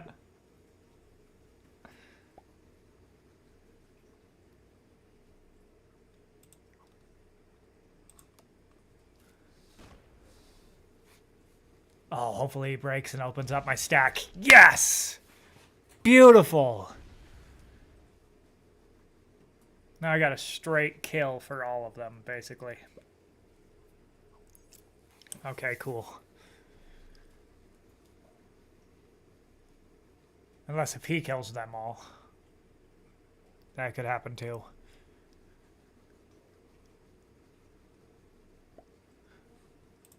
trick question. I'm just interested. What do you think? To know something, to be able to accurately predict what happens in the world. Okay, so it's got something to do with it being true in the world and your ability to predict, but you can also think about things in the past, right? Like you can know that Napoleon existed or something. So prediction, and the ability to infer. To infer, to sort of, to have some kind of belief about the world, which is accurate, which is true. Sure, but then imagine, for example, you're in like a locked concrete box. He should have with no attacked windows. my 16. And I don't know, like some voodoo mystic tells you that it's raining outside, and they're just like insane. They're on drugs or something, and they just tell you that it's raining. They're convinced of it, and for some reason you believe them, totally irrationally, and it just so happens that it is by coincidence raining outside. Did you know? Right. So you have a belief about the world which is true, but it would seem very strange to say that you know that it's raining outside, right? And so since Plato and the ancients, we've sort of had a consensus on the idea he knows that he knowledge is lost. Justified true belief. JTB. So you need to have a belief that's true. You need to, of course, believe it to be true, but you have to also be justified in that belief, and that's what makes it knowledge. So if you see that it's raining outside through the window, and you believe that it's raining outside, and then it's true that it's raining outside, now you can say you know that it's raining outside. Right. Okay. And this is just essentially consensus for potentially thousands of years we're talking about here. And then Edmund Gettier, and at least one account, this may be apocryphal, but it said that he sort of hadn't really published anything and was being compelled to get something in a journal, and he just sort of reaches into his papers of random things he's been writing, pulls up the one on the top, and hands it off for submission. This is about 2 or 3 pages long, and it just upends the whole thing with essentially a counterexample, which are now known as Gettier cases. There we go. So his example was to say, okay, imagine that you're in a job interview, and this is like really your interview goes really quite well, and the person says to you, you know, I shouldn't really be saying this, but I think you've got it. And so you go back outside and you're feeling pretty good. There are other candidates, but you've got a pretty justified reason to think that you're going to get the job. Then the other guy goes in. Wow, how is while he? You're waiting for him, you know, you're just fiddling around in your pocket, and you take out whatever you've got in your pocket, and you've got 10 coins, and you're just fiddling with your 10 coins. So you develop a justified belief that the person who's going to get the job has 10 coins in his pocket, because you're pretty sure you're going to get the job, and you've just, by chance, you just had a look and you've got 10 coins. So you've got a justified belief that the person who's going to get the job has 10 coins. There we go. There's been... Oh, that was good.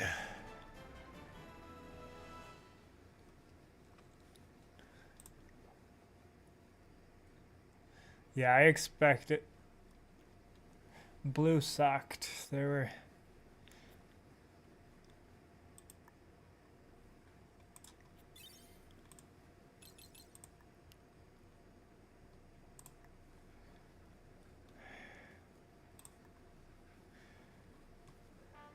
some kind of like freak mistake or something. Maybe they've read your name wrong on the form, or the person who told you they thought you got it meant to speak to the other person, but it turns out the other guy actually gets the job. But just by sheer coincidence, he also has 10 coins in his pocket. The question is, did you know that the person who would get the job would have 10 coins in his pocket? You have a justified, true belief that the person who gets the job would have 10 coins in his pocket. But it seems in this circumstance, you didn't know that. What That is just the seems wrong. question? Seems like a wrong. When was the last time that you're aware of in your world of philosophy that something like a step change, like the equivalent of the discovery of the Higgs boson, happened? In philosophy? Yeah, just... Every now and again something does come along that's a bit revolutionary. And a recent example, and by recent, consider we're talking about the history of philosophy here, 20th century, the theory of knowledge is completely exploded by a man called Edmund Gettier. And this is actually, I think, quite fascinating. I'll be interested to hear what you think about this. So knowledge is really difficult to define. People didn't used to have as much of a problem with it. Like if you had to give a definition of knowledge, what does it mean to know something? This isn't like a trick question. I'm just interested. What do you think? To know something, to be able to accurately predict what happens in the world. Okay, so it's got something to do with it being true in the world, and your ability to predict, but you can also think about things in the past, right? Like you can know that Napoleon existed or something. So predictions, the ability to infer. To infer, to sort of to have some kind of belief about the world, which is accurate, which is true. Sure, but then imagine, for example, you're in like a locked concrete box with no windows, and I don't know, like some voodoo mystic tells you that it's raining outside, and they're just like insane, they're on drugs or something, and they just tell you that it's raining, they're convinced of it, and for some reason you believe them, totally irrationally, and it just so happens that it is by coincidence raining outside. Did you know? Right, so you have a belief about the world which is true, but it would seem very strange to say that you know that it's raining outside, right? And so since Plato and the ancients, we've sort of had a consensus on the idea that knowledge is justified true belief. JTB. Oh, Green was the only one that didn't accept. So you need to have a belief that's true. You need to, of course, believe it to be true, but you have to also be justified in that belief, and that's what makes it knowledge. So if you see that it's raining outside through the window, and you believe that it's raining outside, and then it's true that it's raining outside, now you can say you know that it's raining outside. Right. Okay. And this is just essentially consensus for potentially thousands of years we're talking about here. And then Edmund Gettier, and at least one account, this may be apocryphal, but it said that he sort of hadn't really published anything and was being compelled to get something in a journal, and he just sort of reaches into his papers of random things he's been writing, pulls up the one on the top, and hands it off for submission. This is about 2 or 3 pages long, and it just upends the whole thing with essentially a counterexample, which are now known as Gettier cases. So his example was to say, okay, imagine that you're in a job interview, and your interview goes really quite well, and the person says to you, you know, I shouldn't really be saying this, but I think you've got it. And so you go back outside and you're feeling pretty good. There are other candidates, but you've got a pretty justified reason to think that you're going to get the job. Then the other guy goes in, and while you're waiting for him, you know, you're just fiddling around in your pocket, and you take out whatever you've got in your pocket, and you've got 10 coins, and you're just fiddling with your 10 coins. So you develop a justified belief that the person who's going to get the job has 10 coins in his pocket. Because you're pretty sure you're going to get the job, and you've just, by chance, you just had a look and you've got 10 coins. So you've got a justified belief that the person who's going to get the job has 10 coins in their pocket. There's been some kind of like freak mistake or something. Maybe they've read your name wrong on the form, or the person who told you they thought you got it meant to speak to the other person, but it turns out the other guy actually gets the job. But just by sheer coincidence, he also has 10 coins in his pocket. The question is, did you know that the person who would get the job would have 10 coins in his pocket? That's kind of... This is stupid, bro. You have a justified, true didn't. belief that the person who gets the job would have 10 coins in his pocket. But it seems in this circumstance, you didn't know that. That just seems wrong. It seems like a wrong account. It's a bit of a sort of clunky example, and he gives another one which is also maybe a little bit clunky. But this sort of sparks this type of affair called a Gettier case. Well, you told me, I think, over dinner, the best Gettier case, which was the person behind the hedge. Yes. So this is better. I think so. So I think it's actually better. Firstly, it's better to experience them for yourself, and there are simpler explanations as well. So I was in a car, driving around a bend, and over the hedge I see this small child sort of bouncing up and down behind the hedge, and I thought to myself, oh cool, I'm about to see a horse. I mean, it looked like the kid was riding a horse, and I was like, yeah, cool, we're going to see a horse, and we ride around this bend, and the kid was actually on his or her like dad's back, and that's why she was high up and bouncing up and down. But just by sheer coincidence, in the field behind them, dumbass. And I couldn't believe it. I thought, I've just experienced a Gettier case. I had a justified true belief that I was about to see a horse. The difficulty with that one is that it's probably not justified to believe that I was about to see a horse, because I probably should have thought that it could have been a father.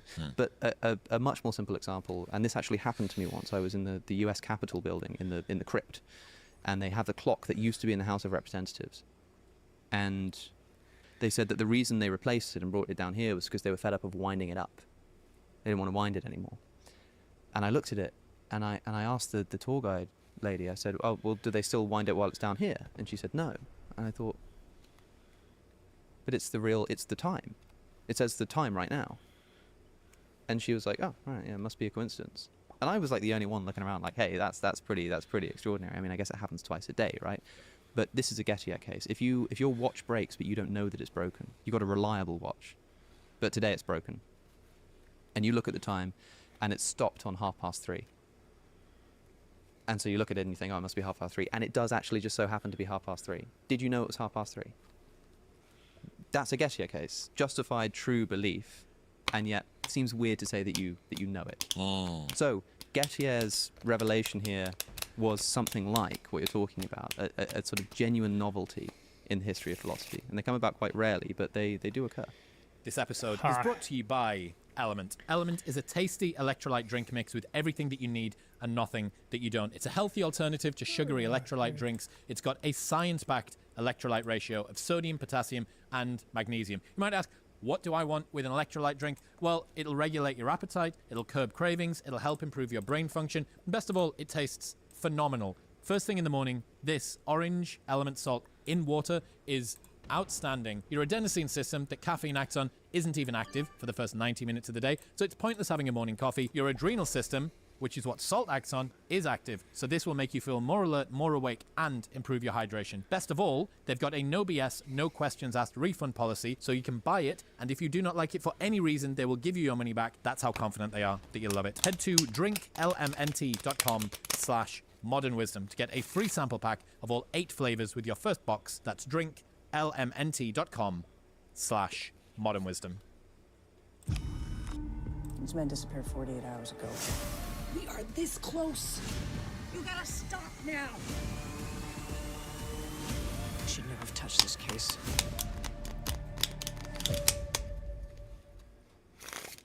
Friends would walk up to me and just be like, what the f is in your mug?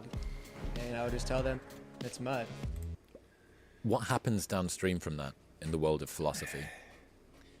Just a massive migraine, basically. People start coming up with arguments, responses, you know. So people start saying, oh, maybe it's not justified true belief. Maybe it's like causally related justification to the cause of the... But presumably, kind of in the same way that, I guess, a new scientific discovery is made about the way that we metabolize glucose, or about what happens if you take this amount of nicotine, or the role of metformin in preventing high blood pressure or something. There are stacked on top of that one assumption a number of other assumptions. But with philosophy, especially something I imagine like the philosophy of knowledge, it's so foundational that having this entire universe built on this particular foundation then means that the entire house of cards collapses down, and people then need to rebuild all of this nightmare on top of it. Yeah, well, most of philosophy is just a consistency test, as it is in something like mathematics. It's just that we accept that there are certain axioms that even mathematical axioms, you know, you can question them. I mean, Veritasium just made a quite good video about Euclidean geometry and how it's sort of just accepted for a very long time that, for example, you know, if you have a right angle, then if you sort of join up the two lines coming off that right angle, you'll create a triangle whose interior angles add up to 180 degrees. And then people start thinking about, what about like curved geometric spaces? What if you do this on a globe? If you put a triangle on a globe, the angles aren't going to add up in that way. And these are sort of like axioms of mathematics that essentially they don't necessarily get proved wrong or thrown out, but people realize that you can think about things differently. And so most of what we're doing is actually just testing for consistency. And so it's actually quite difficult to prove an axiom wrong, because you kind of need an axiom just to get off the ground, and the rest of everything you're doing is just consistency tests with that axiom. This was one of the most interesting things I learned from you, maybe in the first ever episode that we did, as you were teaching me about the difference between ethics and meta-ethics, as someone that isn't formally trained in either. And I use this all the time. It's such an interesting mental model to think that in order for me and you to have a discussion about ethics, our meta-ethical foundation, we need to agree on that. Because out of that, if we don't, the entire ethical discussion on top will just continue to fall back to definitional problems, and well, you're presuming that so you can't discuss the stuff that happens on top unless you discuss the stuff that's underneath. And this is it's the entirety of the trans debate, right? It's the entirety of lexical overwhelm, that if you can't agree on the definition of words, the argument about the words and what they then refer to just collapses in on itself and continuously just falls back to an argument about the definition of words. Yes, this happens with, for example, freedom. There are lots of different ways of conceiving of freedom. Famously, freedom from and freedom to, right? Is freedom just being left alone, or is freedom being empowered to do things that you should be able to do? And then when you have people arguing about nationalized healthcare, for example, one person says, to be free, you need to be healthy. And one person says, to be free, you need to spend your own money as you please and not be forced to fund other people's healthcare. Now, both of these people can be right. They're just defining freedom differently, of course. So you're quite right. And that's why metaethics is quite important. I mean, A.J. Ayer pointed out in Language, Truth and Logic that the vast majority of ethical debate is not ethical debate. It's descriptive debate. It's factual debate. If you look at the so-called ethical debate around gun laws in America, for example, people are talking about statistics. They're saying X many people die per year. Oh, well, don't you know that more children are killed by swimming pools? Don't you know that, like, if we introduce, you know, if we ban certain types of weapons or blah, blah, blah, that this many less people will die?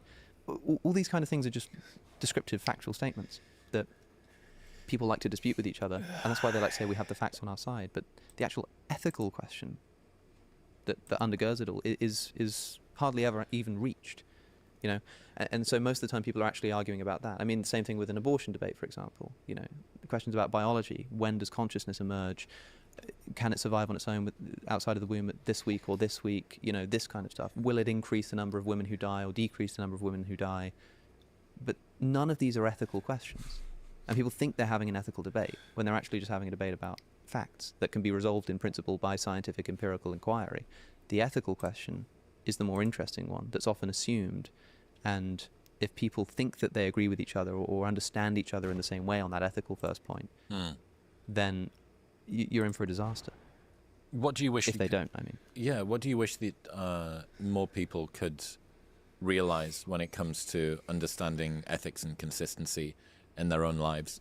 Is there something, that a little red pill or a particular insight that you wish you could deposit into the mind of the populace that you think would make their lives a little bit more easy or their sense-making a bit more simple? I don't know about making lives easier, but I do think that people should recognize the extent to which emotions dominate our ethical thinking. I mean, I think it's seen as a relatively eccentric view that ethics just is the expression of emotion. This was something popularized by that same A.J. Ayer in a book that was so troubling to the philosophical consensus at the time that there's a story of, I think it was maybe a dean of Balliol College or something, who, when a student came in, everybody wanted to talk about this book, and they were so scared of the implications of it that he literally throws it out of the window because he just doesn't want to talk about it. Because Ayer's talking about how the only things that can be meaningful are those which are analytically true or empirically verifiable. If the statement you're making isn't something you can at least in principle test empirically, or something that's just a tautology, 2 and 2 is 4, then what you're saying is literally meaningless. And people came to him and said, well, what about ethical statements? You can't prove these in principle and they're not tautological. And he said, well, the way that they're meaningful is that they are expressions of emotion. And I didn't want to get into a fight with Green because Green is going to get worn out here in a philosophy of ethics. second. It tries to describe what people mean when they say good or bad. And famously, he comes up with this analogy that saying murder is wrong is like saying boo murder. And saying murder is, or saying given to charity is good is like saying yay charity. It's just an expression of emotion. It's not even the same thing as saying I like charity or I don't like murder, because those things can be true or false. They have truth value. It could be true that it is just a psychological fact that I don't like murder. He means murder is wrong. That statement is just the expression of the emotion. Yep. Boo murder. And I think even if you don't agree with him to that extent, as I more or less do, if you begin to recognize the extent to which emotions are dominating your ethical conduct, pay attention to what it feels like when you analyze something as wrong. I think it belongs in the same category as... Because you've got this sort of emotion. Suite of soup of sort of stimulus going on inside of you. What is it like to feel like something is wrong? And we know that people seem to change what they rationally do based on how they're feeling. I mean, I don't know if you've come across terror management theory before. It would surprise me if you hadn't. The idea that all human beings are doing is trying to manage their fear of death. And that's what motivates all human activity. And there have been some interesting studies in this. Some of them are harder to replicate than others. But, I mean, the first one, the most famous, was some, I think, Arizona state judges. And they were being asked to recommend a bond for the solicitation of prostitution. And what the researchers did was they asked them to fill out just a form first. And on half of the forms, they just mentioned death. They just put in a few questions about death. You know, what do you think happens after death? You know, who would you put in your will? That kind of stuff. Nothing too extreme. And they found that the bond that was set by the judges, I mean, I think the average bond for the control group was less than $100, and for the ones who were reminded of their death was like $200 or $300 on average. What does that imply?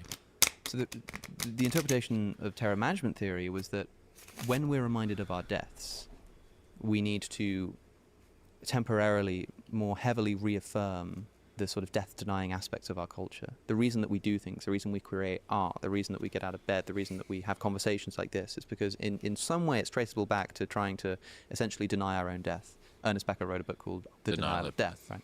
And this is essentially the idea. And so for judges, it might be something like by participating in the legal system, they're participating in something that's a bit beyond them, and therefore it exists outside of their own mortality. And so the thesis, this mortality salience hypothesis, as it's known, is that for a judge, if they're reminded of their own death, what they will temporarily be compelled to do is more harshly reaffirm that thing that is, you know, the death-denying aspect of their daily life, which is participation in the legal system, so more harsh penalties. Right, okay. Now, that to me seems, the explanation seems a little bit tenuous. I'm not sure about that, but it does seem strange that when you remind people of their own death, they will, you know, Christians and, like Muslims will become more derogatory towards Jews.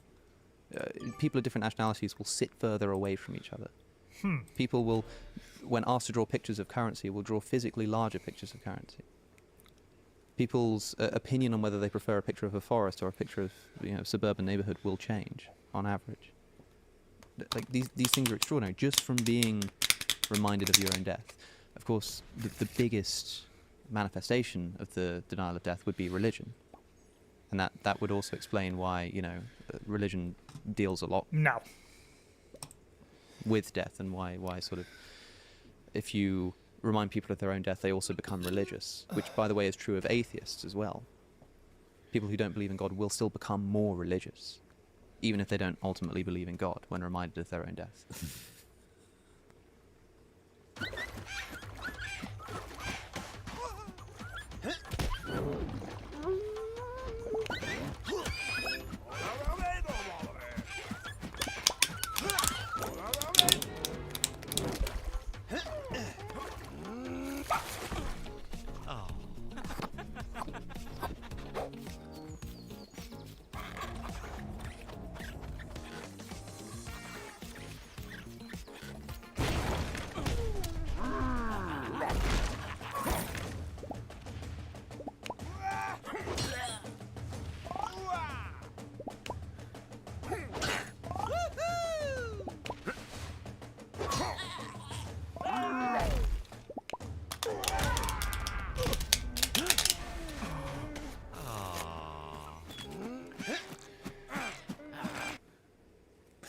Yeah,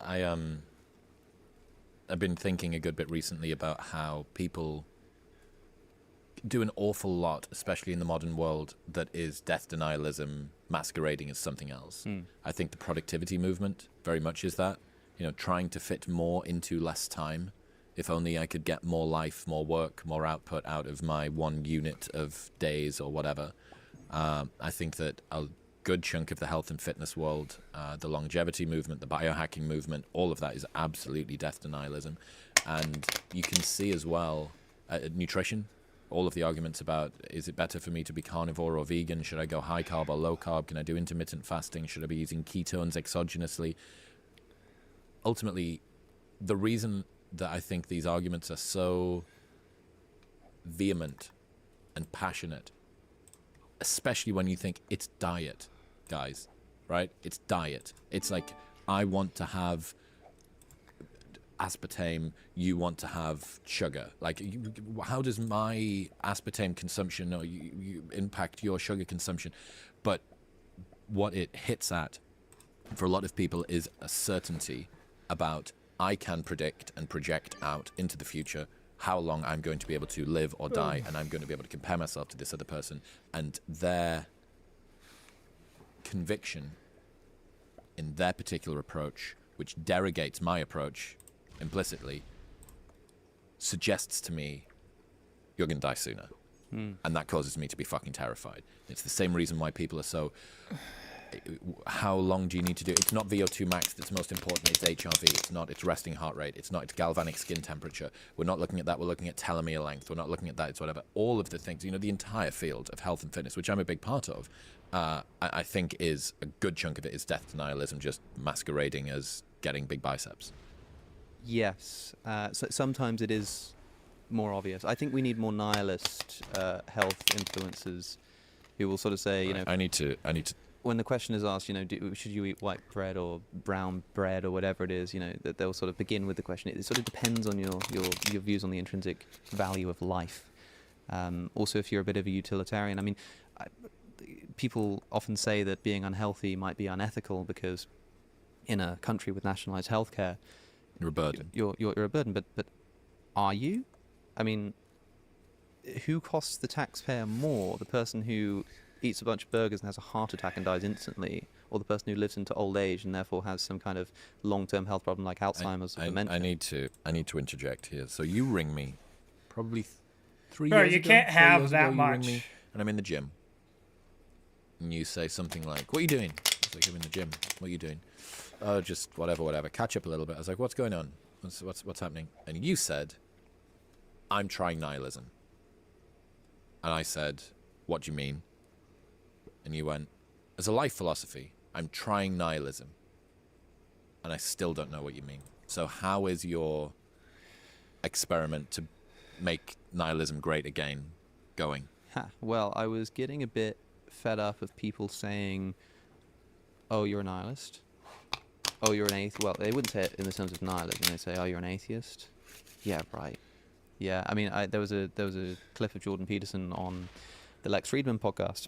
And he says, "No. Oh, you're secular, and you go to art galleries, yeah? Well, what makes you think you're secular?" And the head turn is real. He does that, Yeah.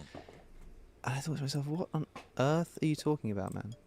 You think you can't be an atheist and enjoy art? Now, I've tried my best to understand what he was getting at, and I think he was trying to basically say that in order to enjoy art, you need to have some kind of value. And in order to have any kind of surface level value, you can always ask the why that question. Why do you value this? Why, the classic sort of why do you go to school to get a good grade? Well, you don't just want the grade. Why do you get the grade? You do it to get a good job, and so on and so forth. Happens with value. And so why do you value art? Because maybe you value beauty or something. And Peterson's whole thing is that whatever's at the top of this value hierarchy is, in his definition, divine. He just defines it as such. And so he essentially said that, like, people claim that they are nihilists, but they don't live like that. I thought, well, what would it mean to really live like a nihilist? And, I guess I tried to emphasize, but he's right to the extent that I think most people don't live like they're nihilists. What would the definition of living like a nihilist be? I think it would just mean the rejection of any such thing as a non-contingent reason for acting.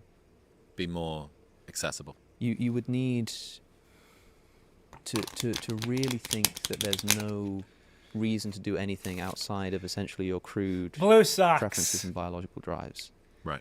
And I think the reason why people think that nihilism is unlivable is because they have this image of somebody just immediately becoming a Raskolnikov type figure and just committing a murder or something. But they forget that these people still have their memory. They're going to be embedded in a culture and an upbringing that their preferences are essentially still going to be aligned. I mean, Penn Jillette was once asked, if you're an atheist, why don't you kill and assault every person you want to? And he says, I do kill and assault everybody I want to, which is precisely nobody.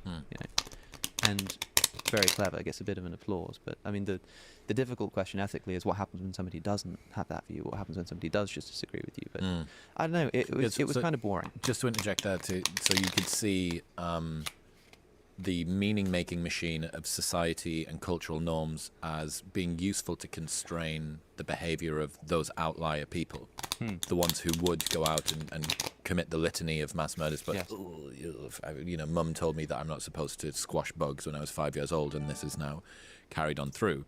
But yeah, I think for most people, we are the descendants of the people who avoided, at least for the most part, killing people that were close to us, and we feel a lot of the time like we're now close to each other. Yes. I think that's probably true. The issue is that the more that we try to explain away these mechanisms, we try to understand why in our evolutionary history we might have evolved certain moral taboos, this kind of stuff. It begins to essentially take the complete ethical force out of it, and that's what people think leads to nihilism. Once you have fully explained why something would be considered immoral, just on evolutionary grounds, you've essentially taken out the moral factor altogether, and you're just explaining it in terms of genetic preference. Yeah, there's no more meaning. There's nothing. There's no additional fluff or feeling of anything. But this is, I attacked I've Blue. spent a lot Now of time you over the last attack few years Blue. talking to evolutionary psychologists. Me and evolutionary Green biologists, both people that attacked have looked Blue. at the evolution of culture as well from a mimetic standpoint too. And it does seem to me that culture is just like exclusively an adaptive response to coordination at large scale, and that all of the things that are encoded in that are I attacked effective Blue ways for your tribe for to you. not blow itself up. Would you say the same thing about Now morality in you general? attack Blue Yes. for us. So then, how do you escape this nihilist conundrum that you think all it is, the reason why you're not killing people is just because you sort of evolved that way? Doesn't that kind of take out some of the meaning?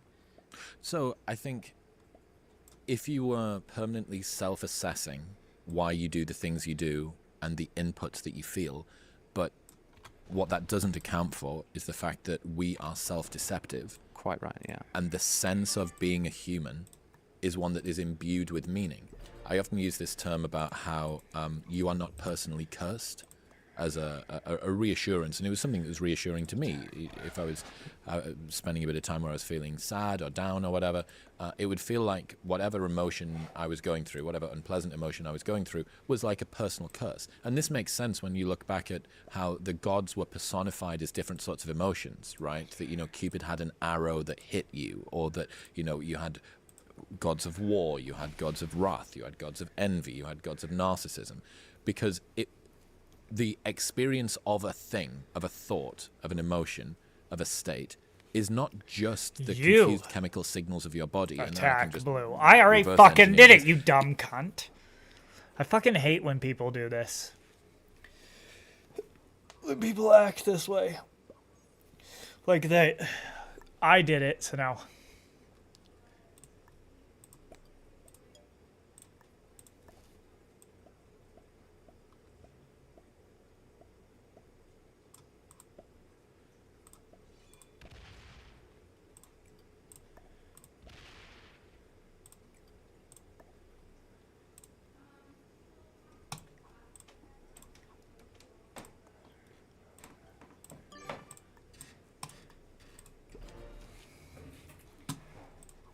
Even the interaction of you and whatever's going on in the social group around you isn't just that.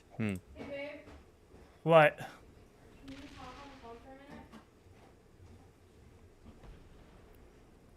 Hey, can you talk on the phone for a minute? Why? It's Deb's imbued. friend got a DUI and she has a couple questions. Who has what? Deb's friend got a DUI and has a couple questions. Oh, okay.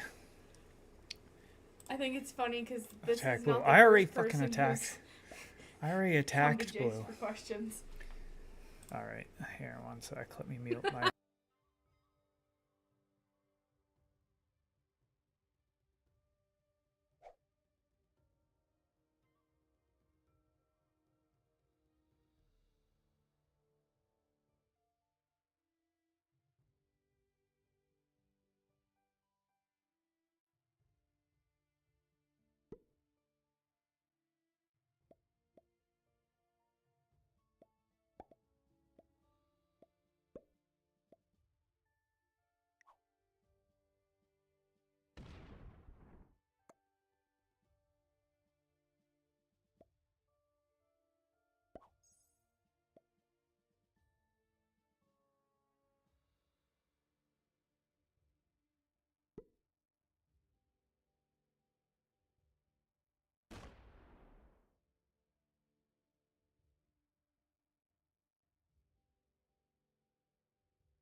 even read those comments, bro. I gotta squeeze my eyes.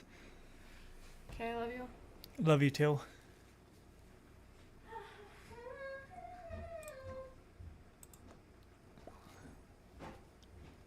This person's such a dumb cunt. Why the fuck do you do that? With meaning because you interpret things in this soup of experience, which scales things up from just what's happening to, and it feels like there's something. It feels like there's some there, right? Yes. Yeah. You can't escape that illusion if it is an illusion. This is another thing that I spoke to Ben about. First name basis, it seems now. Mr. Shapiro. Mr. Shapiro. I did try that in, when I was emailing back and forth about setting up that event. I went to type out sort of like, well, oh, it'd be great to talk to Mr. Shapiro about. And it I'm just getting didn't feel pissed right, that I'm the couldn't only bring one myself who to do is it. that me and At least Green not behind his back. have done not shit, saying that I'm rude behind his back. and this but if I leave person him just really thinks he that they wasn't can there to sit sort of there appreciate the courtesy. while Blue Anyway, takes up the he whole said, map. When like, I was the one that who attacked. I don't and believe they're in free like, will. I don't know if you believe in free will. Perhaps we can talk about that. He's like, look, you don't believe in free will, but you act as if free will does exist all the time. And I remember thinking, what do you mean? What does it look like to act as though free will doesn't exist? Mm. The very argument, or one of the arguments against free will, is that you are essentially driven by your biology, your genes, your will. The Arthur Schopenhauer line that you can do what you will, you just can't will what you will. In fact, you have to do what you will. That's what drives behavior. If that's the case, then why do you have this vision in your head that if you lack a belief in free will, you're like not going to get out of bed in the morning? The very argument is that you will get out of bed in the morning because you desire to go and get some breakfast. That's like the whole point. And so any argument of that form where people say, well, you don't live like that's the case, I always like to think, well, what would it look like to you then? If I could ask Jordan Peterson when he says, well, you don't live like an atheist, what would that look like to you? And I don't know if he might say something like, well, you'd probably be this morally depraved, self-interested, blah, blah, blah. Like, maybe, but is that really what you think? I mean, I don't know, but... Yeah, I think it forgets the fact that you are a product of your time, regardless of your beliefs from that time. Yeah. Right? I understand the Judeo-Christian values that everything is based on, it's like a common talking point from those guys. But, okay, how am I supposed to extricate me from that, completely shake the Etch-a-Sketch of my value set, and then take it from the beginning? And let's not forget, like, a lot of those values have grown out of what would have been an adaptive response in any case. Yeah. So the illusion is there. The illusion is unshakable, and so... This person is pissing me the fuck off. I honestly just want to kill them. Well, why don't you act like free will doesn't exist? What do you mean? I literally, it's unintelligible to me. Did you listen to my Sapolsky episode yet? No, right. I don't think so. So his new book, Determined, Science of a Life Without Free Will. Every time that I talk about free will, people get upset. Why is that? That's the question for you. I think the reason... Insert joke about how it's not their fault. Yeah, lol. It's like my least favourite genre of joke that's done through no free will of my own. In philosophy. It's every single time. Through no free will of without my own. fail. Yeah. I don't know. And it's something that the conversation about free will is such a turn-off for people that I actively push it further into episodes. I actively don't title episodes that have got that in it. I can surreptitiously coax people into thinking about it, but the response is very... it's a high amount of dissatisfaction. People don't like to think about that. Now, it may be because it's dry. I'm open to that. That's true. It may be because it threatens their sense of agency and sovereignty, which is something I've kind of built this channel off the back of. Like, you can enact change within your own life, internalize your locus of control, stop being such a bitch, etc. And so maybe I'm a victim of my own foundation in that regard that I've selected for a particular group of people. But it's happened a few times, a few different conversations about it, tangential. One guy was a quasi-compatibilist. You're shaking your head. Why are you shaking your head? That it's just the most ludicrous compromise to me. Compatibilism. Am I right in saying that compatibilism just Alright, if kicks I the can attack down this, the road then and you plays fucking lexical attack overload Blue. with it? Otherwise, I I'm think more or going less. straight for you. A lot of the time, you're just also dealing with essentially a redefinition of free will. It's what I don't mean that. I mean this thing. Yeah. Sam Harris has called it the Atlantis fallacy. He had an extended argument with Daniel Dennett, a compatibilist, about free will, and Daniel Dennett would talk about how this exists and this exists and this, and Sam was like, yeah, that's true, but you're just not talking about what people care about in free will. What you're doing is we're trying to ask if Atlantis exists, and you're pointing to Venice, and you're saying, look, here's a city. It's got a lot of water, and it's kind of old, and these are all true, but it's just not Atlantis. Yep. And what most people are talking about when they try to bring free will back into the discussion is just not free will. It's as straightforward as it gets, in my view. I mean, there are versions of freedom that can be sensibly believed This person's such a dumb cunt. It kind of depends on what your conception of freedom means. But if you mean something like authorship over your actions, if you mean that we could have rewound the clock and I could have done something differently, that I could have worn a different shirt, I don't think that the answer is yes. Logically, yes. The possible worlds discussion earlier, there's a possible world where I'm in a different shirt. But I guess, like, physically, possibly metaphysically, I couldn't have made a different choice. Well, regardless, it's not possible. Regardless of what you believe or don't believe about free will, people's response to it is fascinating to me. Absolutely fascinating. And maybe it is that degree of control, almost like the denial of death. Like, I wonder, have they done experiments on when people are reminded that they do or do not have free will, that their behavior adjusts? Not that I know of, but I would love to see that. Because if it is, I mean, maybe it is true, but I think if it is true, I can understand why it might be quite, like, fatalistic. I mean, it literally is quite fatalistic, really, to say that there's no freedom. And I can understand why that might make someone sad, and that sadness might motivate their behaviors slightly differently. But I think that intrinsically, if there are a way to control I'm just people gonna who are slam sort into of this happy person. or sad They're about pissing it, me the 'cause you can fuck believe off. there's no free will and be like, thank goodness it's all out of my hands. If you can control for that and show that people do, they are, like, less productive, or they don't get out of bed as much, then I think that would be meaningful, and it might be What a a sort of piece second of order reason shit. not to have this conversation. I don't know if there's been such a investigation as there has to death, which, by the way, I think a good example of the death denial thing is to think about your magnum opus. If you were sort of working on the great life work or something, and you're about to die, and you're just about to sort of to finish it off. Suppose you found out that after you publish this and you die, a week later, you found out that a meteor was going to come and destroy the Earth. Everybody dies. Does that make you more or less enthusiastic about finishing your project? Now, for most people, I think it's going to make them less enthusiastic. It would certainly make me less enthusiastic. But why? What's the difference to you? It doesn't make a difference. You're going to be dead beforehand anyway. Nothing's going to change. Seems to suggest that maybe, the desire to get this done before you die in the first place isn't just, as people like to claim, for the love of the art and it's all in the process. No, it's because here's a work that's going to outlive you. Here's something that's going to help you to escape your own death. And when faced with the inevitability of the destruction of even that, the motivation goes down. I wouldn't be surprised if simply reminding somebody who's writing a play or something that one day, heat, death, everything evaporates, including your new book, if that would make them less motivated to finish the book. Which to me implies that the reverse corollary is that the reason you are making the book is in some way indebted to the fact that you think it will outlive you, and therefore is an exercise in the denial of death. Didn't Ernest Becker die at an unfortunate time? I don't know much about his personal life. I think he did. But there are some, there are interesting coincidences like that dotted across a lot of.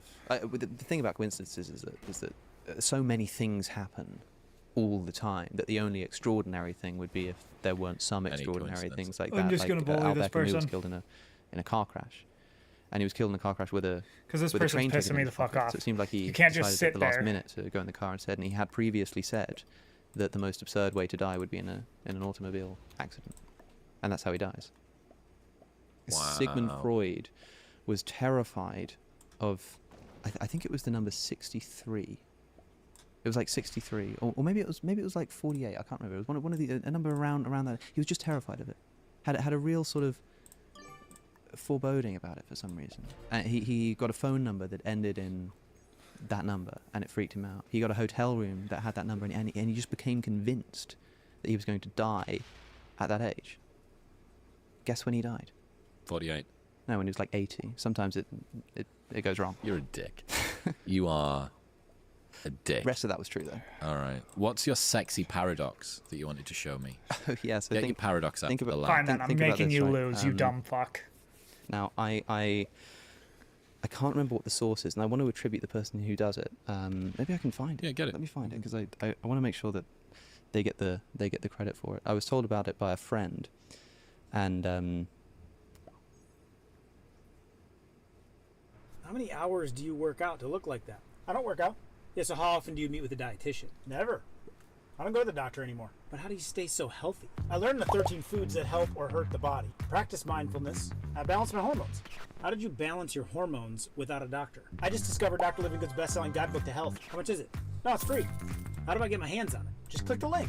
I am a primary care physician. I'm frustrated, and it is not what I signed up for. I'm tired of our sick care model. I'm not choosing not to participate. I got in this to help people get well. That's not what I'm seeing in the healthcare system. Why don't doctors tell you to take something as simple as magnesium instead of a stool softener, knowing that the stool softener dehydrates your bowels? Why don't doctors tell you to take D3 in the winter because you can't get it from the sun? And it radically improves the immune system and impacts your sleep. Why don't doctors tell you to change your diet? Why don't doctors tell you to focus on herbs or certain foods to heal? Why aren't you informed by your doctor that if you eat something as simple as a grapefruit every day, that it'll support blood pressure naturally? Why don't doctors create diets and lifestyle plans for patients when we know that over 90% of disease is due to lifestyle? Why don't doctors teach you to manage your emotions? Because that stress, that anxiety is going to lead to physical bodily damage, and the strain that you're under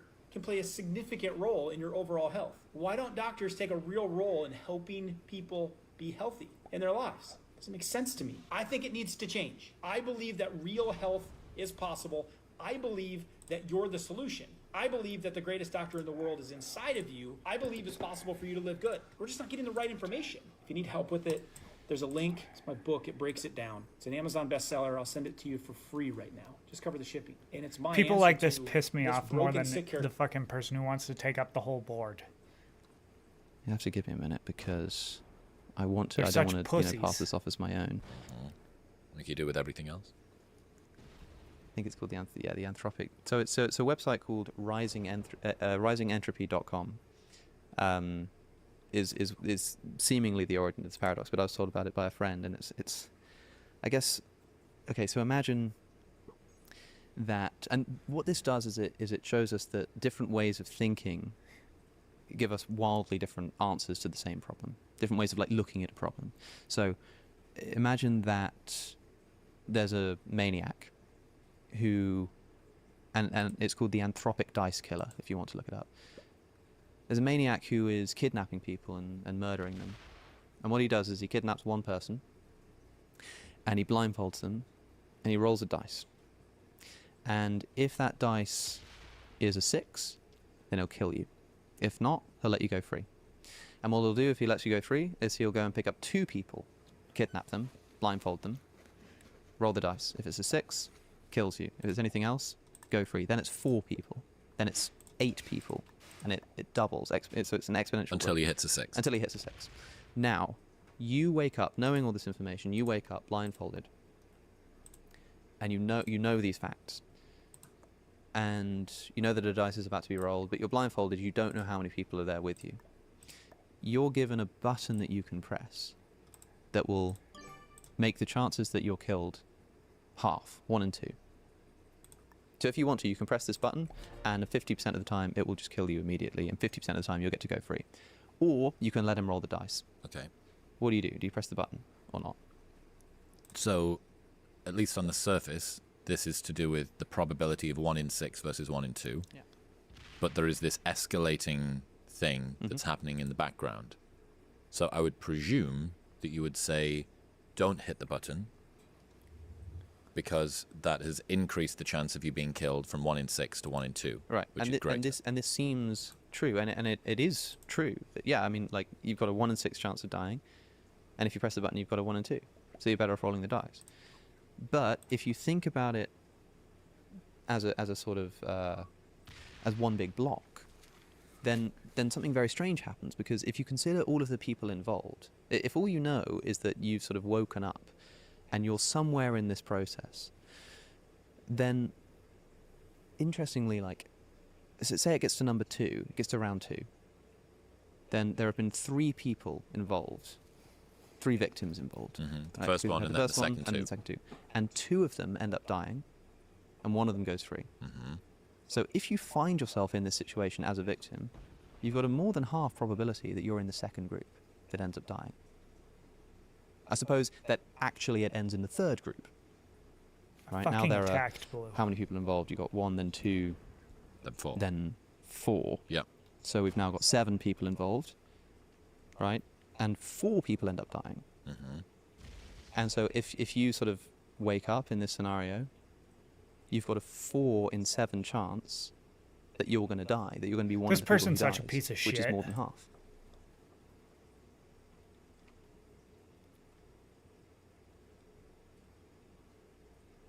I'm just gonna out.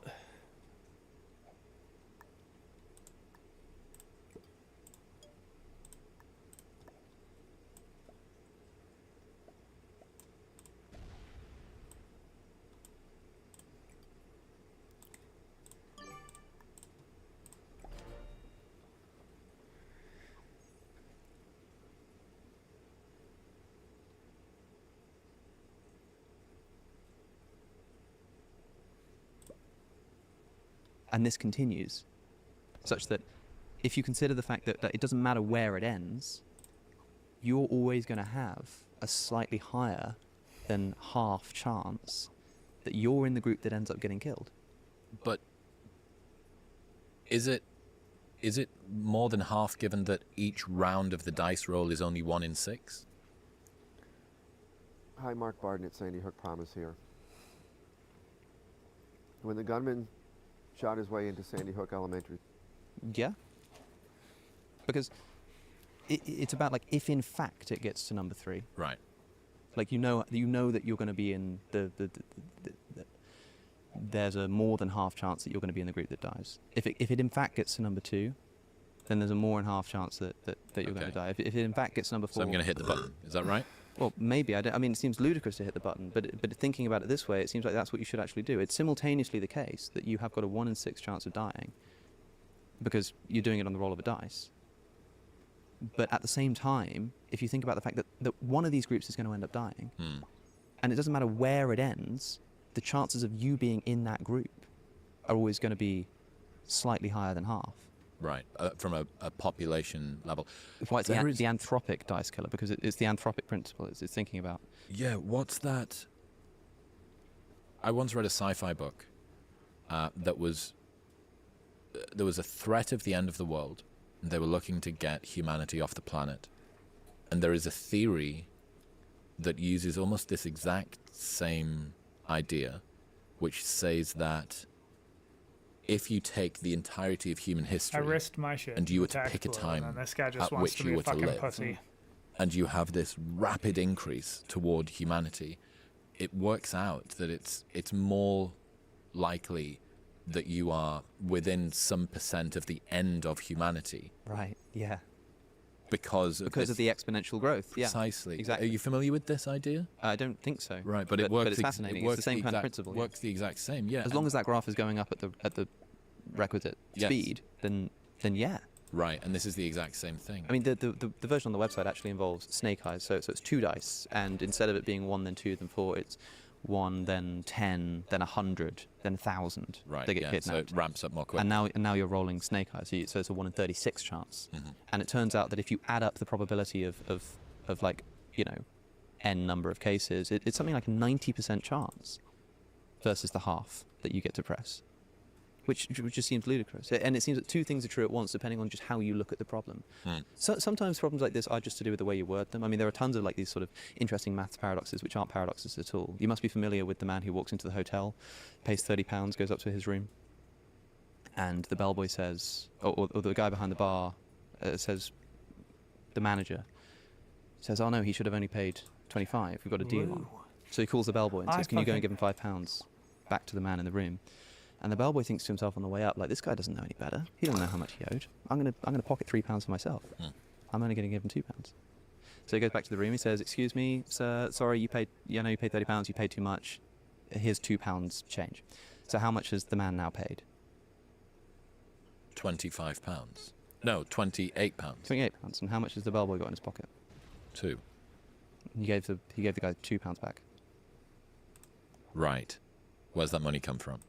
Yeah, he's got 3. So the bellboy. So the man's now only paid £28. He's paid £30. He gets £2 back from the bellboy. Yeah. So he's paid £28. The bellboy's got £3 in his pocket, which makes 31. So where's the extra £1 come from? Actually, no, he hasn't. The guy paid 25 plus. Now he's got 2 back. That's right. So it's the way you word it, right? Right. So this like stumps people, and you can do it the other way around as well. You can say that the guy goes up and he gives. The bellboy gives £3 back to the guy, so he's only paid £27, but the bellboy's got he's got £2. And it's only 29. And this, you know, it sort of goes viral on social media because people.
I think that he's allowed it.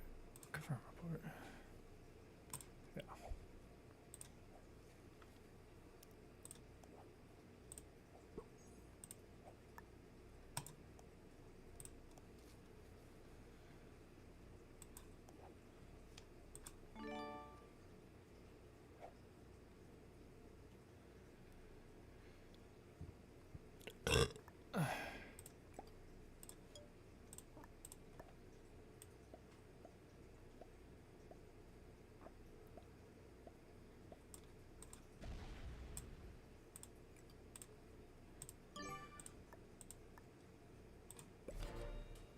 Okay. Because I attacked your fucking territory to get a card. This person's such a fucking idiot, bro.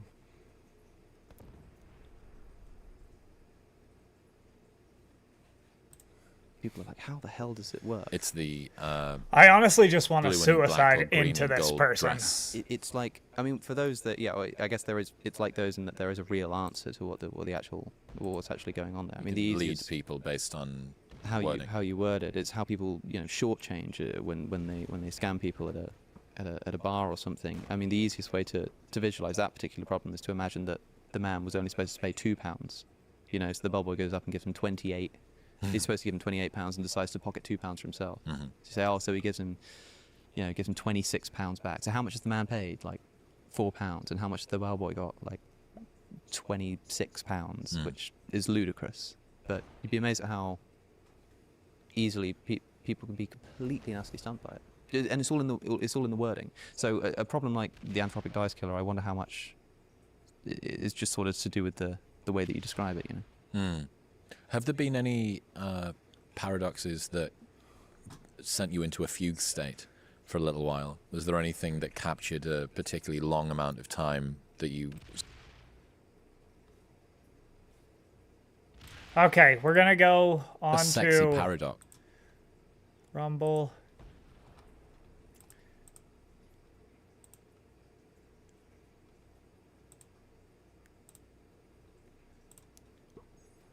I don't know how the hell to spell Elijah Schaefer.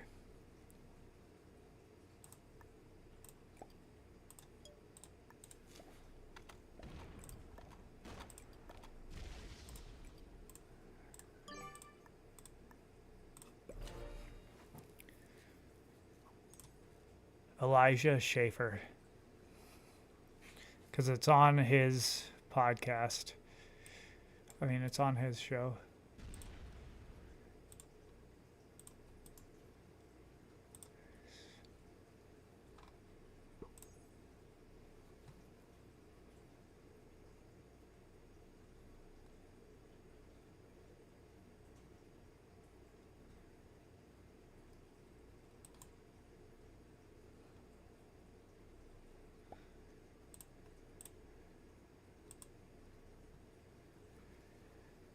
All right, let's see if they have a link to it.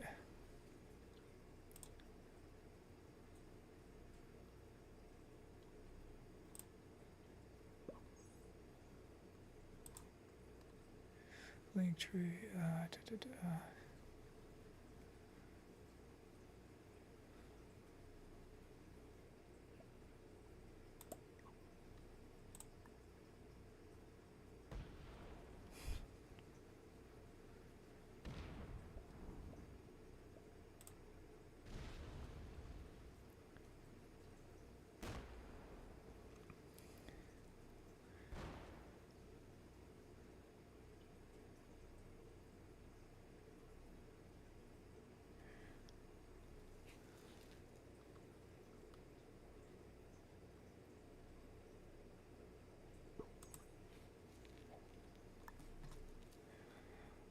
All right, there we go.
There we go. It's oh what?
gonna start. Starting soon, it says.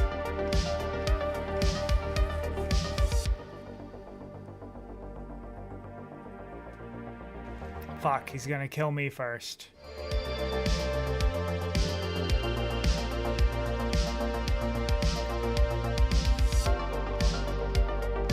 Hope he loses.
I want to view this because if blue does not attack yellow at all and goes and kills green first and then kills yellow, that means that they were definitely collaborating. Yep, that's what he's doing.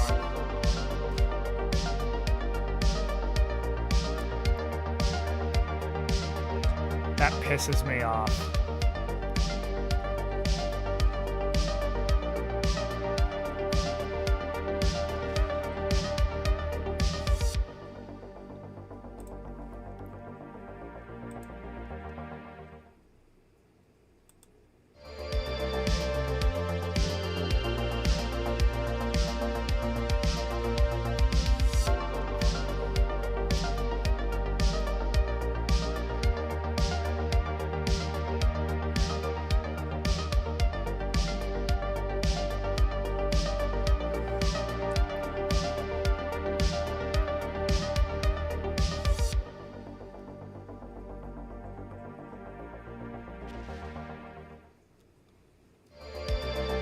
I want green to win so bad now.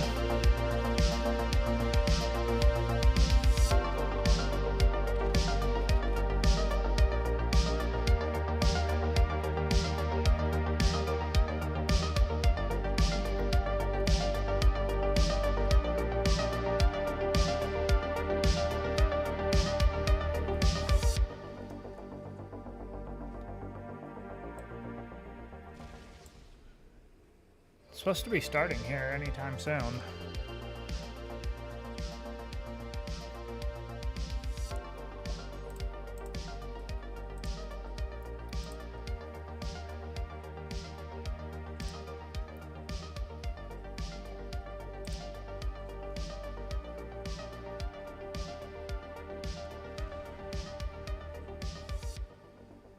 Yep.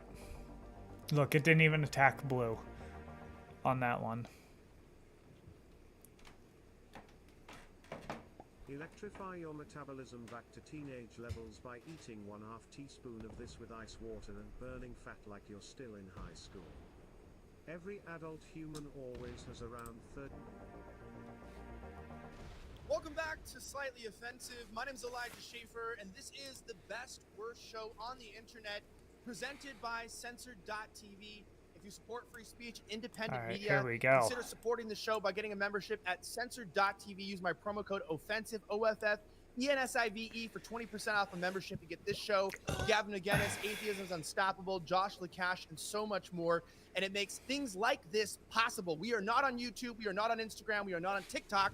We are not on the faggot media because we have decided that this debate is more important. So whether you have a drink in your hand, something you're smoking, or you're watching the debate while you master debate, it is okay because we are here. We are not queer, and I'd like to introduce the people that are on the show tonight who are going to introduce themselves. We're going to start with some of those who you may not know as well, but who are infamous in their own circles. Let's begin with Vincent James, who's on the debate tonight arguing against Zionism. Vincent, tell us who you are, what you do, what kind of show or content you produce, and a little bit why you're qualified and been asked to be on the show today. Yeah, hi. Vincent James. I have a show on Rumble, Daily Veracity with Vincent James. I've been around for years now. Some would consider me an old head.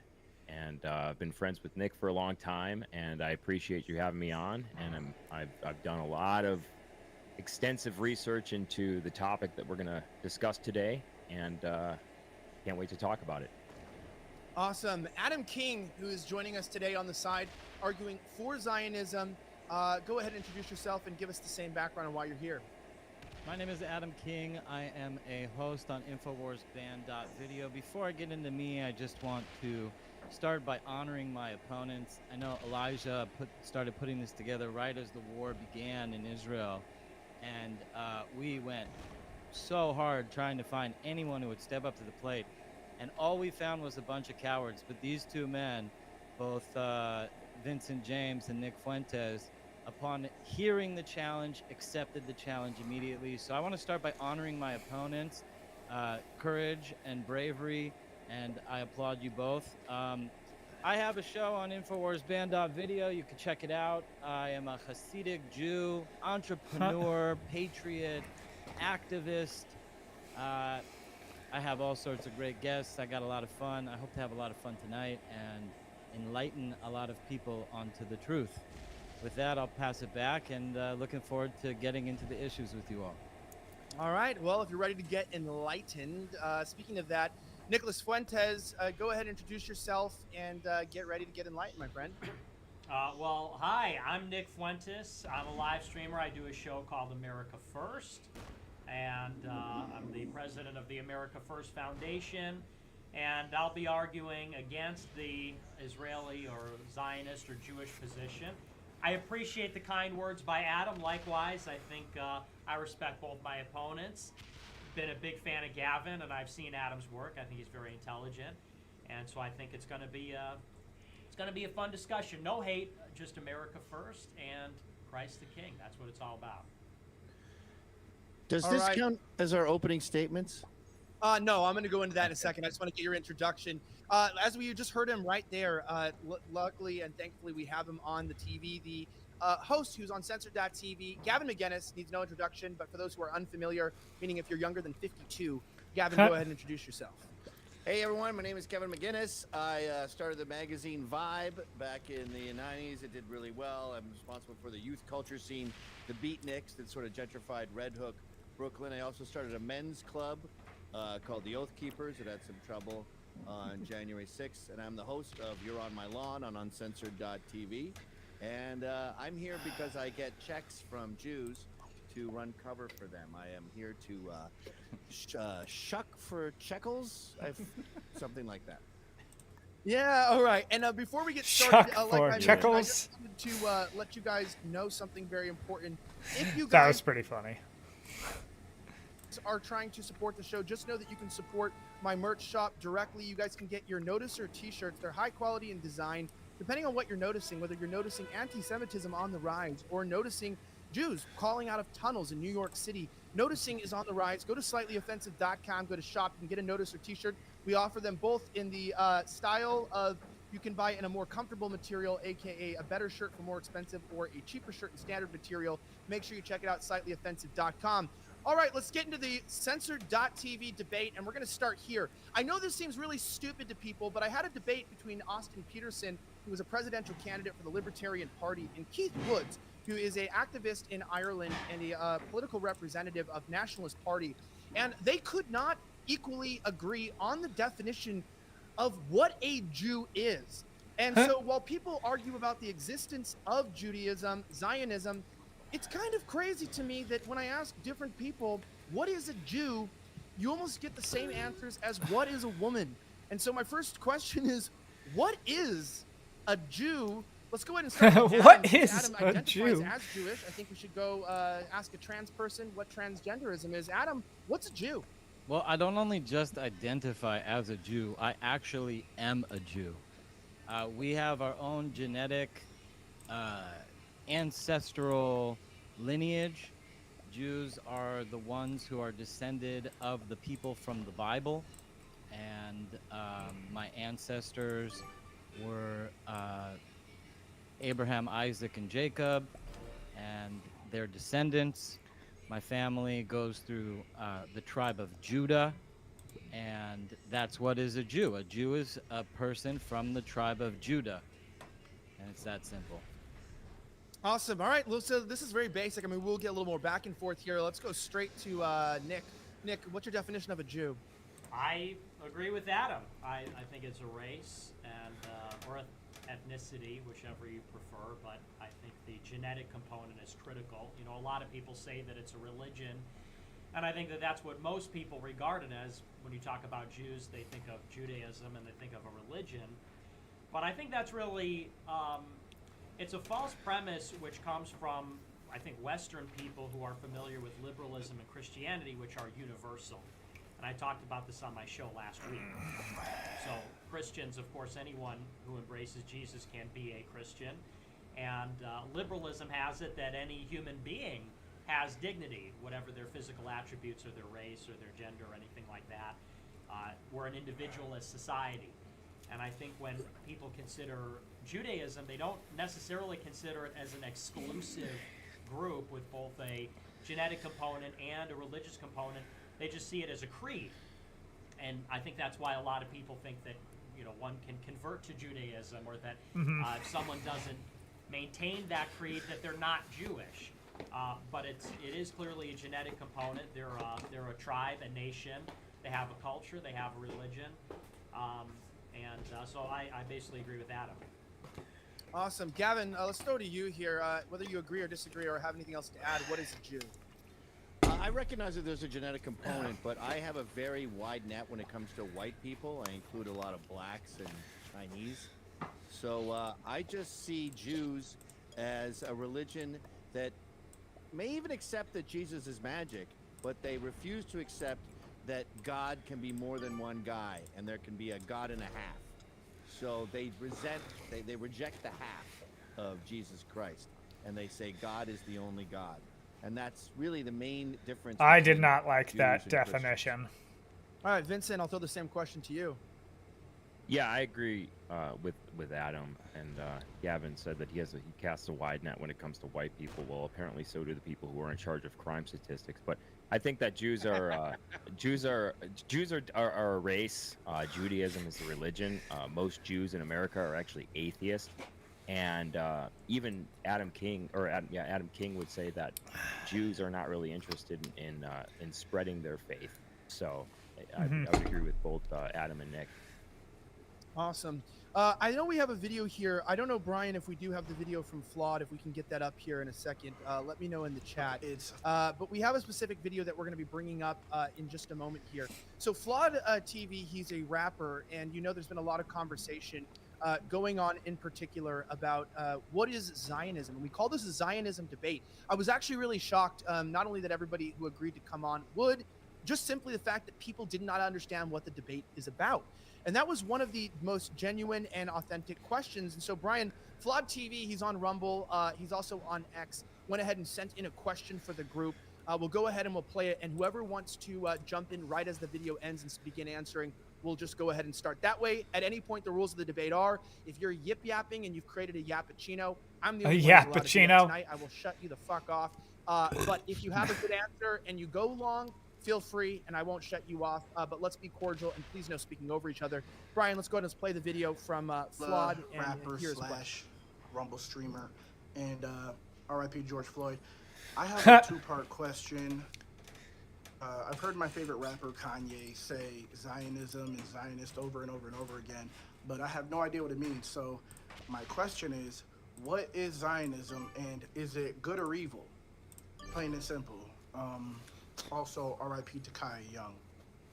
All right, who wants to take this one? Well, I guess I'll Zionism start. is just supporting Israel. That's all. What is it? Gavin, you had a pretty simple answer. You said, what? It's just supporting. If you're a Zionist, if you support Israel. what does support mean? I mean, that's really broad. That's You want it to exist. You want America to have its back. I think you could be a Zionist and not want them to get the 3 to 4 billion a year. There's plenty of Zionists, but you just support its right to exist, and you don't want it to disappear from the river to the sea. All right, we will get into the river to the sea later, by the way. So I want to let you guys know we will touch on that exact. When are we doing our opening statements at the end? No, this is a defining moment, Gavin. I know that this is difficult. When are we doing our opening statements? The terms here, classic night mode. So I'm trying to define Zionism. So that was good. All right, Vincent, jump in and let me know what do you define Zionism as? Pretty short and simple to somebody who's retarded and never heard of it before. Yeah, so I guess this would be my opening statement. I know you guys said don't go long, but Gavin said something that, I mean, I hear people say this all the time. They say that Zionism just means that Israel should exist. Now, before I talk about that, I just want to say, like, there are a lot of people right now that are saying that anti-Zionism is anti-Semitism. Jared Kushner says this. Ron DeSantis, who signed 2 bills for the state of Florida in the country of Israel, has said this. Nikki Haley has said this. Brett Stevens has said this. Adam King, who's on the panel right now, will tell you to disaggregate Israeli Zionism from what he claims Zionism actually means, which he says it means peace to all nations. He says that the term Zion refers to a utopia for all of humanity. Well, the truth is that Zionism was established as a political organization in 1897. Yeah, before World War II. And it was a movement with the goal of establishing a Jewish nation state by any means necessary. Today, its goal is to develop and grow that nation state by any means necessary, even if that means sacrificing Americans, sacrificing America, sacrificing American interests. Some people will say, and I've heard like Gavin McInnes say this, I've heard Laura Loomer say this, some people say that Zionism just means Israel should exist. Now, my question to them would be like, which state of Israel are you talking about? What year?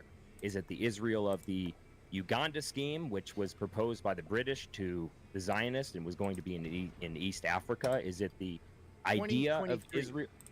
Sorry? 2023. Okay, no one's giving up any land. Well, yeah, but some people have different. So, like, my thing is like some people they always say this, and so, but the question is like, what does it mean? Is it the idea of Israel during the Balfour Declaration signing in 1917? Is it the Israel of 1948 during the Nakba when tens of thousands of Palestinians were killed and displaced? Is it the Israel of the 1967 Six-Day War? So that's your definition. When we talk about America, we don't talk about Texas and Spain. We talk about the borders that are alive today. Okay, so the Israel of today that is currently committing a genocide in Gaza as they annex more territory. Or, you know, for Adam King, it's the Oded Yanan plan of the greater Israel from the Nile to the Euphrates. So Gavin might disagree with the definition of Israel, Adam King's definition of Israel. He once said on an interview that would be sick if we had from the Nile to the Euphrates. So that's my question there. And then, do the people who support Zionism, the idea that Israel should exist, also support all of the things that have happened in the pursuit of Zionism? Like the secret operations against the U.S. and Western allies by Israelis and American Jews, countless false flag and direct attacks against Americans and its Western allies, endless wars and the annexation of land, Jewish American traitors in the U.S. government, the seizing of power in every single American institution. So my definition of Zionism is the correct one, and I believe that it is a force for evil. All right, well, the Nick, truth is your definition of Zionism is the wrong definition. I thought it was quite interesting how you decided everything that I believe before I even spoke, but I will. I know you wanted to send it to Nick, but I'll just give my definition of Zionism. Go ahead. So, really, in truth, there's really 2 types of Zionism in the world. Zionism started a lot longer than Theodor Herzl. Actually, it was founded in part mostly by the likes of a very famous rabbi named the Vilna Gaon, as well as the Baal Shem Tov and the students of the Baal Shem Tov. And there are 2 types of Zionism, are religious Zionism and secular Zionism. So first came religious Zionism, which was a movement inside of the religious Jewish communities that pretty much said that the exile is over, that the Jews, we have a right to our homeland, and that we need to go back to our homeland in order to bring about the age of the Messiah. So religious Zionism is very focused primarily on the bringing of the Messiah and bringing the Zion, which is heaven on earth, peace to all the world, and peace to all the nations. Secular Zionism differs a little bit from religious Zionism in the sense that these people don't really care so much about religion or the Messiah or anything like that. They just want a place where Jews can be sovereign. And where better to be sovereign than the land of our ancestry? And the land that Zionism seeks is the land that is outlined in the Bible as Moses gave to the children of Israel. So that's Zionism in a nutshell. In the most simple definition, it's the Jewish belief in sovereignty, in All right, self-determination. In establishing a Jewish state. Nick, That's the you same. got your hand on your That's the face, same you thing. look bored, you look like you're sighing. I'd love to know where you agree or disagree with not only the people on this panel, but also just what you would define it as. And just note, gentlemen, after Nick is done speaking, we'll start with Nick. Nick, share with us your opinion on this, and then let's give us your opening statement on your general position on this, your understanding of Zionism, and anywhere you want to go. Let's keep the remarks under 2 minutes for your opening statement if we can. Okay. Well, I'm not bored. I'm not signed because I'm bored. It's actually an interesting conversation. I'm just chomping at the bit to get in here. But no, I actually agree with Adam. It's important to note, and maybe this is where the agreement will end. I think actually it's interesting. Me and Adam are kind of like the true opposites. We're really the true opposite poles in this debate because he's a Messianic Chabad Kabbalist Jew, and I'm a Messianic Catholic. I'm actually Roman not a Christian. Chabad Jew. I'm actually a Breslev. I'm sorry, you're right, Hasidic, not Chabad. Different type of Hasidic. Yes.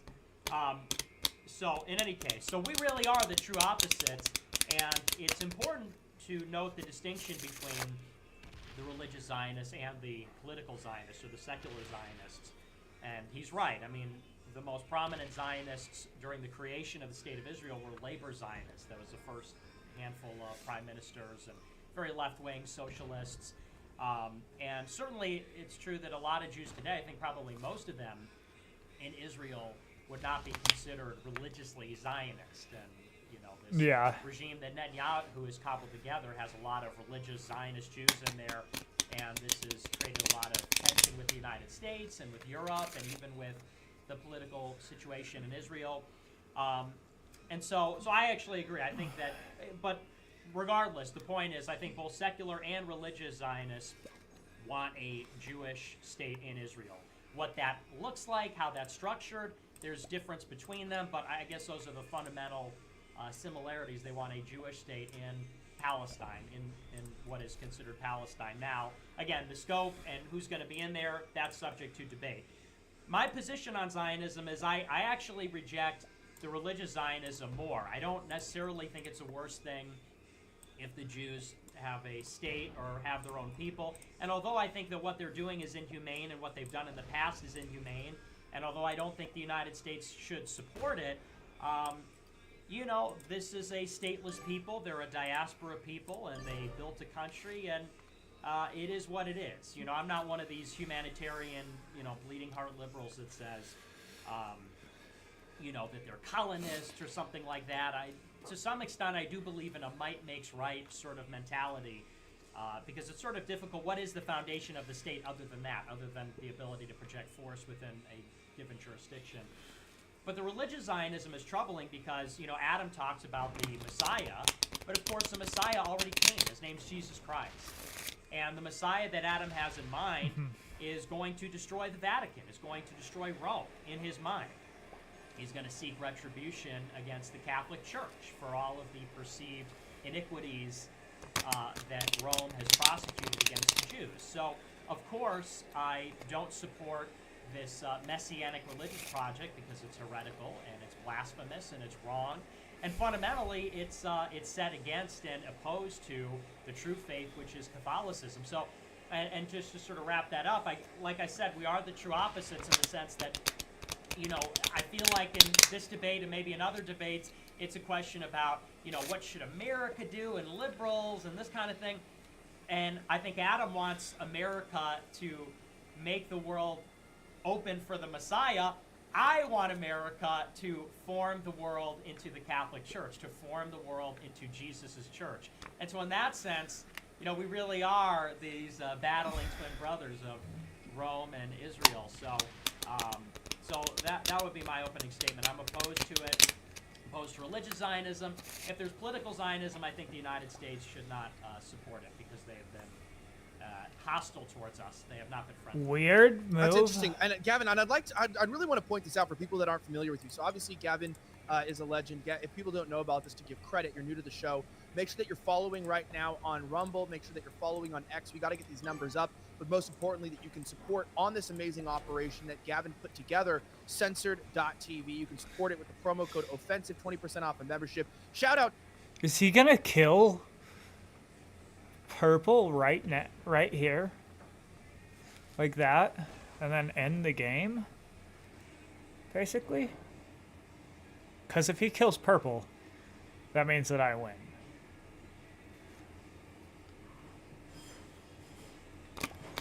Or if Purple kills him. Or is he just... to that for somebody who's actually building alt tech, who's on this other case, who's putting his money where his mouth is, but he's also Or is he from just New York. bluffing And so, because you know, he I'm wants... from LA, he's from New York. He's not just somebody who's, you know, knows about Australia. Jewish people. He's worked with them. He's worked in media.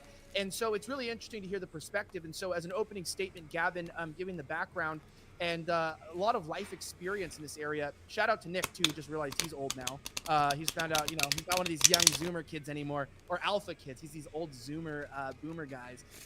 Gavin, give us your opening statement.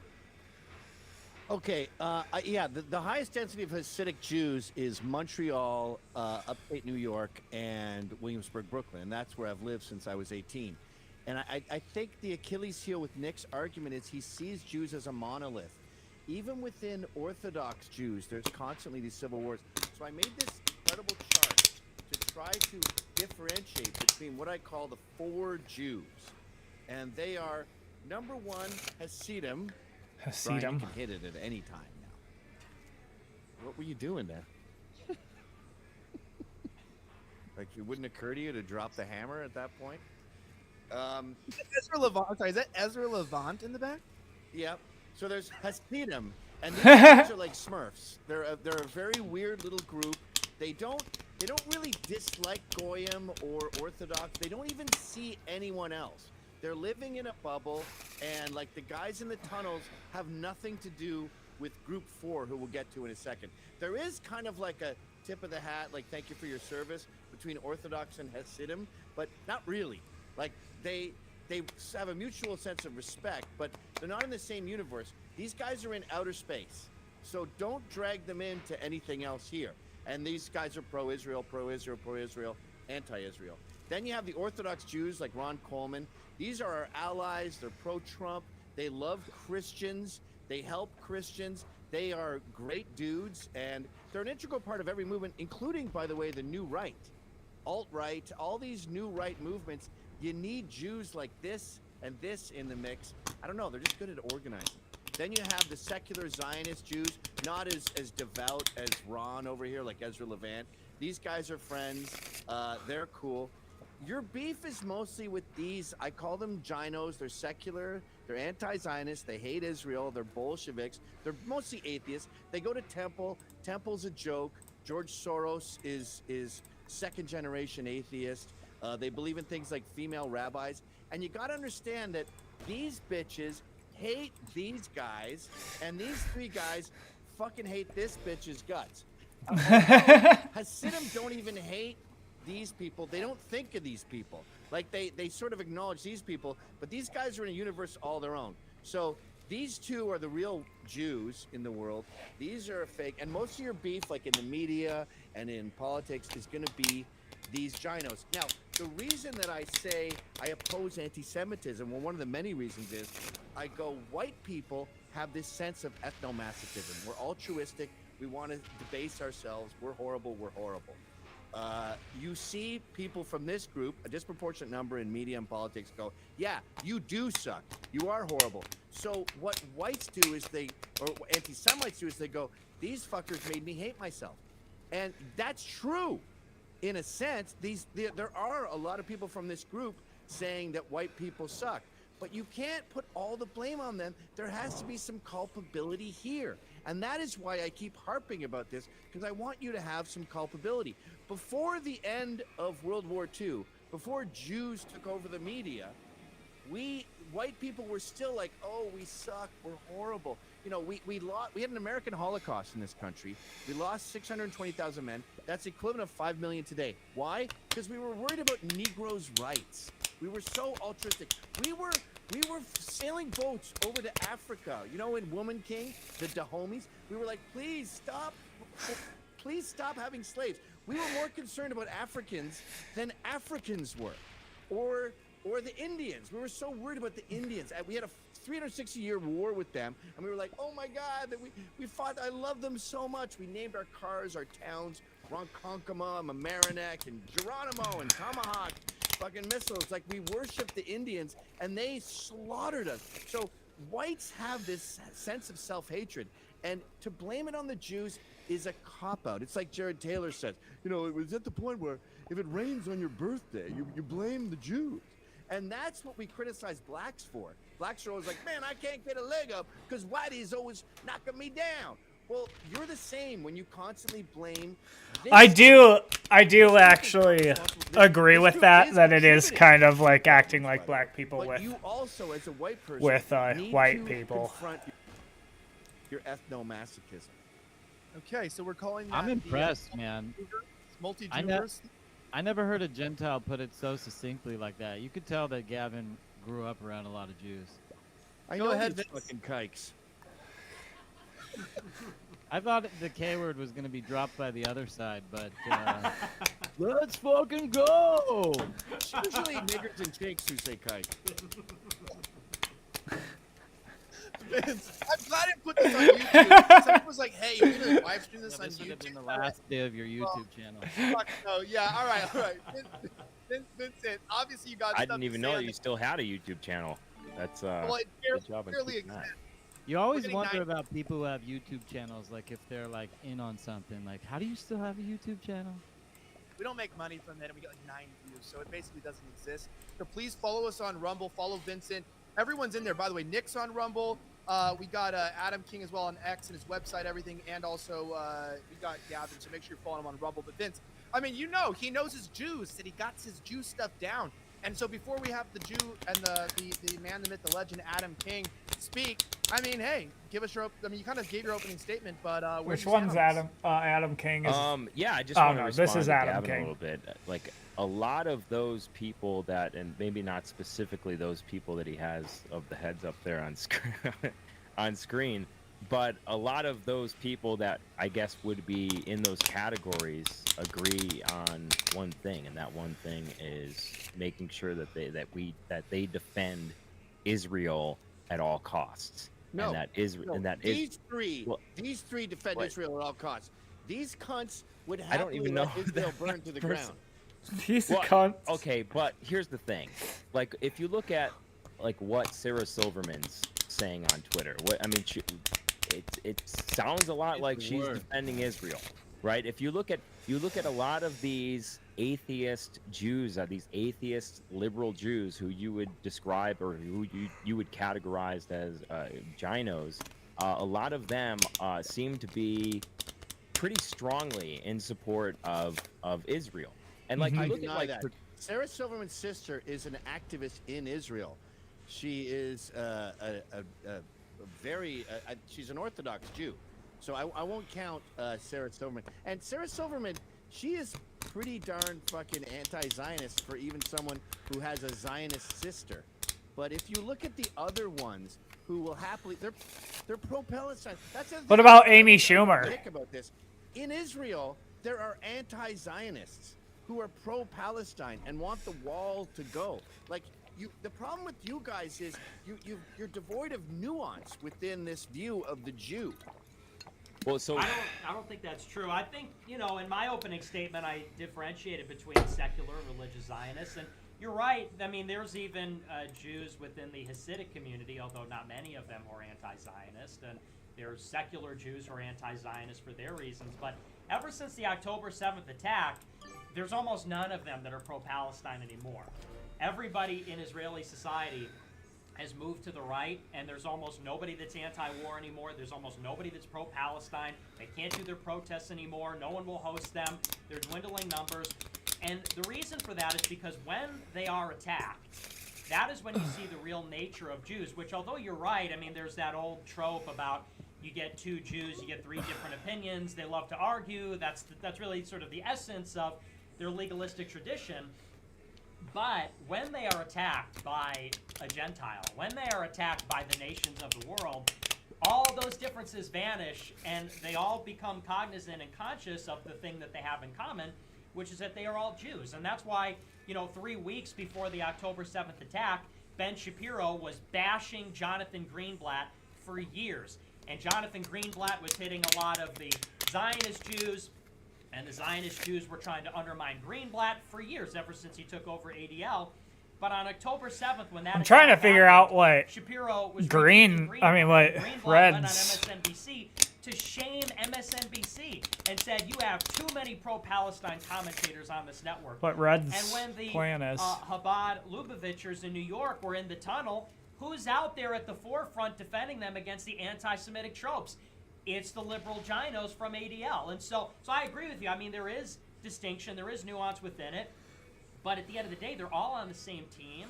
And it's that race loyalty which is so pernicious in an open society like America, especially when they have influence. Blacks are very race loyal, but it doesn't really matter because they're broke. I mean, their average wealth and average income is so low. I mean, they really have no political agency. But Jews having that extreme race loyalty, maybe more than any other group, and it's a testament to them. I think that's a positive attribute in some sense. But they're here. And this is not the Jewish state. This is the American state. They wield influence, and they use it to their own benefit. Their prime.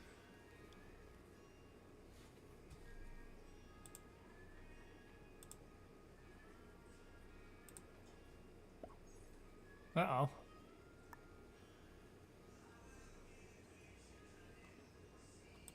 Of Orthodox.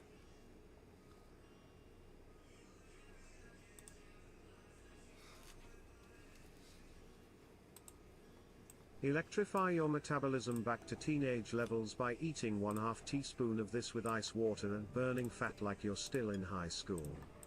Every adult human always has around 30 billion fat cells. It's not the number of cells that increases but their size that matters. Amazingly, they can balloon up to many. The crux of our disagreement, Nick, is the monolith, the cohesion here. We've always disagreed about this. And like, this woman wants these, she thinks this is a death cult. Like, and I'm using her as a metaphor, but these Group 4 thinks Hasidim are a bizarre death cult. And even after October 7th, you had these people going, ceasefire now, like Israelis for Palestine, Israelis for a ceasefire. Bunch of cowards, man. The media is the disproportionately Jewish media is pushing a ceasefire because they don't have the unity that you say they do. That is the core of our disagreement. I would just push back on that, and I'd say the media is not pushing the ceasefire. I think it's quite the opposite. The media is not covering all the there's pro-Palestine protests like the media every didn't day. even cover the capture of Gaza City 3 days ago. Gaza City was entirely conquered 3 days ago. The war is over. I don't think that's true. It is true. I don't think that they conquered It all is of Gaza true. City. Actually, I have a don't video think on my that's true. Instagram. In the center square of Gaza City, the Jews, we bulldozed it. We erected a 40-foot Israeli flag and did a tank dance around the flag. Oh, he's being to celebrate our conquering of Gaza City. And I give a big shout out to all the Israeli realtors out there. Hit me up if you got something beachfront in Gaza, because I'm looking to move back home.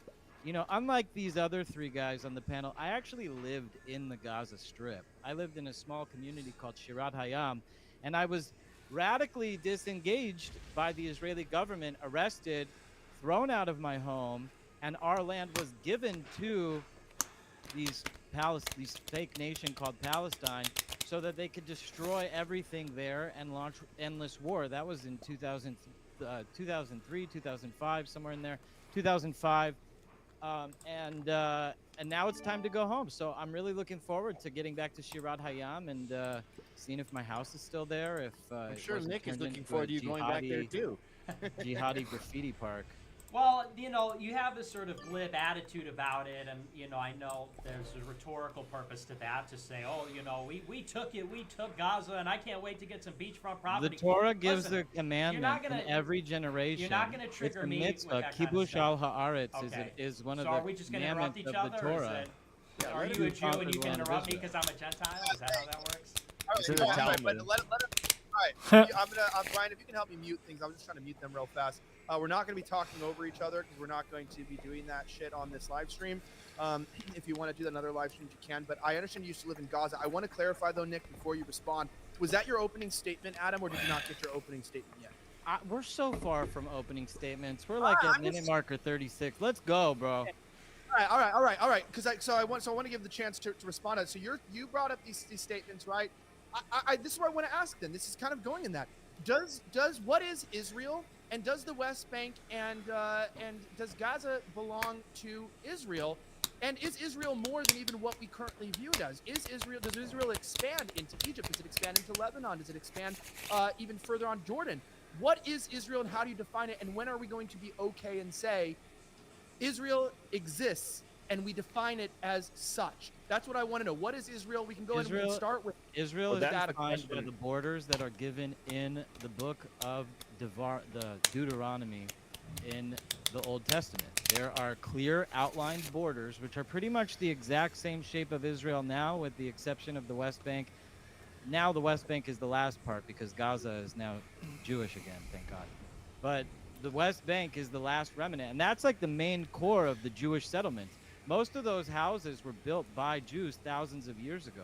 There's so many Jewish relics, there's so many Jewish graves that Palestinians just don't let Jews go to. But I think that this conversation is also very nuanced because it's not just about what is Israel, it's also what is Palestine. You can't have the conversation without the two, and then you have to bring in Jordan. So the river, the Jordan River, is the border between Israel, which is Jewish, and the country Jordan, which is actually the real Palestine. All right. I mean, does anyone disagree or agree with that? I mean, I imagine you guys have a definition because we're saying. I just want to clarify. Yeah, the point is, I don't know what he's talking about right Israel, here. But if we don't even know what Israel is, what the hell are we supporting? Is Israel an idea? It's irrelevant. It's irrelevant what Israel is supposed to be. Or what, like when I was 20 in college, I supported, you know, Barack Obama's notion of they need to go back to the borders of 1967. And I remember I was talking to a Jew about it, and he was like, our brothers, our uncles, our fathers spilt blood for these borders. No one's going back on any borders. And I realized at that point, yeah, I'm not giving the Iroquois or the Algonquins or the Ho-Chunks back any of their land. We had a long war over that. That's my fucking land now. So the idea of giving back borders based on a philosophical argument is totally redundant. I actually agree with that. Borders are now. That's what I was saying about Texas and America earlier. The borders of 2023 are the only relevant thing. No matter how philosophically wrong that is, no matter how unethically that land was stolen, the borders that exist now are all that matters, and that's what Israel is.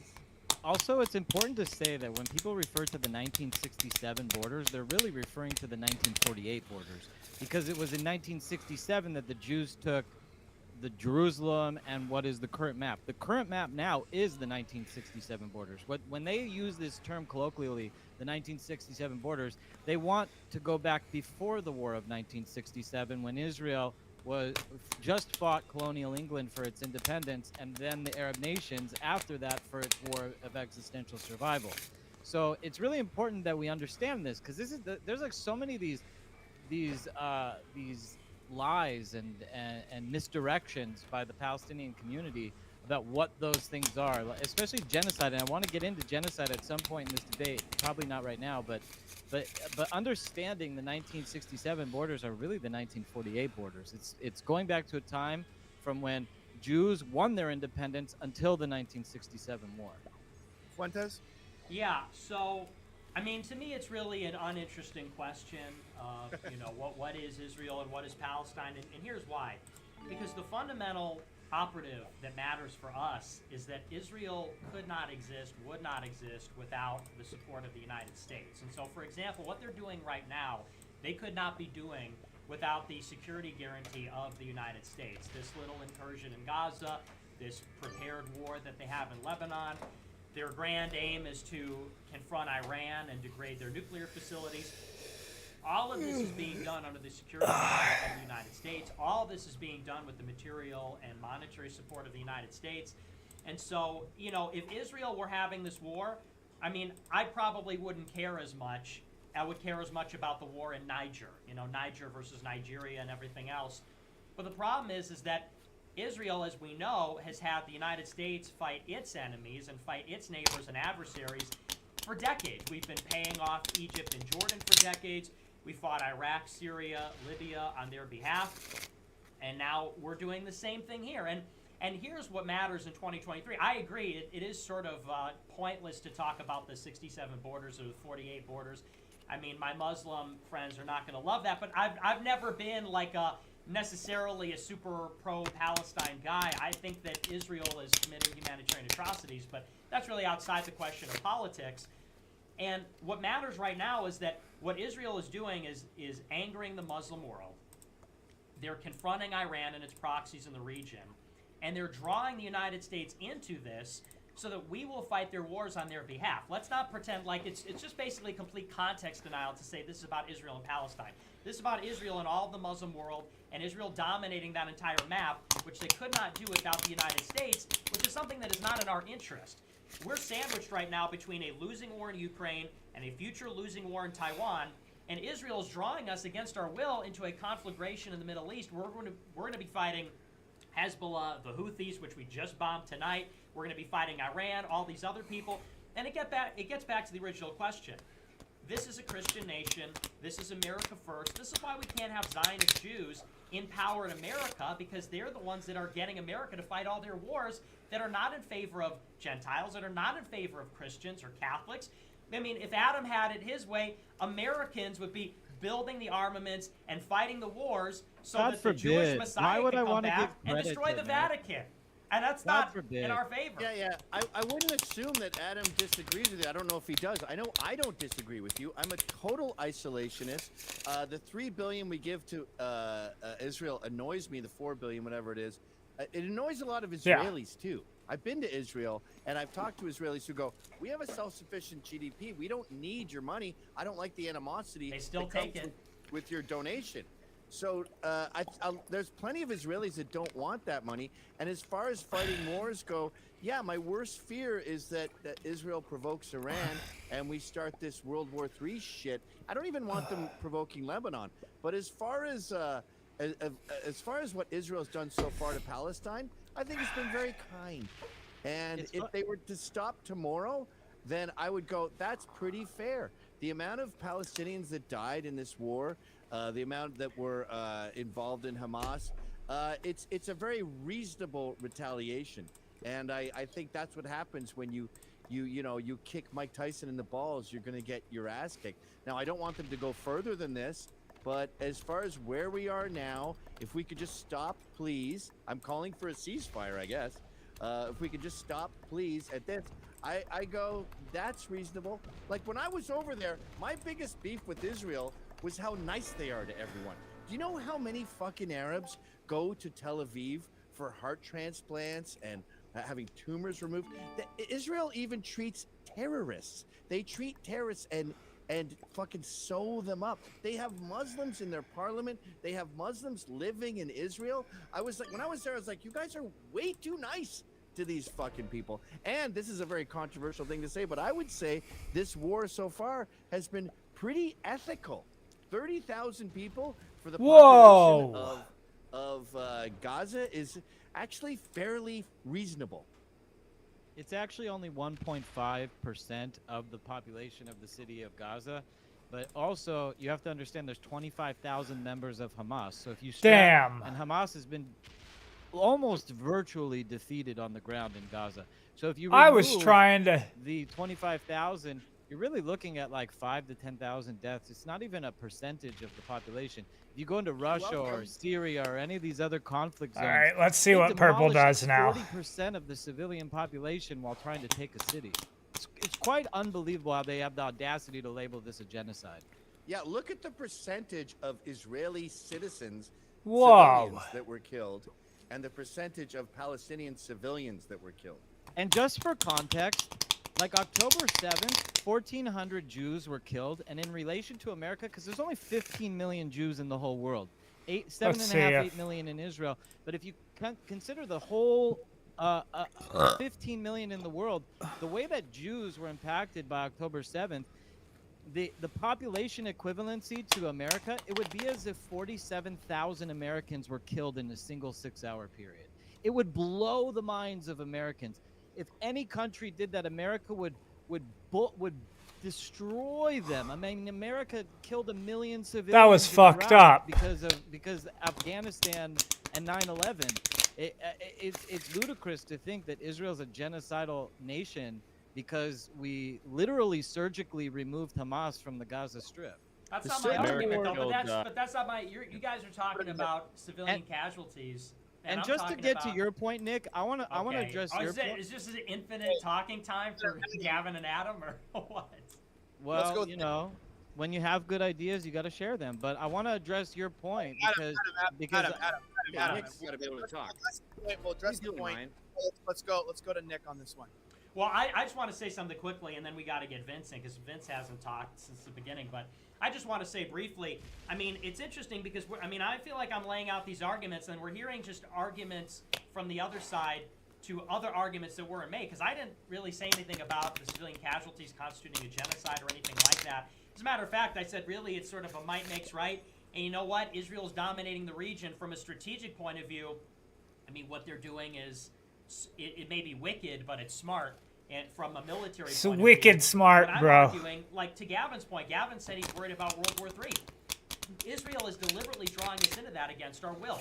We want a ceasefire because we recognize that that is what the Iranian axis is asking for, and we want to avoid this becoming a regional conflict. Israel wants it to become a regional conflict. That's why, I believe that is why they allowed October 7th to happen. I believe that is why they are currently threatening Hezbollah and striking deeper and deeper into Lebanese territory. And that's this whole situation with the Houthis. And I think the ultimate goal is Iran. So that's what they're doing. That's the problem. Again, that's why Jews are sort of the issue at the top of the elite society, because they're looking out for Israel. And what's good for Israel is blowing up Iran. That's not good for the United States. So for me, it's got nothing to do with casualties. I mean, like I said, I think there's a moral case to be made, but this is a political argument. But I want we got to get Vince in here. I feel like Adam and Gavin have gone a lot. I've gone a lot. We got to get Vince in. All right, let's go, Vince. Drop the hammer. Bring up. I was just going to respond to something Gavin said a while ago, and I just want to touch on this briefly before I move on to what you guys are talking about. Bro! So left-wing Jews are totally in favor of progressive ideas, abortion, immigration, diversity, gun laws, until you criticize Israel. And just to go back to what Nick said about Ben Shapiro retweeting the ADL, retweeting Jonathan Greenblatt. He's not a left-wing Jew. Look at left-wing Jews like Amy Schumer and Sarah Silverman. You look at what's happening with universities. And then you look at like right-wing Jews, conservative Jews, are all in favor of the conservative narratives like abortion, immigration, diversity, gun laws, all of the same things until you criticize Israel. And then you're canceled. Look at what has happened with Nick, for example. And so right-wing Jews are totally fine with sacrificing America and America's interest if it means protecting Israel. On his show, Ben Shapiro said that, you know, we might have to use nukes if America doesn't get involved in this war. And so, you know, you guys are talking about World War III. Like, this is something that this is part of the long history of the relationship that we have had with Israel, which has been called our greatest ally in the Middle East. Time and time and time again, they have done things in the Middle East that we have told them or recommended that they don't do, which has completely destabilized the Middle East has soured our relationships with Arab nations and has led to the deaths of Americans, American civilians, American Marines. And so this is part of the problem, and that I have, and stuff that we go over on the show all the time. And I have a question for Adam King. Do you think, because I don't think that you completely answered this, but do you think that Israel, like if you were to wake up one day and you were able to dictate the borders of Israel, would you be in support of from river to river? From the river to the sea, Israel will be free. No, everything that I want is the biblical lands that are outlined in the Torah. I don't want an inch more than what God decreed to Moses. That's irrelevant to me. But I do think, though, that there is such an antiquity of Jews in the Middle East outside of the land of Israel. For example, the Song of Solomon is actually a book of the real estate holdings of the crown of Judah. And he had 1,000 wives. He married the daughters in each place that of all the kings. In each place he had there was a massive Jewish contingency, like embassies almost. So it's important to know that the Jews have massive history inside of the Middle East. When Nick's talking about the Jews wanting to destabilize the Middle East, first of all, Israel's a sovereign nation, and just the reintroduction of Jews to the Middle East was a destabilization. What the Arabs and the Muslims want is an expansive caliphate that has no interruptions, where they can have the Mediterranean Sea and push their agenda directly into Europe. Now, as far as Israel taking foreign aid from America, I don't really like it when America gives foreign aid. In fact, I'm an America First patriot. I believe that other countries should pay America for its support, not the other way around. Yes. But in addition to that, it makes me very nervous when Biden rolls his boats up into the Middle East for several reasons. First and foremost, Israel is more than capable of protecting itself. It has fought multiple armies on multiple occasions at the same exact time. 1967, 1973, 1948, all were attacked by different nations at the same time, and Israel conquered all of them at once. Unlike what Nick thinks, Israel doesn't need America. In fact, America slows Israel they down. act like In they need 2005, America, the though. Gaza disengagement is the reason why we're here. That was done by George Bush and Condoleezza Rice. That was an exclusive American plan. It's that America constantly puts its agenda on Israel, and its agenda is actually very bad for the Middle East. It's pro-Iran. And I know Gavin said that, and other people have stated that Israel is provoking Iran. It's actually the opposite. It's that Iran is not just provoking other nations, but Iran is provoking Israel and the rest of the world. And in order to truly understand the conflict, hold on 1 second. Okay. 1 second. In order to truly understand the conflict in the Middle East, you have to understand the Sunni-Shia conflict between Saudi Arabia and Iran. And there's no way to intellectually, honestly look at Israel without the broader picture of the geopolitical trends that are happening in Islam. Iran conquered the government in Yemen and installed the Houthis, which has done nothing but destabilize the region, in the Arab region, in the Gulf states.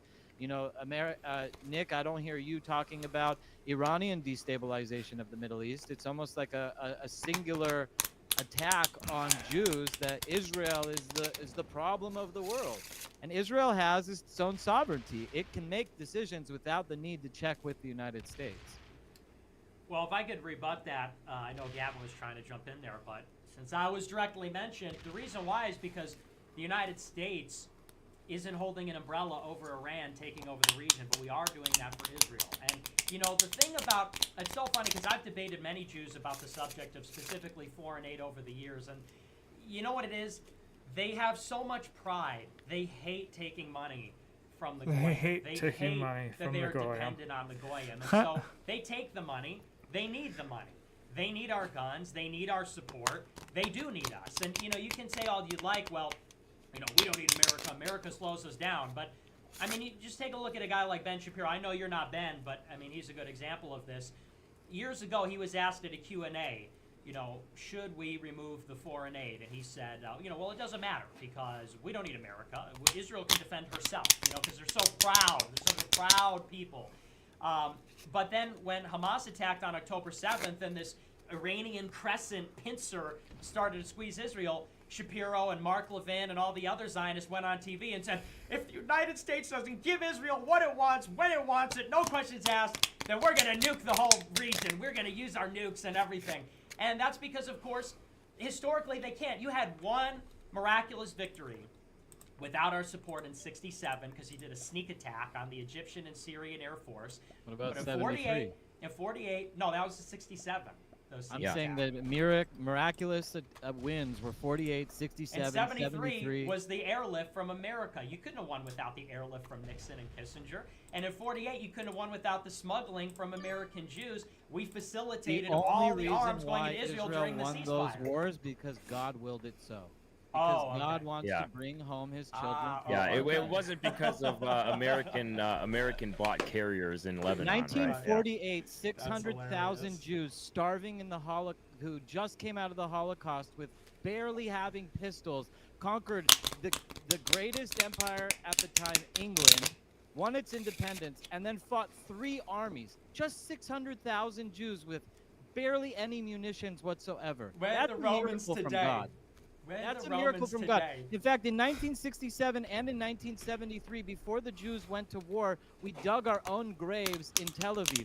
There was empty graves when we returned from battle. We literally thought we were walking to our deaths, and it was going to be a noble death to die defending our desire to have our own homeland in our ancestral homeland. And we won. Nice. That wasn't because of America. That was because of God. That's nice. Well, here's the thing, though. the thing is about from the ashes of the Holocaust, which was a hoax, by the way, but the United States is what protects Israel. So you said, why don't you talk about Iran? You're just singling out the poor, helpless state of Israel. The reason why I'm talking about Israel is because we have the security umbrella. You don't want the aid? Don't take the aid. You don't want the aircraft carriers there? Don't take the aircraft carriers there. But that is the situation. It's like Gavin said, what matters is what's happening now. Not hypothetically, not if you woke up and you were the Moshiach or whatever. What matters is the situation now, which is they provoked this war. And by the way, you talk about how Israel can defend itself. It couldn't defend itself against a bunch of guys in hang gliders, paragliders, and, riding in on tricycles, or miniature tricycles. Riding in on tricycles. Hamas moved in there. This is supposed to be, 30,000 guys, and, they have no technology. But they breached the most surveilled, secured, armed border, maybe next to the DMZ in Korea. Of course, they knew about it for years. They saw them training for it, and they were late to respond. And probably Israel caused a lot of the casualties on October 7th.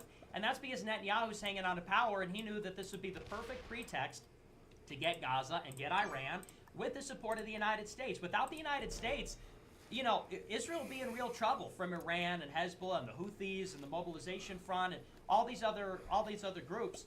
And so, that's my problem with that arrangement. And I forget what the second part of the argument was. I'm inclined to agree with you that Israel allowed for that invasion. It doesn't make sense that a tractor that goes at 20 miles an hour was able to invade a place where they can tell if a squirrel farted 3 weeks ago. But we did that in wars. We did that with Pearl Harbor. I think we did that with 9/11. That's the history of war. Is false flag events. You allow you allow some punk to punch you in the face for the first 2 rounds, and you go, see, and then you destroy him. And I have no opinion on that. It's the Bloods and the Crips. It's 2 gangs, and the Bloods had 10 times the power the Crips had. Like here in New York, there's barely any Crips. And the Crips decided to wage war on the Bloods, so the Bloods just annihilated them. And I'm actually fine with that. I don't give a fuck about the Bloods and the Crips. I'm glad West Bank is gone. I'm glad Gaza's gone. From the river to the sea, Israel shall be free. Amen. But I am an isolationist, and when I hear these hawk neocons like Ben Shapiro say things like, and these are people in our government, talking about how we need to strike Iran now. And we need to do the first attack, like it's in The Sopranos or something. That scares the shit out of me. And I think a lot of conservatives would agree with that. We want the war with Palestine and Israel to stay in their little octagon and finish it themselves. And then we don't want any more expansion. We don't want American lives spent. A lot of Zionists like myself agree with you guys on that. We don't want World War III. We don't want Iran involved. We want it to be over now, tonight. Israel wins, and we're good with that. And as far as the money goes, like, we give about as much money to Jordan. I don't want any money going to anyone. But if we have to give money to other countries, I don't know, $1 billion. Like, take the top 10, give them all $1 billion, and let's stop talking about it. And I also a lot of that money is actually to make sure that they keep the peace with Israel, to be honest. And you say that you're an isolationist and you don't want us to get involved in these things, but this is the history, right? They start shit in the Middle East, they get America involved, they get America to finish their war, and then all of a sudden we're in another war. There's a reason why you're hearing all of these neocons talk about Iran, is because this is the final boss, right? Yeah, We've no, destabilized and taken out the regimes of Afghanistan and Iraq and all these different countries, and Iran is the final boss, and they're going to use this as a pretext for something that they've wanted for a very long time. And I know you guys say, like, oh, it's only 1% of the population, or it's only 20,000 people, which are just so happen to be mostly women and children, by the way. And so, the question is, like you want a biblical Israel. If it means another 1%, or if it means 50% of the population, is that worth your biblical Israel? You can be an isolationist, or you can say that you're an isolationist, but the problem is supporting what's happening right now and supporting what Israel has done throughout history is going to be counterintuitive to your to being an isolationist. I want to point out one thing, if I can. Adam, I'm gonna come in here for a second. First of all, we're gonna transition in a second. I'll let you give your counterpoint, and we're gonna transition to another topic. We also have a surprise guest who's gonna be popping in a little bit to ask some questions, to change some things up. Before we talk about that, though, I do want to give a shout out to one of the sponsors of today's show, which is a company that believes in this debate. Wanted to help. This song that I found these guys on TikTok, and you'd like this song that they made. They say they're an indie band, so I went and looked at some of their other music, and I was like, it's okay, but I think they sound better with a more country sound. The song's about wishing the government would take away all our money. Alright. They look goofy, don't They they? do. What the I know, fuck? You don't expect it to be good. I was like, thought it was gonna be a joke. It's good. Listen. Look down at the money I made. The government took it all away. So I crashed my car on the corner and struck a lighter, walked from the store, then shrugged my shoulders to the wind. When I found out where my money was going, I smoked my first cigarette, stressing over politics.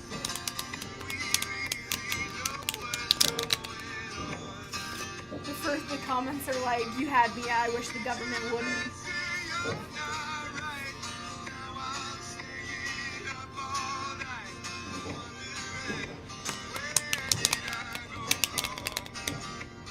Is this guy gonna attack my...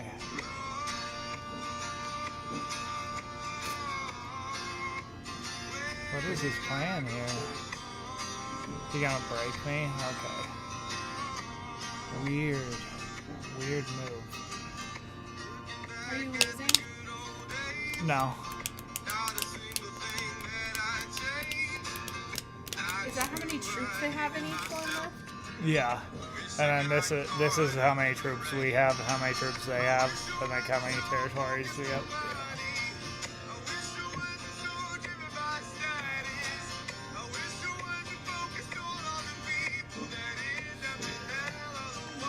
I'm glad that purple is actually attacking me, because this guy's an over-attacker.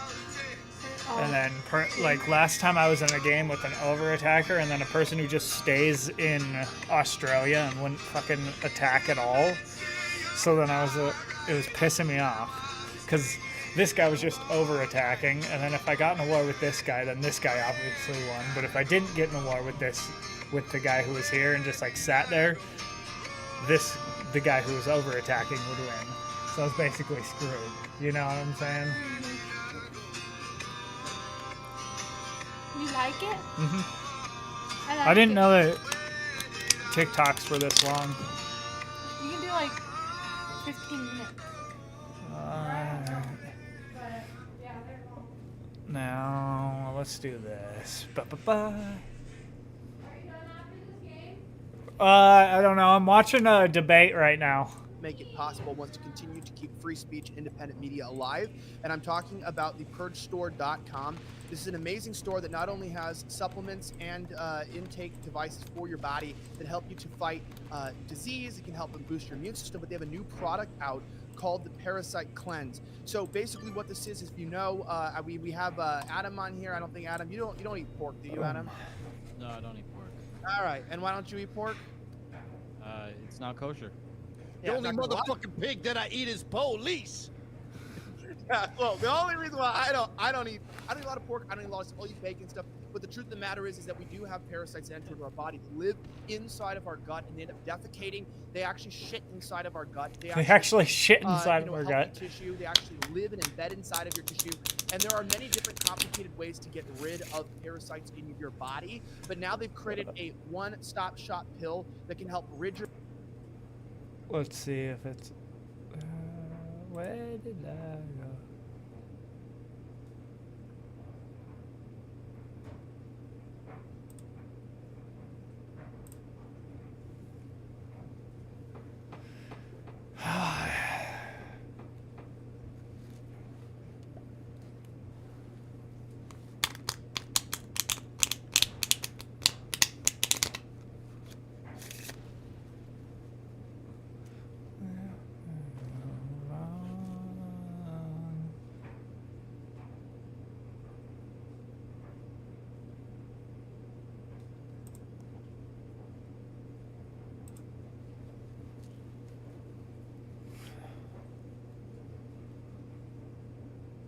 Attack! More attack!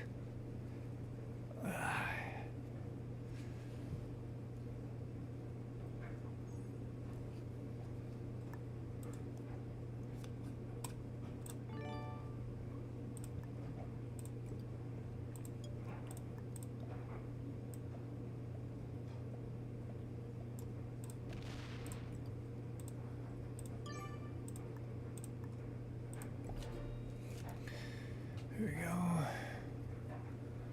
He gets 60. I mean, I am the one with the least amount of troops, but... Hi. Fuck. Just messed up my debate.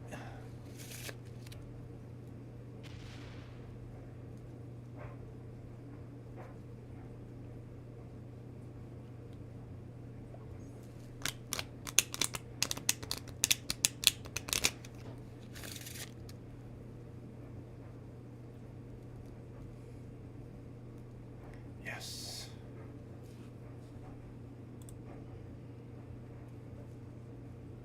Dan, why don't you go say hi to the new neighbor? I never know what to say. Have a mood gummy. They always make you feel more social. Hey! I'm Dan! Attack Fat 12. They take a sec No! to kick in. Oh, I guess, yeah, that works too. Since not everyone is a total stoner like my husband, Guilty. mood takes the guesswork out of cannabis, so you know exactly how you're gonna feel. Whether you're a ganja guru or just trying it for the first time, click on the mood you want to feel and then go for it. Yes, 50 milligrams. Want to relax after work? There's a mood for that. Want to feel energized? There's a mood for that. I found mood after my hip replacement. I only wish Dad was here to share these with us. Yeah, but he's a pre-roll guy. Second was an $86 billion military aid package that was given to the Taliban by Joe Biden. So don't forget Ukraine. Don't forget the $100 billion to Ukraine. So when we're talking about, I got a picture of Alex Jones. So when we're talking about, U.S. money going into the Middle East to destabilize the region, the U.S. money that goes to Israel doesn't destabilize the region. U.S. rampant military donations to Islamic jihadi regimes, and it doesn't do the Iranian people any favors. The Iranian people want to overthrow the mullahs, the dictatorial mullahs, you know, and what about the Iranian people? I meant to say that earlier. That's what I interrupted you earlier to say. When you, it's deceiving to talk about Iran because the Iranian people hate their mentor. They hate their tyrannical bosses. They want to overthrow the regime. Yeah, and let's not Iranian people love Israel, by the way. Yeah. They don't want a nuclear war, obviously. So the Iranian people are think of them as North Koreans. Like they're in a dictatorship. And before the CIA overthrew the Shah in 1979, Israel and at the time it was Persia, not Iran, were best friends in the region. The Shah of Persia actually had an official state visit to Israel. The CIA in the Iran-Contra affair overthrew the Shah, the institution of the Shah, and brought about the mullahs, which these losers now call himself the Ayatollah, and he's really a pedophile. I mean, this guy goes around raping all sorts of children. It's insane. And we look to Iran like they're this innocent creature. They want to build nuclear weapons. They want to destabilize the region. And it's not just Israel.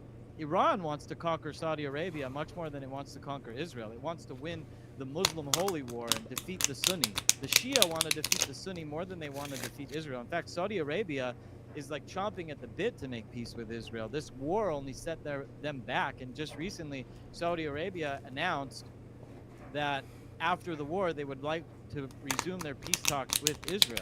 And that has everything to do with Iran because Saudi Arabia sees Israel as a stabilizing force in the region, not a destabilizing force like Fuentes likes to say. Yeah, we know that Israel was Everyone's going to stop. Go I just ahead. want to say, that reminded me, you mentioned raping kids, so we will get to the tunnels eventually. The chat is reminding us that we promised to talk about the tunnels later. But I will go to Fuentes and then to Vincent. The Vatican tunnels? I will go to Nick. I will go to Vincent on this, and then if you guys on the pro-Zionist side could hold, and then we're going to switch the topic. I So like go ahead, how Nick, he and just then Vincent, totally and then, deflected we're gonna about change the subject. there being any The tunnels. initial question was about the genocide, but I want to get into the claims about. I mean, it's just so amusing and laughable. The Iran and I mean, no offense, I don't say that to be an insult, but it's just completely dishonest. The 150 billion cash pallet to Iran. It's just like the 6 billion that Biden gave to Iran. The United States didn't give $150 billion when they negotiated the JCPOA under Obama, which is what Adam's referring to. Those were unfrozen funds. Those were Iranian monies that were frozen by the United States under the sanctions regime. We traded sanctions relief for limitations on their nuclear program. So to say that we gave them $150 billion, we didn't give them anything. We unfroze money that had been frozen under the sanctions regime. And how's that working out, Nick? Well, hang And on, how's let me that finish. working I'll let you say that disingenuous thing. I'm just correcting it. And then as far as the $87 billion to the Taliban, everybody understands we didn't give $87 billion to the Taliban. Joe Biden abandoned the equipment that was there. And I agree, I think that was a dumb thing, but we had been in there for 20 years. So are we going to wait another 2 years? I think if you wait any longer, it was just never going to happen.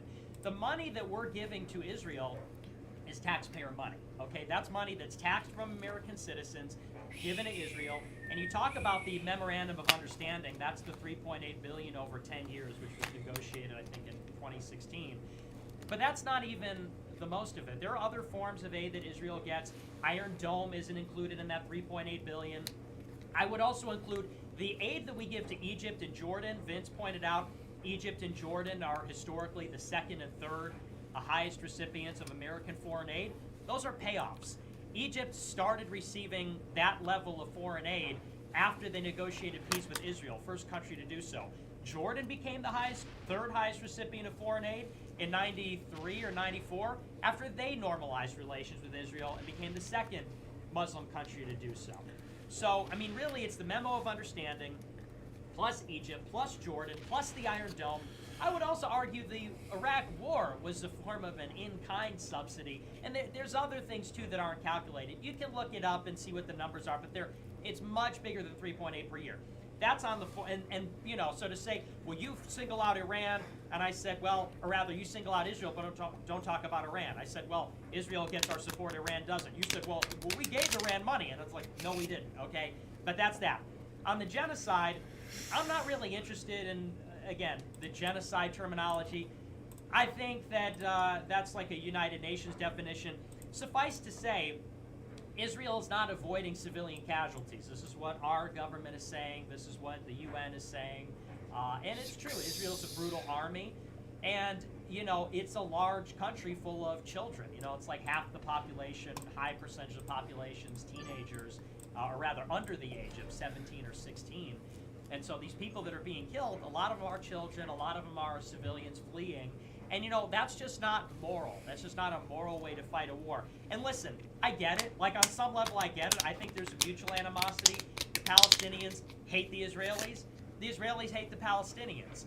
But it's pretty incredible that Israel claims to be this civilizing force. They say they're the Western world. They're an extension of the West. They're not. The West is Christian. And being Christian means that you see everyone as a child of God, even your enemies, even people that are not your co-religionists or not members of the same race. Christians don't prosecute wars like that, or at least they shouldn't. And what's interesting is that, you know, for decades, Jews like to say this. It's Judeo-Christian. I don't think Adam would say that, though. They'd say, you know, Israel's a beacon of Western civilization, a beacon of liberalism in the Middle East. Then, when Israel gets attacked, and they got to take the gloves off and kill everybody, then they go and lecture Americans and say, you naive Westerners have no idea what it's like in the Middle East.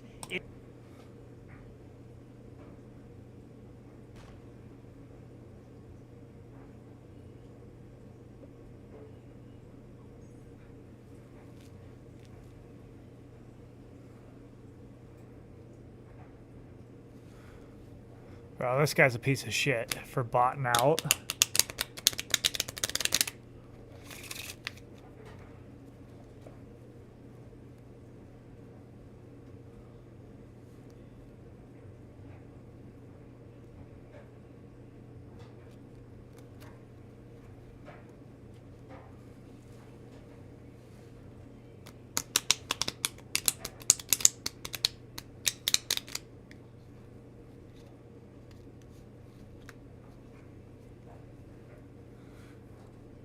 It's bedlam, and we're fighting each other tooth and nail, and it's like, okay, fine. If you're both savages, then just say that. But you can't have it both ways. You can't have this most moral army, we're a beacon of civilization and a sea of barbarism, but also then when you get attacked, say, well, you just don't get it. You know, we gotta kill them all. Okay, you know, fair enough. That's how it is in the East. That's how it is in Chechnya. That's how it is in Xinjiang. That's how it is in Gaza. It's how it is over there. Fine, you know, but I just don't like that hypocrisy. Well, as far as the savage animals of the Middle East go, they are the most civilized of the hyenas. They warn targets that they're going to bomb. They avoid civilians, but the whole MO of Palestine is children in front, and this is the whole MO of Islam. They hate children. They fuck children. They fucking, during the Iranian Revolution, they gave these kids, these little kids. I like how he's drinking Coors Banquet. He's a man of taste. I mean, I don't drink anymore, but... Rub this tart liquid on your teeth before bed to regrow your teeth and gums while you sleep, and never set foot in an expensive dental office again. World-renowned scientists at the National Institute of Dental Research have discovered a brilliant tart-tasting liquid that can regrow your teeth and gums almost overnight. The secret to naturally regrowing your teeth and gums lies within the microbiome hiding deep inside your gums, a place you will never reach with a toothbrush or floss. Luckily, this ingenious liquid contains deep cleaning and healing nanoparticles that reach deep inside the gum pockets and between all your teeth. The multi-billion-dollar dental industry loves to give you an expensive Band-Aid solution just to see you a few months down the road for another expensive and painful treatment. To finally put an end to embarrassing and painful tooth decay, you must stop it at the source with these healing nanoparticles. The best part is, it only takes 7 seconds and you can do it from the comfort of your home. It starts working, immediately removing years' worth of decay and restoring your smile to its former glory in just a matter of days. If you are still battling bleeding or receding gums, gingivitis, gum infections, toothaches, or decay, bad breath, or any type of periodontal issue, then this discovery could save your teeth before it's too late. It's in your best interest to stop everything you're doing and click the Watch Now button to watch a short free special video that'll show you exactly how you can start using this method today to end your dental issues for once and all. Imagine how life will be when smiling is no longer embarrassing and your teeth have been restored to their white and healthy state. Think about how it will feel now that you don't have to stress over inevitably having to get dentures. Dental issues are something you never want to procrastinate with. They affect everything in life, and now is your chance to finally put an end to them. No matter if you've been struggling with decay and inflammation for 5, 10, or even 20 Fuck years. this due to guy this for discovery, botting it is now out. possible to regain the oral health and confidence you deserve. I hate the multi-billion-dollar dental industry is how doing these everything games are going. People are just playing like fucking Because assholes. they're basically, a lot of them are basically retarded. They say that the Vice article is saying that over 50% of Hasidic Jewish children. Yeah, that's in retarded, Brooklyn man. are sexually That's abused. retarded. That's not a fact. But there is a problem with in the Hasidim with pedophilia, but I think it's because of low IQs and But intellects. there's a problem in all religious groups in pedophilia. Look at the Vatican and the altar boys. I mean, that also is a major problem of pedophilia. In deeply religious, I'll tell you where it comes from. In deeply religious societies where sexuality is suppressed or forced suppression, like Oh in my Orthodox goodness. Judaism, like in Catholicism, like in Islam and all sorts of religions, you will find pedophilia and sex crime because of the repression of sexuality. That has to be an individual choice of the participant in order for it not to become perverted and these people not to spiral out of control. Nick, So I would.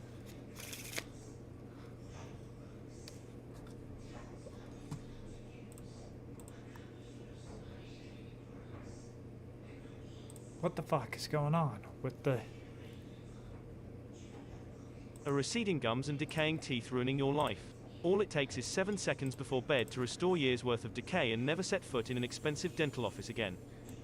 World-renowned scientists at the National Institute of Dental Research have discovered a brilliant tart-tasting liquid that can regrow your teeth and gums almost overnight. The secret to naturally regrowing your teeth and gums lies within the microbiome hiding deep inside your gums. A place you will never reach with a toothbrush or floss.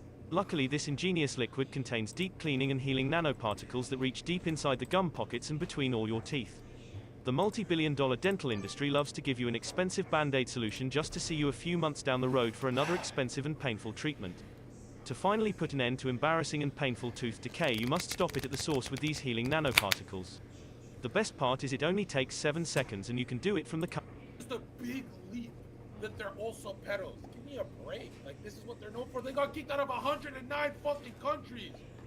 Oh yeah. By the way, on that, I just wanted to. So now that we're on the topic of religion, and that Zerka just mentioned that, I want to ask Adam King something. You know, he talked about being kicked out of 109 countries. You said on a recent interview that the reason that they were kicked out of so many countries was because of Christian influence. Can you expand on that? Catholics specifically. The Catholics have been very anti-Jewish from the inception of Catholicism. It's really I wonder if that's why Catholic really priests nice are saying represented Catholic. in the way that they're represented in Hollywood movies. Kind of interesting, isn't it? You know, I'll tell you, throughout history, the Catholics have been the #1 progenitors of Jewish massacre. And they weren't really, it was really the book burnings that they were after. They were trying to destroy the Torah, and the Jews are what stood in the way. It's very interesting. rabbis bite Catholicism penis itself, flesh. Catholicism rabbi bit itself penis is flesh, very bro. much rooted in Judaism, actually. What was Originally, Zerka until Nicaea, there saying? was so many more Gospels than just Matthew, Mark, Luke, and John. But I don't know if you want, guys, Elijah, I don't know if you want to go down this path yet. I want you to kind of steer the conversation because we're kind of going in like a million directions since we brought Zerka on. I mean, it's been a couple You've been minutes. interrupting more than anyone. Yeah, that was a dumb move. Can Yeah, we yeah, change well, the subject Is this entirely? guy botting out now too? The two guys who've been to Israel are shilling for Israel. Isn't that funny?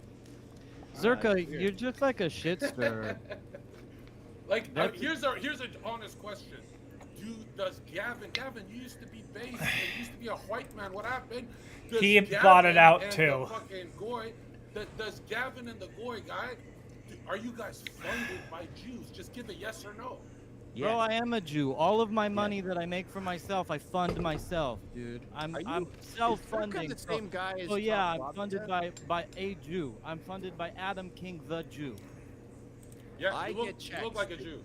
Zerka, I gotta by- tell you, man, I can't believe that you I really used to like you until I saw you got your ass kicked by that dude. Yeah, man. yeah. That nose don't That lie. was so embarrassing. That why? nose don't That lie. was embarrassing. You're definitely a Jew. I am a Jew. All right, but hey, Gavin, what are you saying? He What just about asked. Gavin though? Gavin, are you 100% Caucasian? Yes. So And what that's- happened? From the What Caucasus happened? Islands. On the subject is, I don't like my fellow Caucasians absolving themselves of their ethnomasochism and blaming it 100% on Jews. There definitely is a percentage with these fuckers. Wait, what's the percentage? That's a good question. That's the 6 million people question. I would say 30%. 30% of your self-hatred could be put on these people, but who aren't Jewish, by the way. They're just elites. Like, they're white elites. This is the thing. We are at this war with Jews because they're overrepresented in the group of elite whites. They're overrepresented in chess. They're overrepresented in Nobel Peace Prize winners. They're overrepresented in medicine. That last one. Now I is just let the Achilles bots heel fight of it out. Anti-Semitism. Why are they overrepresented in medicine? Okay, cool. Because of nepotism. Now, you what can't be is nepotistic about doing brain surgery? You either are good at it or not. Yeah, that's like saying there's nepotism in the MLB. one more time. You either throw a fastball at 110 miles an hour or not. You can't get your cousin in on that. So they are elite whites, and when they do bad, they do elite bad, like really bad. When they do good, they do elite good. My daughter was born at Beth Israel. I had to do Hospital in some- the East Village. There's no I had to Muslim do some hospitals fuckery around for there that. She could have been born in. And again, as I Are said you saying- earlier, you're saying they're when I was over shapeshifters, there, Gavin? shut the fuck up, faggot. When I Why was is over there, Zerka even here? all Didn't the- he lose his relevance like a Let month him, ago? Gavin, grab your two pieces Gavin. of silver. Okay, Grab well, that we're not shekel. having- Shut the fuck up, faggot. Can I ask Adam? I want to ask Adam King a question because he did. I honestly like Gavin more than I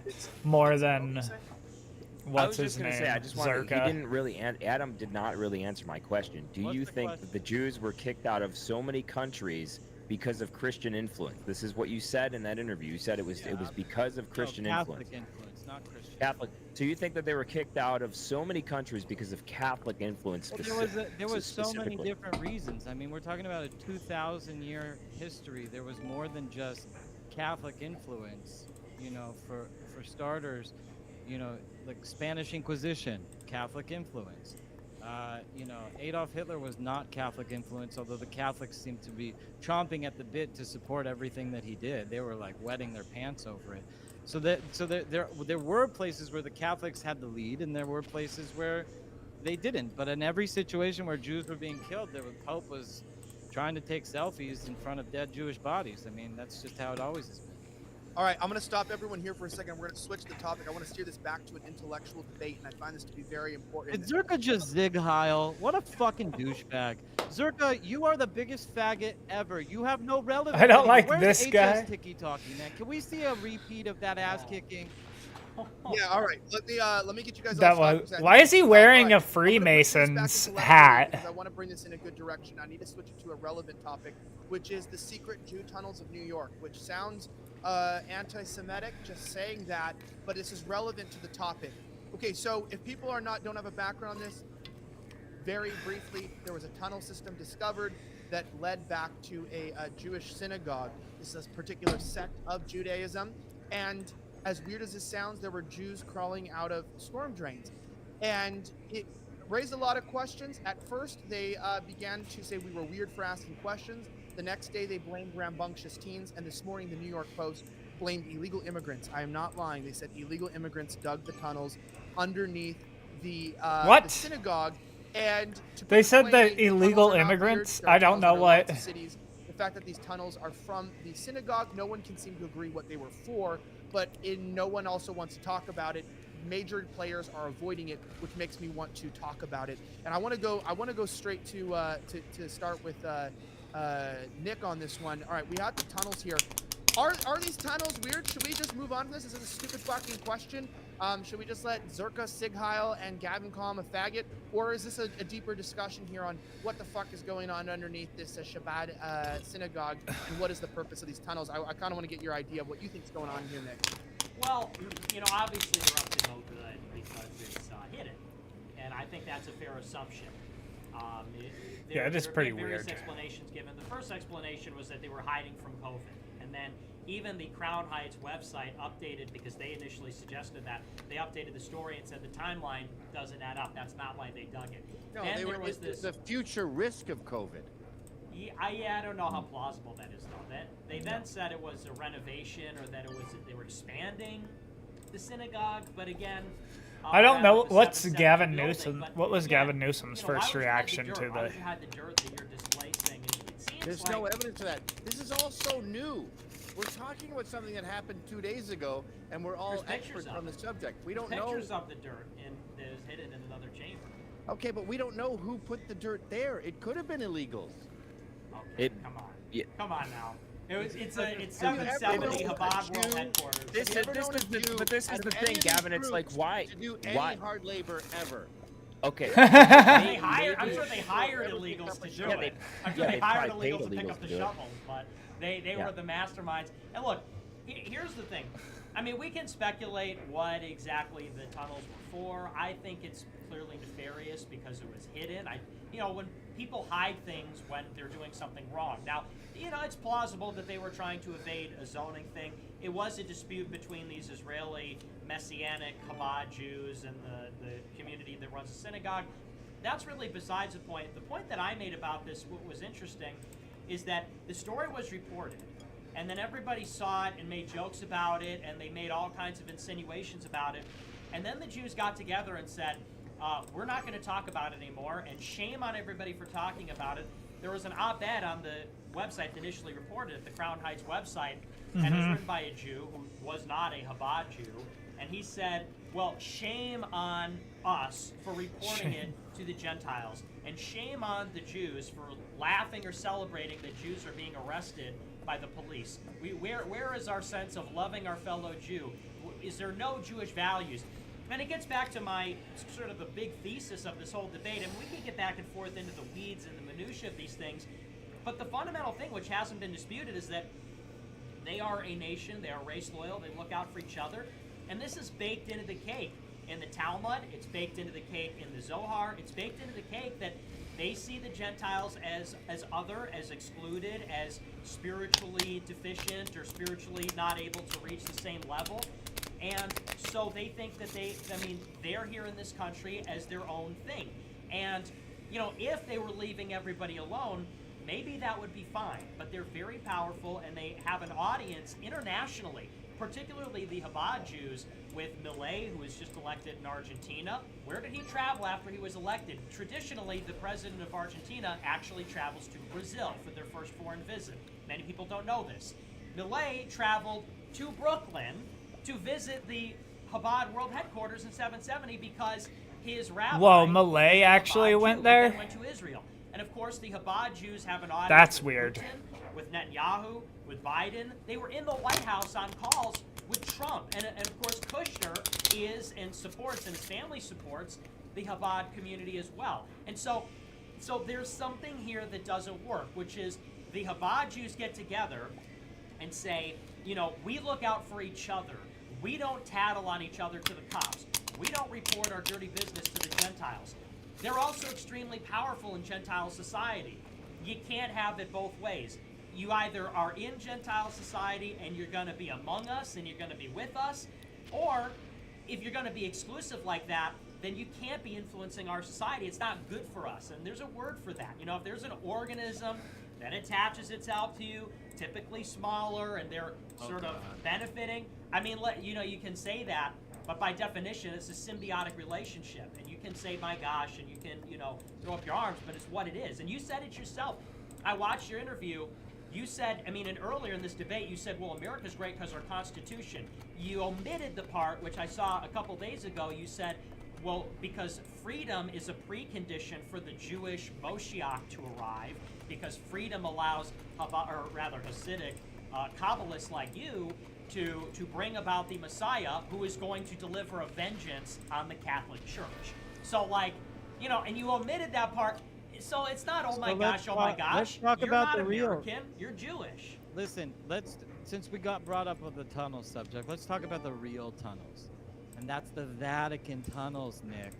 What's underneath Why the is he- Vatican tunnels is all I mean, the I Jewish also books and think- all the Jewish artifacts that have been stolen from the Jews.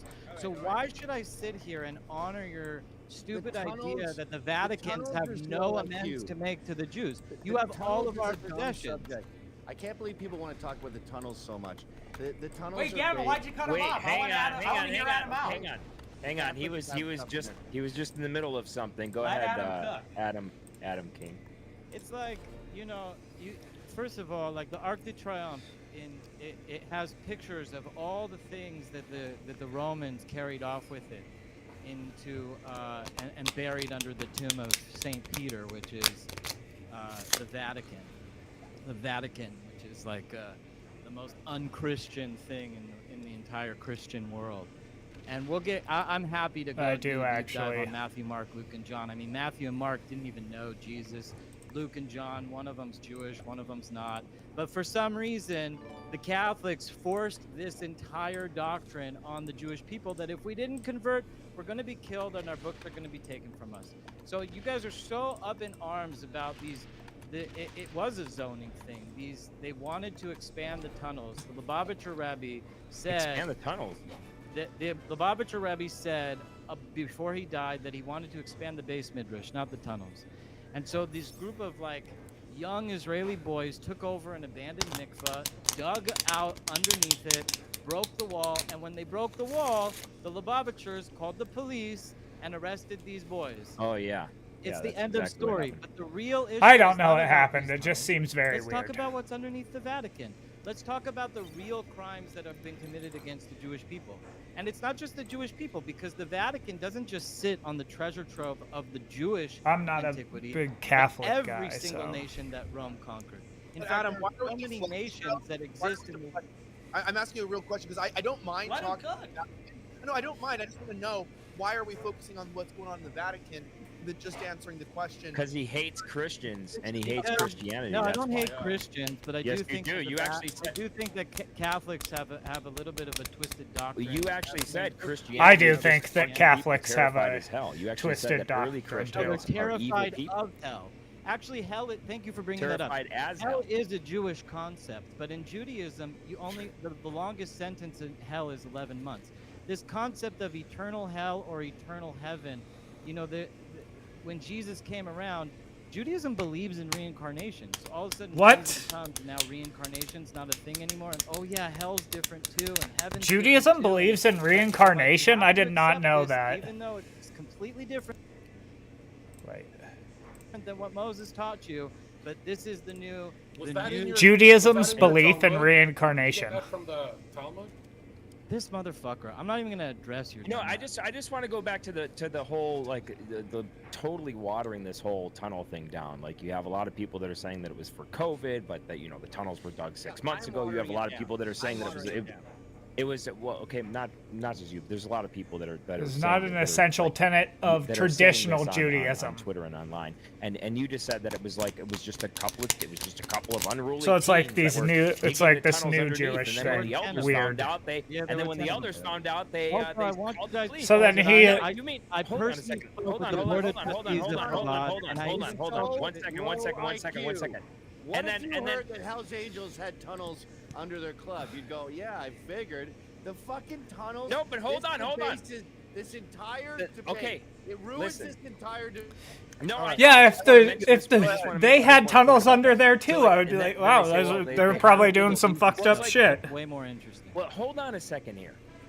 So, I have a hard time believing that these elders that are in this building all the time didn't hear 26 illegal Mexicans digging under their floorboards. Okay, we can move on for that. We can come back. Yeah, the neighbor literally heard it.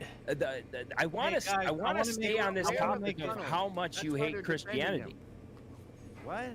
I want to stay on this topic of how much Adam hates Christianity, I don't hate specifically Christianity Catholic, at all. That's the specifically stupidest thing I've Catholicism. ever heard. Okay, I'm the one begging us to talk about Jesus. Let's go. I want to talk about Jewish overrepresentation in media. That's interesting. Okay, stop here for a second. Everyone's muted for a second. I don't know why. I think muted you for a second, but I want, if we're gonna go in this direction, we have 3 places to go, but I need to keep it very simple here. Okay. Whoa. Adam was cooking, and we'll get Adam is cooking. We're Adam here. Adam was going on about the Vatican and about Christianity, and it seemed like Nick was fairly interested in that. And if everyone's okay with that, we'll go ahead and throw back to Adam. Adam, go ahead and explain your thoughts on this. Finish your thoughts up on the Vatican. Continue on about Christianity, and then we'll go. And then we'll switch the topic after we're done discussing I don't like Catholicism my, and deflecting away from the New York tunnels. I'm kind of fucking pissed that we can't ever just. I've tried to talk to Jews about the tunnels. I'm trying to be neutral here, and it always turns into talking about the Vatican. Fucking let's go. Let's talk about the Vatican. All right, there's 2 bots. What do you so think? Do you think that there's child sex trafficking in a 20-foot tunnel? Yes. Yeah, I think they're. Yeah, You I think do. they rape kids. All right, put it this way: if it turns That's out, the most retarded thing you've ever said. if it turns out, I don't know that if there's sex child trafficking going sex on there, sex I'm joining your trafficking. guys' team on Wait, this. wait, I wait, won't even give a shit. I'm 100%. Yeah, we don't want you. anti-sex trafficking. There's no sex trafficking. It's such a. It's Well, that's such well, then a nothing burger. This totally is separate from the. You would be Since there's totally 2 separate from the Hasidic bots, rabbis I'm going then, because into. Anytime anyone tried to talk out, to speak out against the sexual abuse that was happening to children within the Hasidic community in Brooklyn, they were excommunicated from. I'm a big supporter of an organization called Jewish Crime Watch. Big shout out to Jewish Crime Not Watch. low IQ. Big shout out to Jewish Crime Watch. It's an organization dedicated to purging all Jewish society of pedophilia.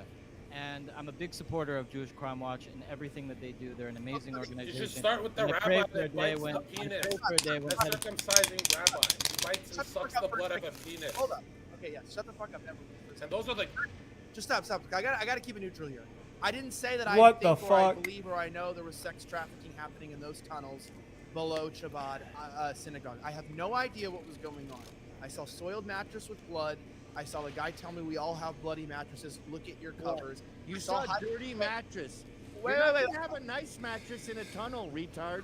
Correct. You're also not going to have a fucking blood stain. So my question was, and this is what I want to say. It was a Jewish sewer layer where they rape kids. Because I have a fucking. I don't know said about this. that. I'm not claiming. I'm not making any claims. Even if I thought something, I'm not making any claims about the tunnels. I have zero things to make about those tunnels. I don't know anything actually because I'm not from New York. Right. So why are we talking about it? Because I want to know this. Because It's a tunnel. Imagine a tunnel under a Hell's Angels clubhouse. Yeah. Los Angeles, Elijah.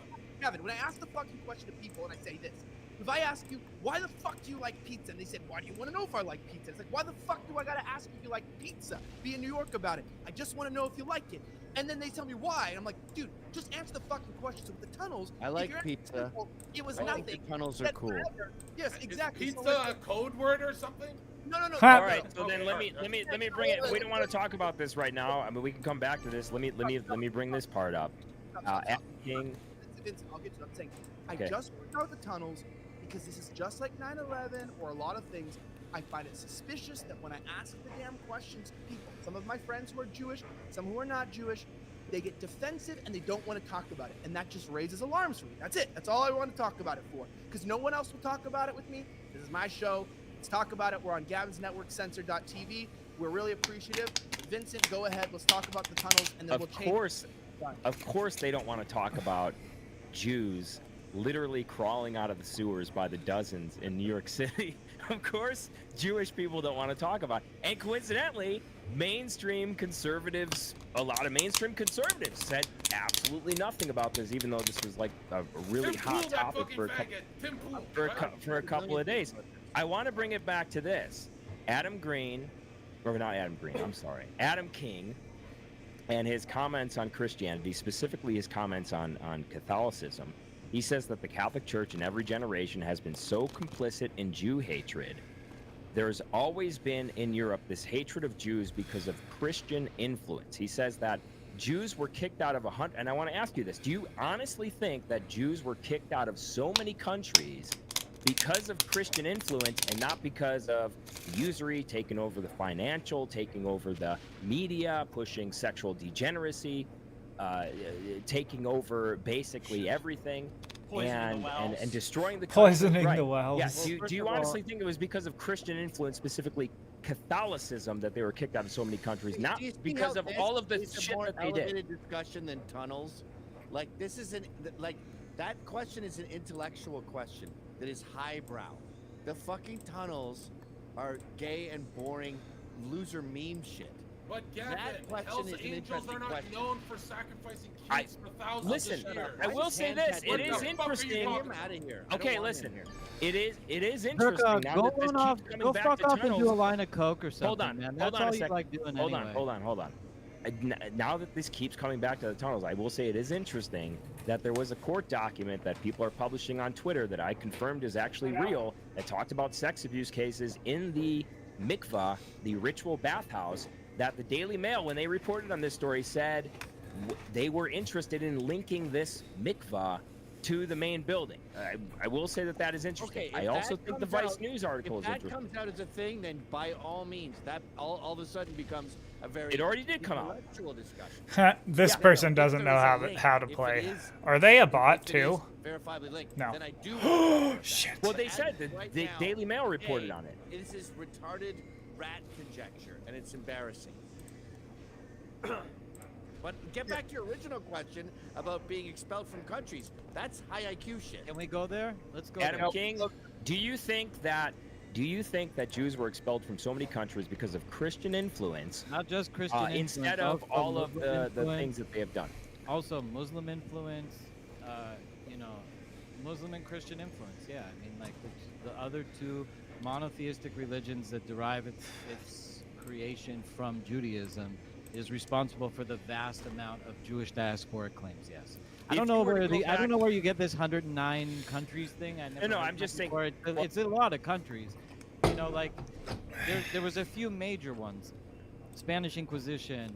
Poland was the third of the Jewry of Poland was wiped out over in one night in massive massacres.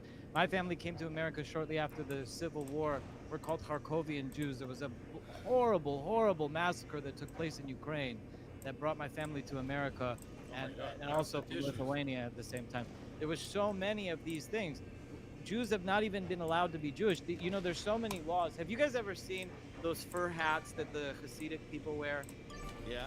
People don't know this, but the reason that is a beautiful custom, and the reason is because the Cossacks required that Jews wear the tail of an animal to distinguish them from the Gentiles. So we turned them into beautiful crowns, and that's where that culture comes from. That's creepy. Minus the expulsion, the suffrage that Jews had when we weren't being expelled from countries, and it's not indigenous to Catholicism and Catholic societies or Christian societies, but the Muslims put us in a dhimmi status where we had special taxes just because we were Jewish. We had to pay tax just because we were a Jew. When you go into diasporic Europe, you see all sorts of different things where, like, before a Jew can marry a wife, she has to sleep she has to have sex with the local parish, or not parish, the government official. So in the Hasidic communities, women had a culture of shaving their head bald, so they would look ugly. Jews uglified themselves so that they wouldn't get raped. Oh, is that why? Murder, What? violence, oppression. Yeah. All these things happened at the behests of non-Jewish society, and we weren't integrating then. Jewish integration into secular non-Jewish society is a very relative thing. It's only started in like the last 100 years or so, less than 100 years, where Jews have actively been trying to get into other societies. We were pushed away. We were not allowed to participate in European society whatsoever. And you Nick, say that's because of Christian influence, though. Yeah, but you not yeah, because of you anything guys else. made a religion where we killed your God. All right, So guys, if you were to take away one religion, all right, sorry, go ahead, Elijah. You I did. know, since I know you're cooking stuff. I just want to go to Nick. We haven't heard from him What? in 15 minutes, and I want That's historical. They did. Thank you. Yeah, so I just think it's interesting. The reason I wanted to dwell a little bit on this Vatican comparison, the Jewish tunnels were brought up, and then Adam retorted and said, well, let's talk about the Vatican tunnels and how they stole our holy books and they stole everybody's stuff. And what's interesting, I know that's not a flattering impersonation, but what's amusing is that at the beginning of the debate, Gavin said, well, you've got, 4 different kinds of Jews, and on the very far left, you got these guys that really even aren't Jews, and then you got these Hasidic Jews, and they really do their own thing, and they don't even think about anybody else.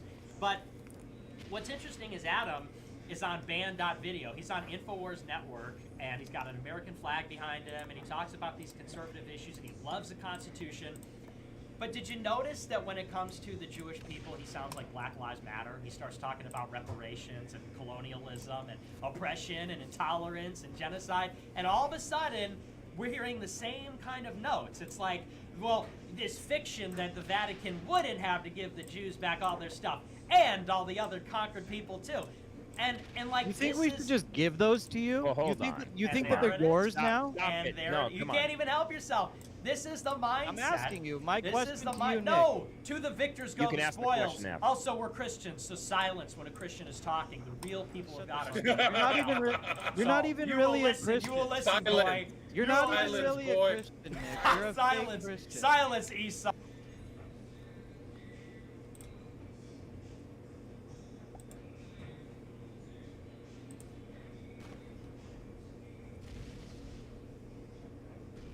One simple but brilliant trick to heat your home in 90 seconds and save thousands of dollars on your heating bill this winter. This genius way to heat any room for almost zero cost is taking over the market like crazy in the US. An ingenious college kid from Fairbanks, Alaska, just destroyed the billion-dollar heating industry by building a device that can heat any room 90% cheaper than traditional heating methods. Martin designed the invention after budget cuts left his school with a broken... Early Christians.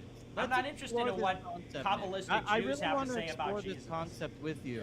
We should start at the synagogue of Satan. Is if we want to Zerka, start, don't can you we have start like a at the penis synagogue of stuff or Satan? something? You're the What's gayest. that verse Why are about? you here? Why are you even here?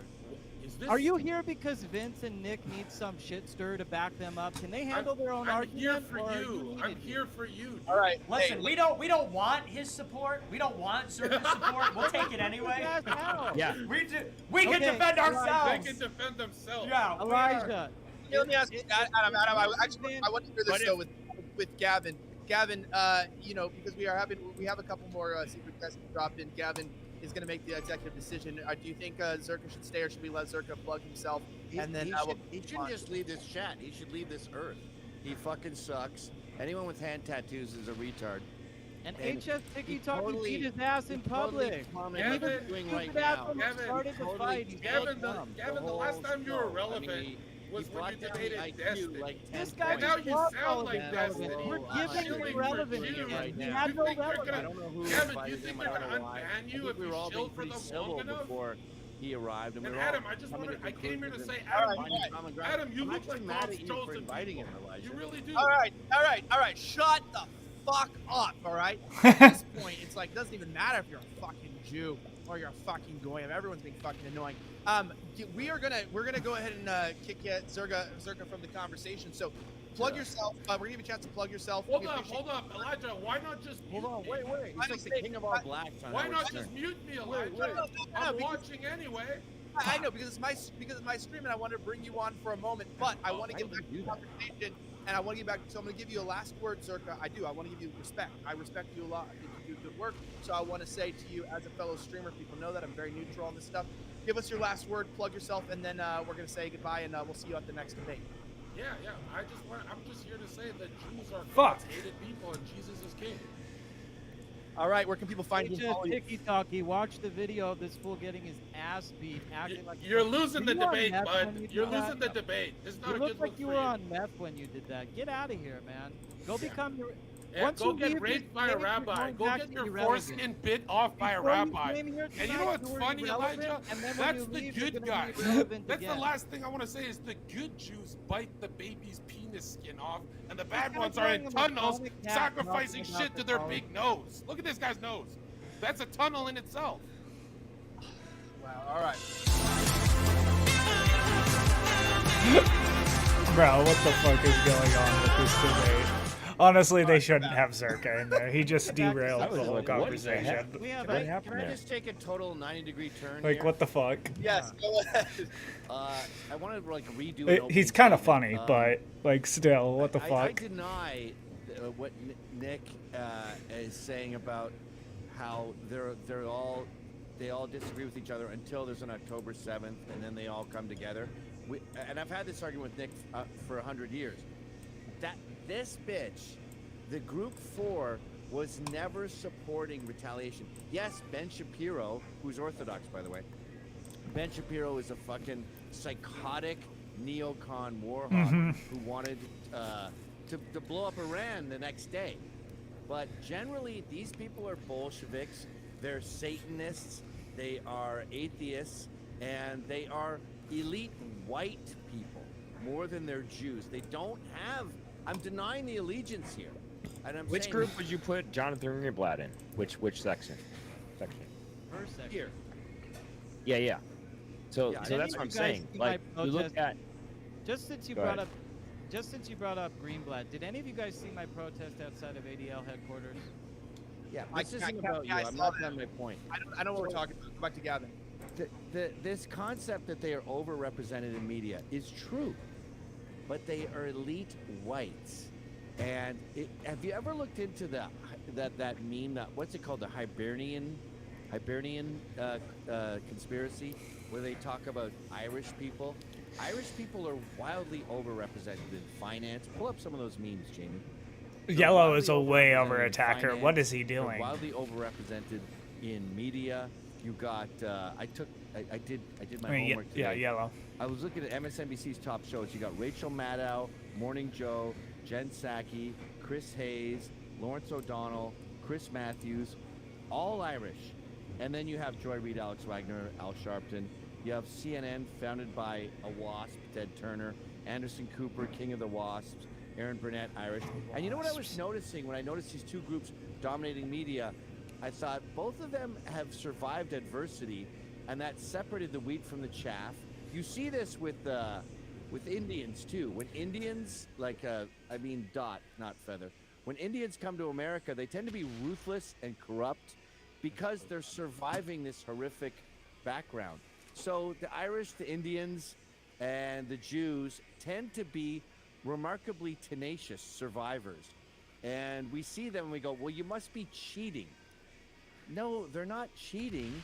They're just good at their jobs. I think part of it is they don't drink. If I didn't drink, I'd probably be president of the United States by now. the Irish don't drink. No, they managed to do it while drinking. Jews don't drink. Look at that. Half our presidents are Irish. So my point is here that, yes, Group 4 does have a need to sabotage America, and I'm as concerned about that as you are. I think you're wasting your energy focusing on Groups 1, 2, and 3. And I also believe that we have a lot of Group 4 in ourselves. We hate ourselves. And the reason I hate anti-Semitism is because it absolves us of our own ethnomasochism. Well, I would just rebut that by saying, you know, all these other groups, they are race loyal. That's the problem. Like my problem is not just with leftism, as expressed by secular Jews, of which, by the way, 80%, something like 70 or 80% of Jews in America vote for Democrats. I don't have the numbers in front of me, but the majority of Jews in America are secular leftists, international types.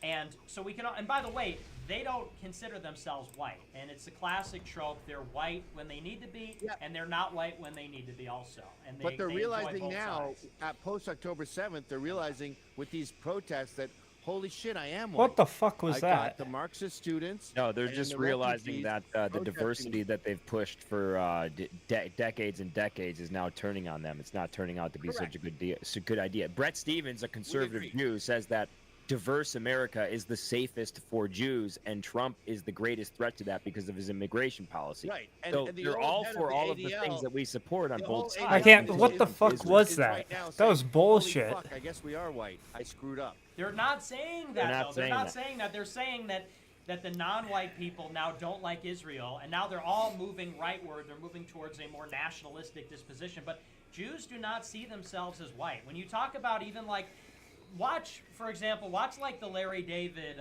Curb Your Enthusiasm show. Larry David's like a liberal Hollywood comedian Jew, somebody who, and and Gavin, we roll in the same circles in politics. When these Jews come up to me, they say, "Oh, Ben Shapiro's not even a real Jew. Oh, this one." They're always telling us who's not really a real Jew and who's really not a Jew. Larry David is like a Hollywood liberal, whatever. But you watch that show, that's just an example. And it's such a communitarian lifestyle. That's their whole social group. That's who they hang out with. They regard Jews better than they regard other people. It's like I said before, they have the same kind of in-group preference that blacks do. What makes it pernicious is that they have so much influence. So it's kind of like how you have the same can you admiration not for the me? Catholics. Can you not interrupt me, Did you please? just turn Yeah, up your mic audio before you interrupted? I think you did. But here's the thing. This is I so pressed the pernicious. mute button on accident. This is so pernicious because you have a self-serving minority group with power. So what does a self-serving group do with power? They use it to serve themselves first. And then the Goyim get the scraps. The American public gets the scraps. And by the way, that's liberal Jews, but Hasidic Jews, like I said earlier, I mean, Gavin, you're on the same side as Adam, who is just you're a Catholic, and he's bashing the Catholic Church. His wet dream is for a Jewish Messiah to destroy the Vatican and loot it and distribute all its goods as reparations to the nations of the world. And he can't even stand it. But that's what you want. And Gavin, you're Catholic, and he's apparently on the complete opposite end of the spectrum. And listen to the animosity. I heard him on a stream. He said that Peter and Paul are evil people because they abandoned their own religion. There's nothing more evil than that. He thinks Christianity is a wicked doctrine. He says Christians are only people that are just afraid of hell, afraid of an eternal hell. They don't realize there's reincarnation. You go to like a therapy session. You go to Jewish hell is you go to psychotherapy for 300 years. Then you're reincarnated as somebody else. He says, Christians are only just afraid of hell. That's why Christians try to do good in the world, because we don't think it's like, it's a little good, little bad, you get a do-over. So they're all on the same team, and the one thing they all have in common is they all hate Jesus. That's the thing they all have in common. That's not true. See, that's absolutely not true. Jesus was a righteous person. Let's talk about Jesus, Nick. Do you know how much this guy has done for Christians in Iraq?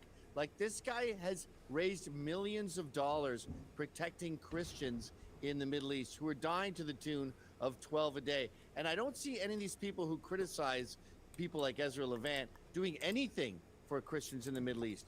Larry David is in this category. He's an atheist. Temple is bullshit. Temple is fake.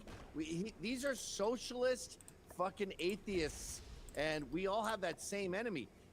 If Adam King has said, or Andrew King has said bad things about Catholics, yeah, he doesn't like you, you don't like him. I don't really give a shit about that. All I'm trying to argue with here is your assumption that they pretend that it's a group of different people, but when the shit hits the fan, they unite. That is the crux of our disagreement. I fundamentally disagree with that. When the shit hit the fan on October 7th, these pussies said, "Fuck Israel."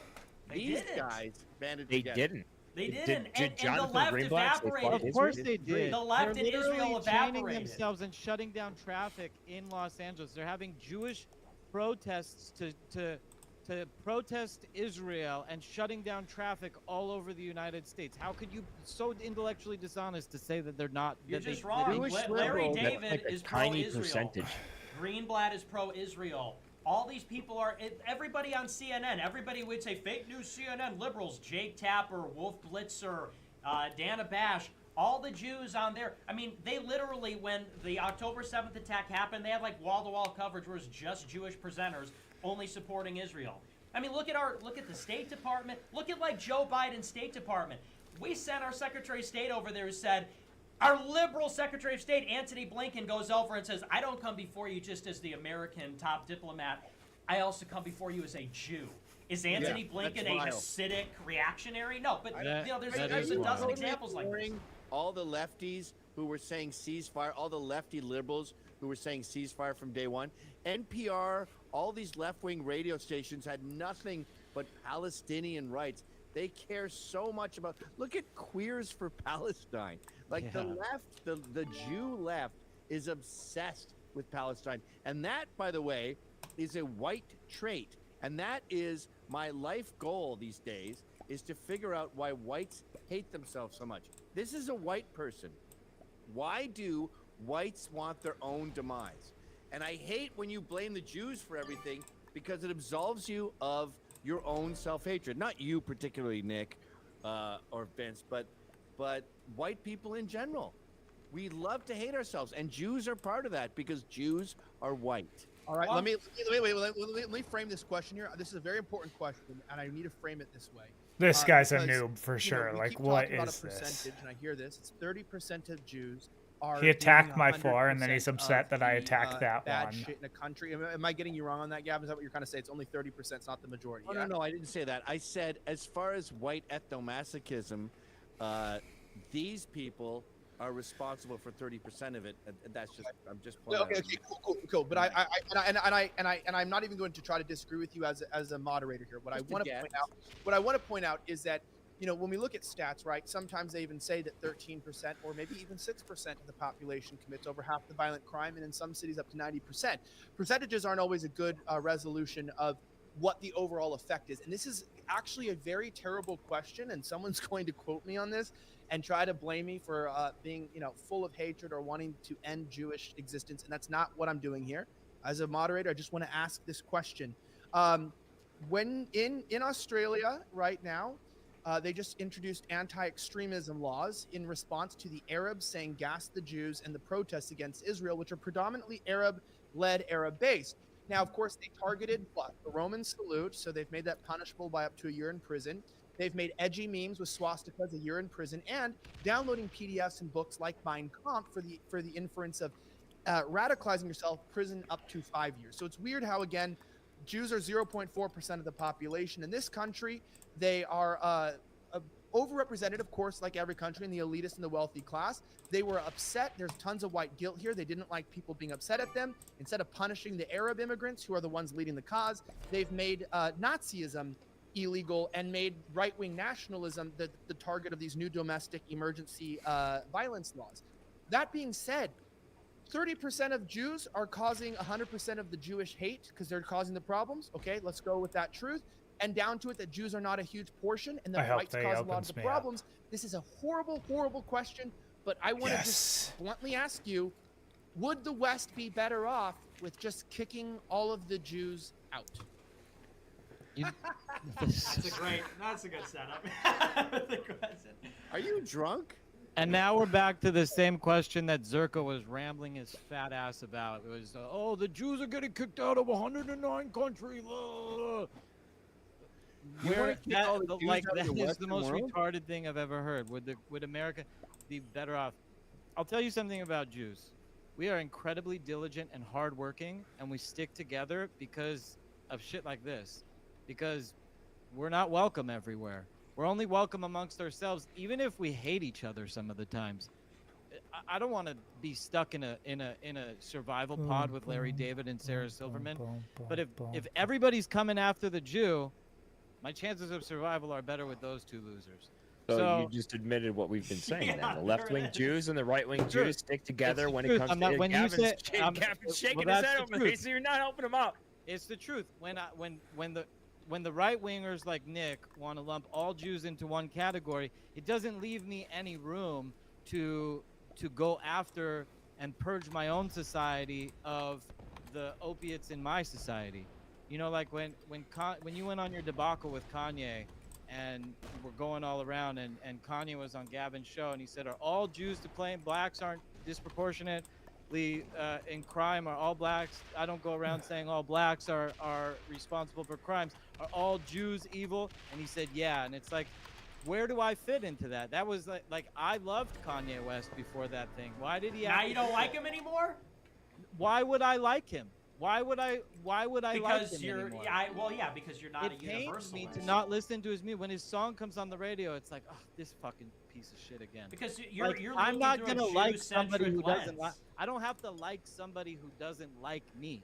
Yeah, you know what I'm saying? I know. If they don't want me to exist, I don't need to become their fanboy or Here, their Adam, their if you were to get rid of two ultimate- religions, if you were given the choice, or you had to get rid of one religion, and it was Islam or Catholicism, which one would you get rid of?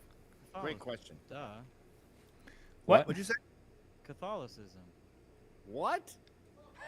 Yeah. Islam and What do you think? Who do you think you're talking? You're on the I debate wanna- stage with you guys Gavin. have to We've understand known something. we've Well, known let him this. cook. Let him cook. Let Let me him say explain this. myself. You want to hear an explanation, or do you want my one word? No, we want the go off, please. All right. So here's the thing. Jesus was a real man, and he brought down a teaching, and he had a vast menagerie of writings, unbelievable amounts of writings. Somehow the Catholics at Nicaea only saw it important to include Matthew, Mark, Luke, and John, right? Eusebius points out that the first 15 popes were actually Jews. So in the beginning of Catholicism, when they embraced the other teachings of Jesus, like the Gospel of Thomas, the Gospel of Mary, and all these other Gospels, there was a lot more palpability between we can't call them Catholics because they weren't Catholics. Catholicism is really a Nicene invention, and it's a Nicene invention based in limiting the amount of texts that people have to understand Jesus. So Catholicism itself is not getting rid of Jesus religions. It's getting rid of fake news inside of Jesus religions. You know, I always wonder why nobody ever stood to learn the Apocrypha or to learn the Nag Hammadi library or any of these other texts that are extremely relevant. I know in the Jewish culture, there are some sages that I follow. If a shoemaker from a distant place said one comment that Rabbi Shimon Bar Yochai said this while passing in an alley, I would study it. But for some reason, Catholics don't even think that or the Catholic doctrine of Matthew, Mark, the Nicene doctrine. I don't even want to call them Catholics. I want to call them Niceans. The Dude, you're Nicene babbling. What the doctrine fuck are you talking doesn't about? allow them to study This is anything of ridiculous. Jesus Stop. besides Matthew, Mark, Luke, and John. I think that is a detriment to Jesus himself. But can I ask you? Can I ask you one question? So, what do you think? So you say that Catholicism is preventing the Jesus followers. You curiously don't call them Christians. Christ meaning Messiah. Now, what is your view about Jesus' crucifixion? Do you think that he was crucified and rose from the dead? I divide the world up into two camps. Well, would you think that Jesus rose from the dead? I'm answering you. I divide the world up into two camps. There are those of us who believe that a Messiah is coming, and then there are others who don't. And the rest of it is meaningless. Is the Messiah coming, or is the Messiah not coming? Now, I believe the Messiah is coming. Nick, I hope you believe that the Messiah is coming. If the Messiah coming back, Jesus, coming back for your ass, and it's pal. Yeah, Jesus, he's returning. I'm gonna say Gesundheit. Hey, if the Messiah What the comes and fuck? it's somebody else, you have to understand something. The Bible's very clear. What does single God and every Gesundheit Bible mean? professed. Every single person on earth is going to say, oh, that's the Messiah. It's not going to be the Christians and not the Jews. It's not going to be the Jews and not the Christians. It's Ad Shiloh. Shiloh is a gathering of all the peoples of the world, and that is the Messiah. And so there is such a fundamental understanding of the Messiah. Either you believe a Messiah is coming or you don't. I'm a Messianic. I believe that the Messiah is coming. Do I care if it's Jesus? Not at all. If the person comes and fulfills the function of what the Messiah is supposed to do, I will be the first to praise his name. I don't See, this care is who the it reason why. This is the reason why the Jews have tried to subvert the Catholic Church. This is the reason why they represent Jesus. They represent Catholic priests in the way that they do in Hollywood. Is because Catholicism and Catholics are their enemy. Well, wait. I just want to establish. So you don't then believe that Jesus was crucified and rose from the dead, correct? I see nothing wrong with any of that. It doesn't bother me. Do you it believe doesn't it? add or subtract to my faith. Do you believe that? Do you believe that happened or no? Do I believe it happened? It's not something that I think about that often. So you think about the apocryphal gospels. You know, I'll tell you something. And you think about the Council of I'll Nicaea, tell but you you don't something. think In about Judaism, whether more Jesus than one was really person- raised from the dead. More than one person in Judaism came back to life after being dead. Was Jesus one of them? Yeah, but You know what? For this argument, I'll say fine. That's okay. Andrew, it doesn't Jesus bother is the only me. one It who doesn't said, change the fact. I am the Son of God. I guarantee you. Don't I fucking can break rise me. From the dead. and he rose from the dead. If there's someone drowned and they were revived, that doesn't count. Jesus was the only one who claimed he was the Son of God, was murdered for it, and then came Rose back from the and dead. proved By the them all Jews. wrong. By the Romans. By the Jews. By the See, Romans. Adam King is gonna, and this is the reason. This is By the Vatican II, Romans. right? They try Let's to talk get the about it. Catholic Church to never This talk about idea- this. This right? idea that This Pontius Pilate. Adam Let's King talk about will Jesus say, and Barabbas. well, hold on. You guys want to go down Jesus and I Barabbas? know you're gonna say. I know what you're gonna say. I already know What you're am I gonna say. gonna You're gonna say, say that Mr. James? he was that a Roman soldier put the spear in him, and the same spear is being paraded around by Hitler when Hitler was in power. It was the Jews told them to kill Christ. Which That's what happened. Jews? The Jews of Jerusalem, or did all the Jews of all of earth get together and put a vote and say that all the Jews say that this is what's going to happen? Or was it a specific amount of Jews? I personally believe that the Jesus Barabbas situation never even happened. I think it's a fable and it's completely fake. I think there's a lot. I think there's a lot of. I think there's a lot of the Nicene. Wait. Hold on. I know my mic cuts out when you guys speak. Claude just told me that. I don't know. That's a sound issue on my end. So sorry. That's why I'm having a hard time interjecting. But Gavin, this is on your side here. I'll say this. You're with Adam. You let us know your opinion. You basically liquid shat, splooged into the microphone, which is a pretty great statement. But I mean, from my understanding, and I don't know if anything's changed, but you're Catholic, or at least you're. I don't think you understand how farts sound. Like they all sound moist. You think I honestly shit my pants? Well, mine don't sound, dude. What do you eat? You think you're drinking too much You beer? need That's to why- fart into a microphone more often. They all sound juicy. The anal lips have a bare minimum of lube, that's same as your mouth lips. So it Anal always and sounds like don't be careful. You said anal juicy. So Anal we got lips. But I think I just want to get your opinion because I am mortified. That Gavin's pissed. He's about to read he's mortified that broke my out the co-host- protocols of the elders of that my Zion. Just co-host would rather annihilate Catholicism than Islam, and I say this to Anthony Cumia. By the way, we talked with Cumia yesterday on Compound Censored about the tunnels for like 20 minutes, so that's why I'm so jaded about the subject. But I came to Zionism from Islamophobia. I don't think people understand that. Tommy Robinson and I are the same. Like, he came to Israel and Zionism from his seething hatred of the Pakistani grooming gangs. And I came to Zionism from my seething hatred of Islam after 9/11. I'm a raging Islamophobe. I don't think I'm a raging Islam is compatible Islamophobe. with the modern world. I don't really care about Jews that much. I've never really looked into the Holocaust. It's not a thing. I have, Jew pals, but I came to Judaism from the enemy of my enemy is my friend. So when my friends prefer Islam to Catholicism, dude, I gotta say, The truth is that. Well, yeah, the truth is. Gavin just got converted.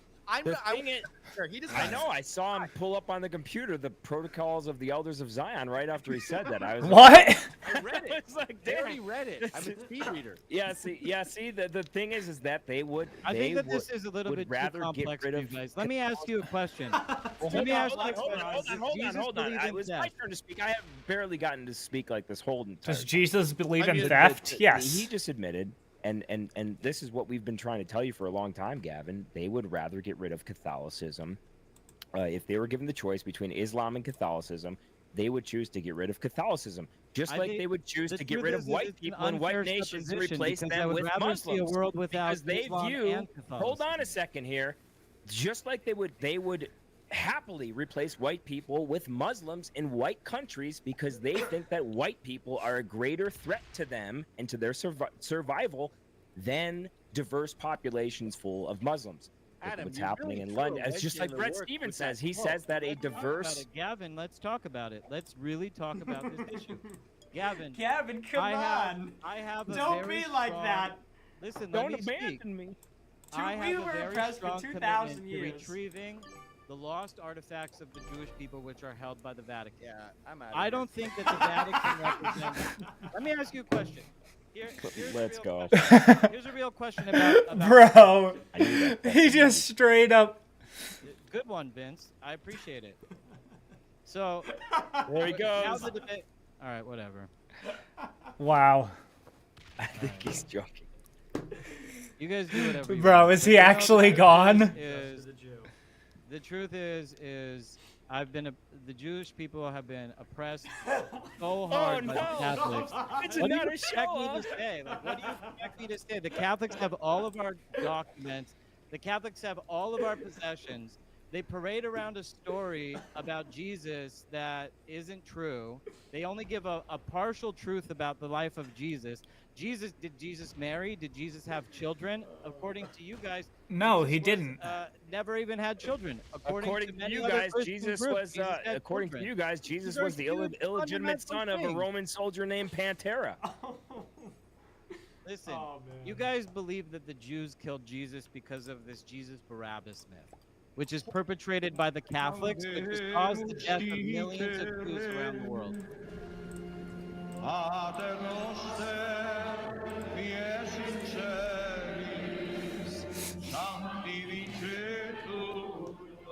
All right, you guys aren't going to hear the difference. You guys don't understand what I'm talking about. Oh, okay. We're just a bunch of stupid goyim, I guess. You're a stupid goy, but there's other people who are smart goyim.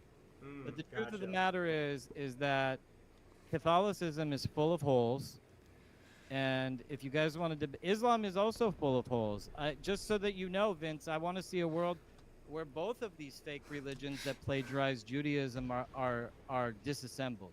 Islam more so says here. Catholicism. Islam says that Ishmael was on the altar 1,700 years after Abraham took Isaac to the altar.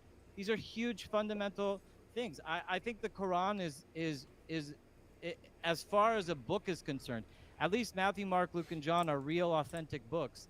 Islam is a complete fabrication. But at least in Islam, the Muslims have been much more kind to Jews throughout antiquity than Catholics have. And I'm not saying Christians, I'm saying Catholics. Catholics, and I don't mean any offense to your heritage or your culture or anything of this nature. All I'm saying is that the Catholic Nicene doctrine has been incredibly oppressive to Jews, continues to deny that the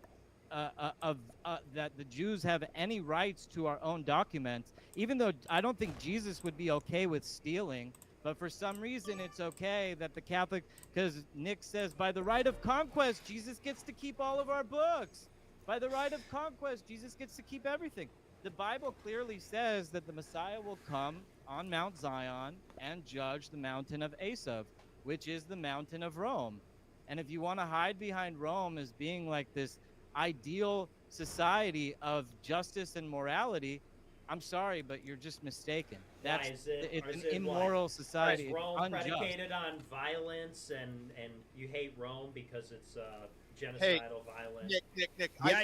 He actually said this. He actually said the Romans had no culture except for violence. That's the Okay, quote. yeah. So what we're gonna do is we're gonna do some super chats, here and some Q&A from the Censor.tv. I want to remind you guys something more important than ever is that this show is made possible by both of our sponsors today, which of course, as we've brought up, the show was brought to you by Censor.tv. Make sure you use my promo code OFFENSIVE to get 20% off the membership. We have a lot more debates like this happening. Not all of them will be in front of the paywall. So if you want to get the debates, if you want to get the show, you can do that. But that also reminds me, we got these guys here. They're all hanging out. They have decided to basically put their night on the line. I know even Nick's, Adam, some of these people have probably canceled their shows to be here. And so it's so important that you follow these guys on social media. Their links are in below. You can follow them on Rumble, especially people like Vince, who's obviously been kicked off of literally everything. Make sure you follow him where you can follow him. Same with Adam. Are they going to be done? On everything, yeah. Okay. I just want to say one more thing about the Jesus thing, and then I want to. Wait. We're going to do closing statements. I'm saying follow Adam, and of course, we all know Nick's been censored and everything. He's trying to grow on Rumble, so make sure you follow his Rumble. We'll read a few of the questions from the censored chat. It is late, and then we'll also look at the super chats as well. There's not that many of them because, as you know, that's what it is. But one of the most important things I got to tell you guys is we are regrowing this channel. We got 550-something thousand subscribers on YouTube, and they fucked the channel up. We got a message from Wojecki saying your channel doesn't follow guidelines. You got to delete all your shit back last December. And after we had to clear wipe the channel, It fucked the whole channel and it never recovered. It's been demonetized for 2 years. We're lucky to even have it, but we don't really use it. So make sure to hit the follow button. We have almost 14,000 people watching live right now. And if you don't follow Slightly Offensive, make sure you follow this. You catch the live streams. We're live Monday, Wednesday, Friday at 10 p.m. Eastern time. And we also have bonus content as well, which again, you can get at censored.tv. Also, don't forget as well to check out our sponsor for today, which is at purgestore.com. You can get the parasite cleanse. You can get immunotherapy. You can get immuno support, things to help your immune system. You can get things to help like rosacea and reddening, like I have dry scalp.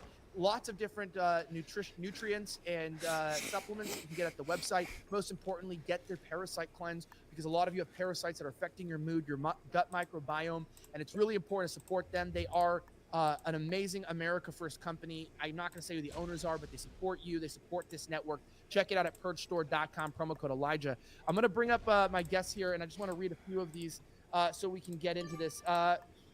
We have this question here from Wadta. Says, how would Alex Jones feel about Adam's comment about Islam and Catholicism? I guess that's to Adam. How would Alex Jones feel about you not liking Catholicism more than If Islam? Jesus came back today, Did he would actually go to a leave? synagogue and not a Did Catholic Gavin church. McInnes He would go to a actually Jewish leave? synagogue to pray, and he would not go to a Catholic church. Wait, what did he say? How would Alex Jones feel about that? Well, Alex Jones has Freemasons, Kabbalists working for him, which is super ironic. So I don't actually think he would mind at all. I mean, based on what he's been saying lately, he's been taking notes. I think from Alex is a bastion of free speech. Just to answer the question, I think Alex creates an environment. I think Alex creates an environment where anything goes. One time I heard Alex Stein talking about how he came on my show and he was like, they almost let me say everything I want at Blaze. It's amazing. And I was thinking to myself, I literally could say anything I want at InfoWars.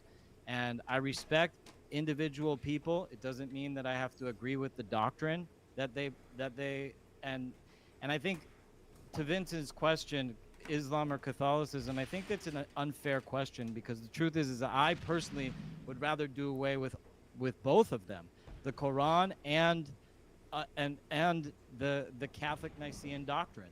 I believe that it's a fabrication, and it only sets the world back from actually getting closer to the Messiah.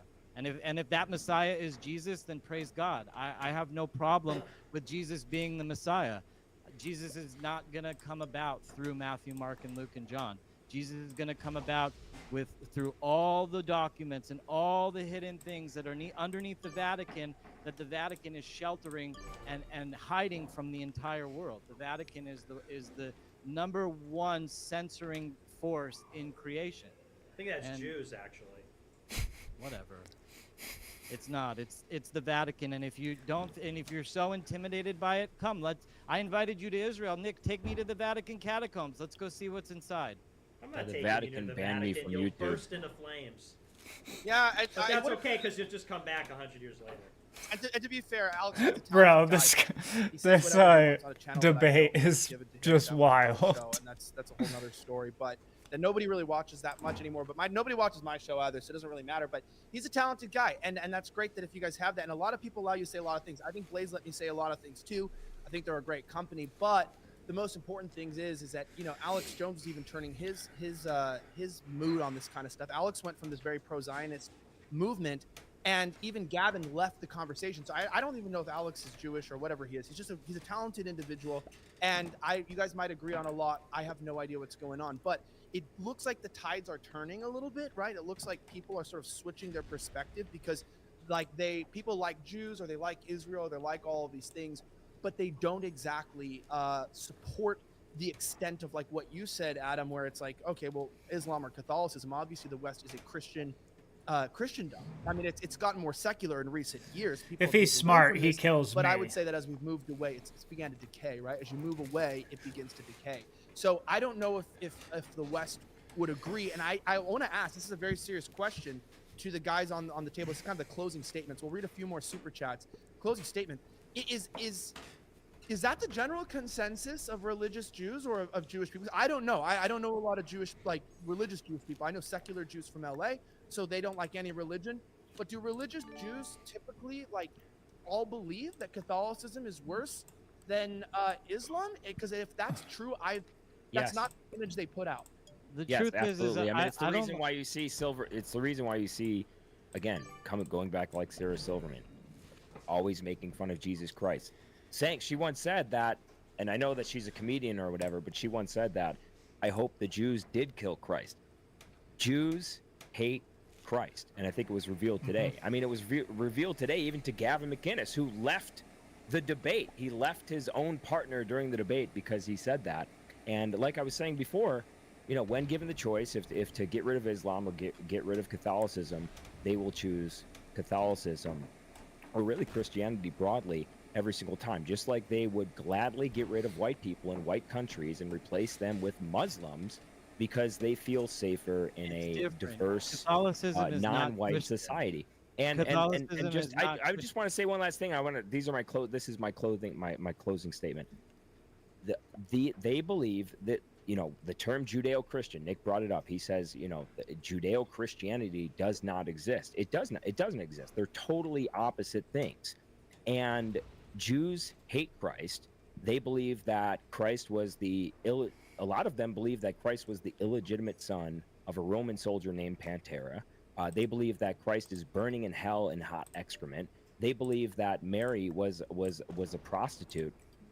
And again, I think a lot of this was revealed today. You know, Adam King couldn't help himself but be honest in answering that question. I applaud you for your honesty, and it really showed a lot of people a lot of things today. Yeah, like that the Catholic Church still holds the largest collection of Jewish books and Jewish original books in the entire world. Those are our possessions. We were killed by the Catholics so that they could take our books. Now, Yeah, and if you wanna apparently be all you were Jesus on me, kicked out of so if many you wanna nations be all because Jesus of on Catholic me, influence. and you want to be all like forgiveness and peace and everything, that's theft. Are you supporting theft? It seems like you support I theft. will. I mean, if you want me to not be, show Nick thinking that he's so fly.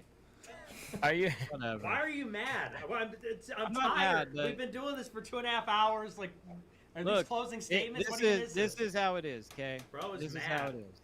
I'll give you my closing statements. I'm a Jew. I have grown up my whole life Ooh, he's under smart. I think the power infrastructure that exists in this world, and it doesn't favor the Jew. What favors the Jew is Jews sticking together as Jews, and that is what's propelled us to get us ahead in society. There are historical wrongs that were created. The Bible clearly says what the Messiah comes to do. The Messiah comes to empty the the Vatican catacombs, and not only return the Jewish lost objects, but all the lost objects to all the nations of the world. There has been no greater force to erase human history than the Catholic and Roman influence that perpetrated the entire world, not just the West. But the Catholics erased numerous nations inside of Europe. And Christianity was born out of Catholicism because there was a real revolution that needed to take place inside of the church. And it continued to have revolution after revolution after revolution. Are Catholics bad? I'm not here to judge people, I'm here to judge doctrine. The Catholic doctrine is not the correct doctrine of Jesus. There is so many missing books that they don't want you to read. And I encourage all the listeners, read the Apocrypha, read the Nag Hammadi Library, read other things that don't just be interested in the limited things that you're allowed to read about Jesus. The Catholics love giving you a very limited scope of what Jesus is. Read Jesus in the Talmud. Jesus is in the Talmud in 3 different places. But also read the Talmud itself, I'm not almost just done. memes that you find on the internet that are written in English. Read the What? Talmud in Aramaic. The Jewish people were one of the only cultures today that still speak Aramaic in the home, which is the language that Jesus spoke. There's a missing link between Jesus-based faiths and Jews. The two, if you truly want to understand Jesus and his teachings and his gospels, you have to understand Judaism. Jesus celebrated Hanukkah. I'll give you an example. The Christians carry the tradition of Maccabees, not the Jews. It's Jesus that brings the tradition of the book of Maccabees, not the Jews. The book of Maccabees is not in the Jewish lexicon, it's in the Christian lexicon. These are very important things. Jesus lit a Hanukkah menorah. He didn't have a Yuletide Christmas tree. We have to become honest about what these things are. Is the Easter Bunny Catholic? Is the Christmas tree No. Catholic? Or Jesus based? No, Catholicism and these are all Jesus are mockeries very that the different Jews things. intentionally tried to make about Christianity through media and through culture. But can you wrap it up? We want to get the super chats. Can you hurry up with your? Nick has to give his closing statements too. Please, we want to get the super chats. Go ahead and by the way, I'm sure with Gavin leaving, I'm sure it's a little bit frustrating. So I kind of want to give you the precedence of not leaving as well, because I know in these kind of debates, when someone walks out, it can be a lot as well. So I appreciate you, Adam, staying on and not throwing in the towel when Gavin did. But go ahead and close up, then we'll give it to Nick, and then we're going to read the super chats, and then we'll be good to go. Look, I want to just say that before Zerka showed up, I think we were really onto something. We came in to shit stir. Yeah, no, Zerka That is did. what it is, but Wreck that's who the he whole is. debate. He's just a low-life shit stir. Look, I see a new future. I see a different world where I believe in the world of the Messiah. This was about Israel, Zionism, and the future of humanity. And the future of humanity is that the Messiah is coming, whether you want to see the Messiah or whether you think you know who the Messiah is or whether the Jews know who the Messiah is. It doesn't matter who the Messiah is. What matters is what the Messiah is going to do. And it's not that we need to look into the past and have to come to some grand acceptance, and the Christians are going to, and the Catholics are going to submit the Jews, and then all the Jews are going to be like, oh, it was Jesus, and then after that, then Jesus will come back. But, and I don't even want to focus this on Jesus or my closing statements on Jesus, because this whole thing was about Zionism, and this whole thing was about Jews and Judaism and Israel. And truth be told, Israel is a modern miracle of God's doing. Can humans help in the hand of God's miracles? Absolutely. And the prophecy clearly states that the Jews will be brought back from all the nations of the world. Read Ezekiel 38-40.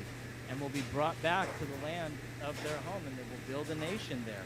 And the question that you have to ask yourself is that a sign of the coming of the Messiah or not?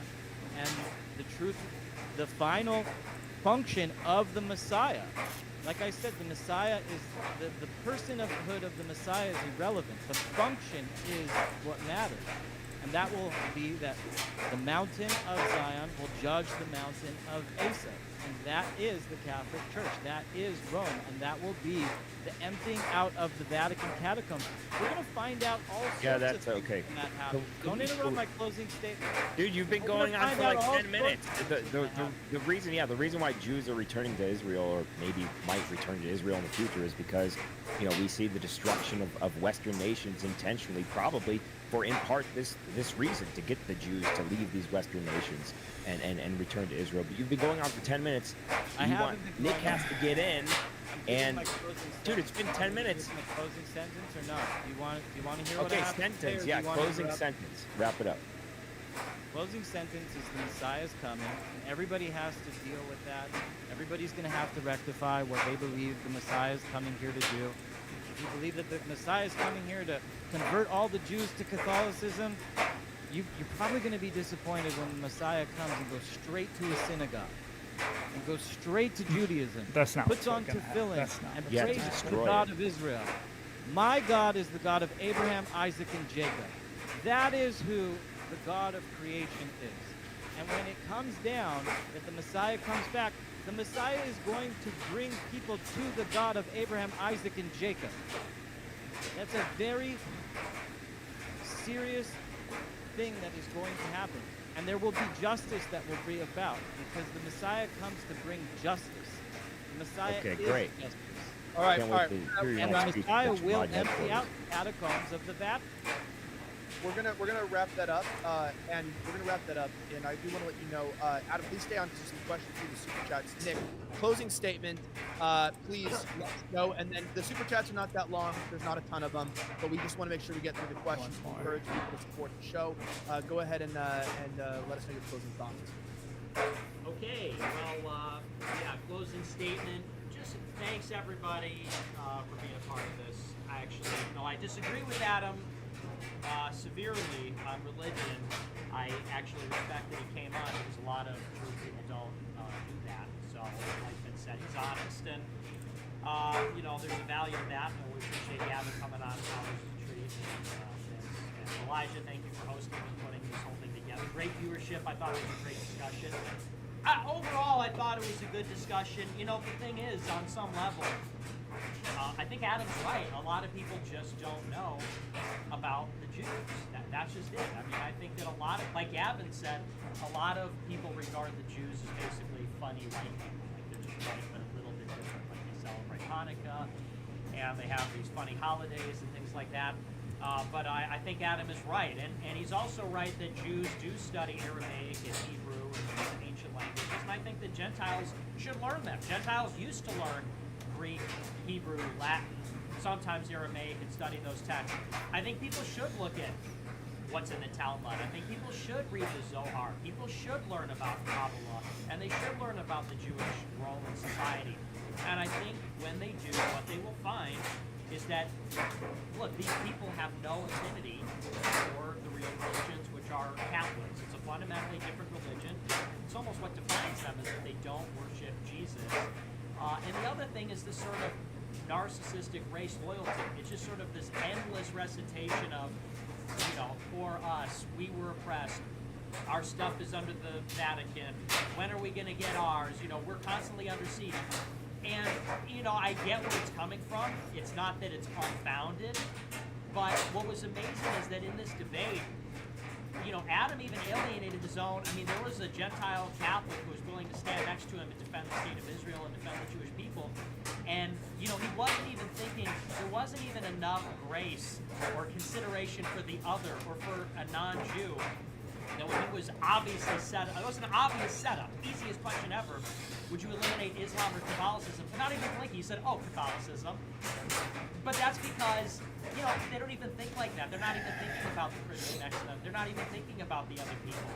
Because what they're thinking about is how they have been suffering for thousands of years and persecuted by Hitlers and popes and Caesars.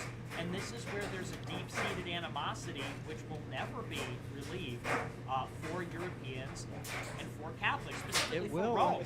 Okay, can I finish my closing statement? Which is represented by Rome, whether it's the Catholic Church representing Rome and Europa representing Rome. They have this animosity for it, which is with a religious fervor.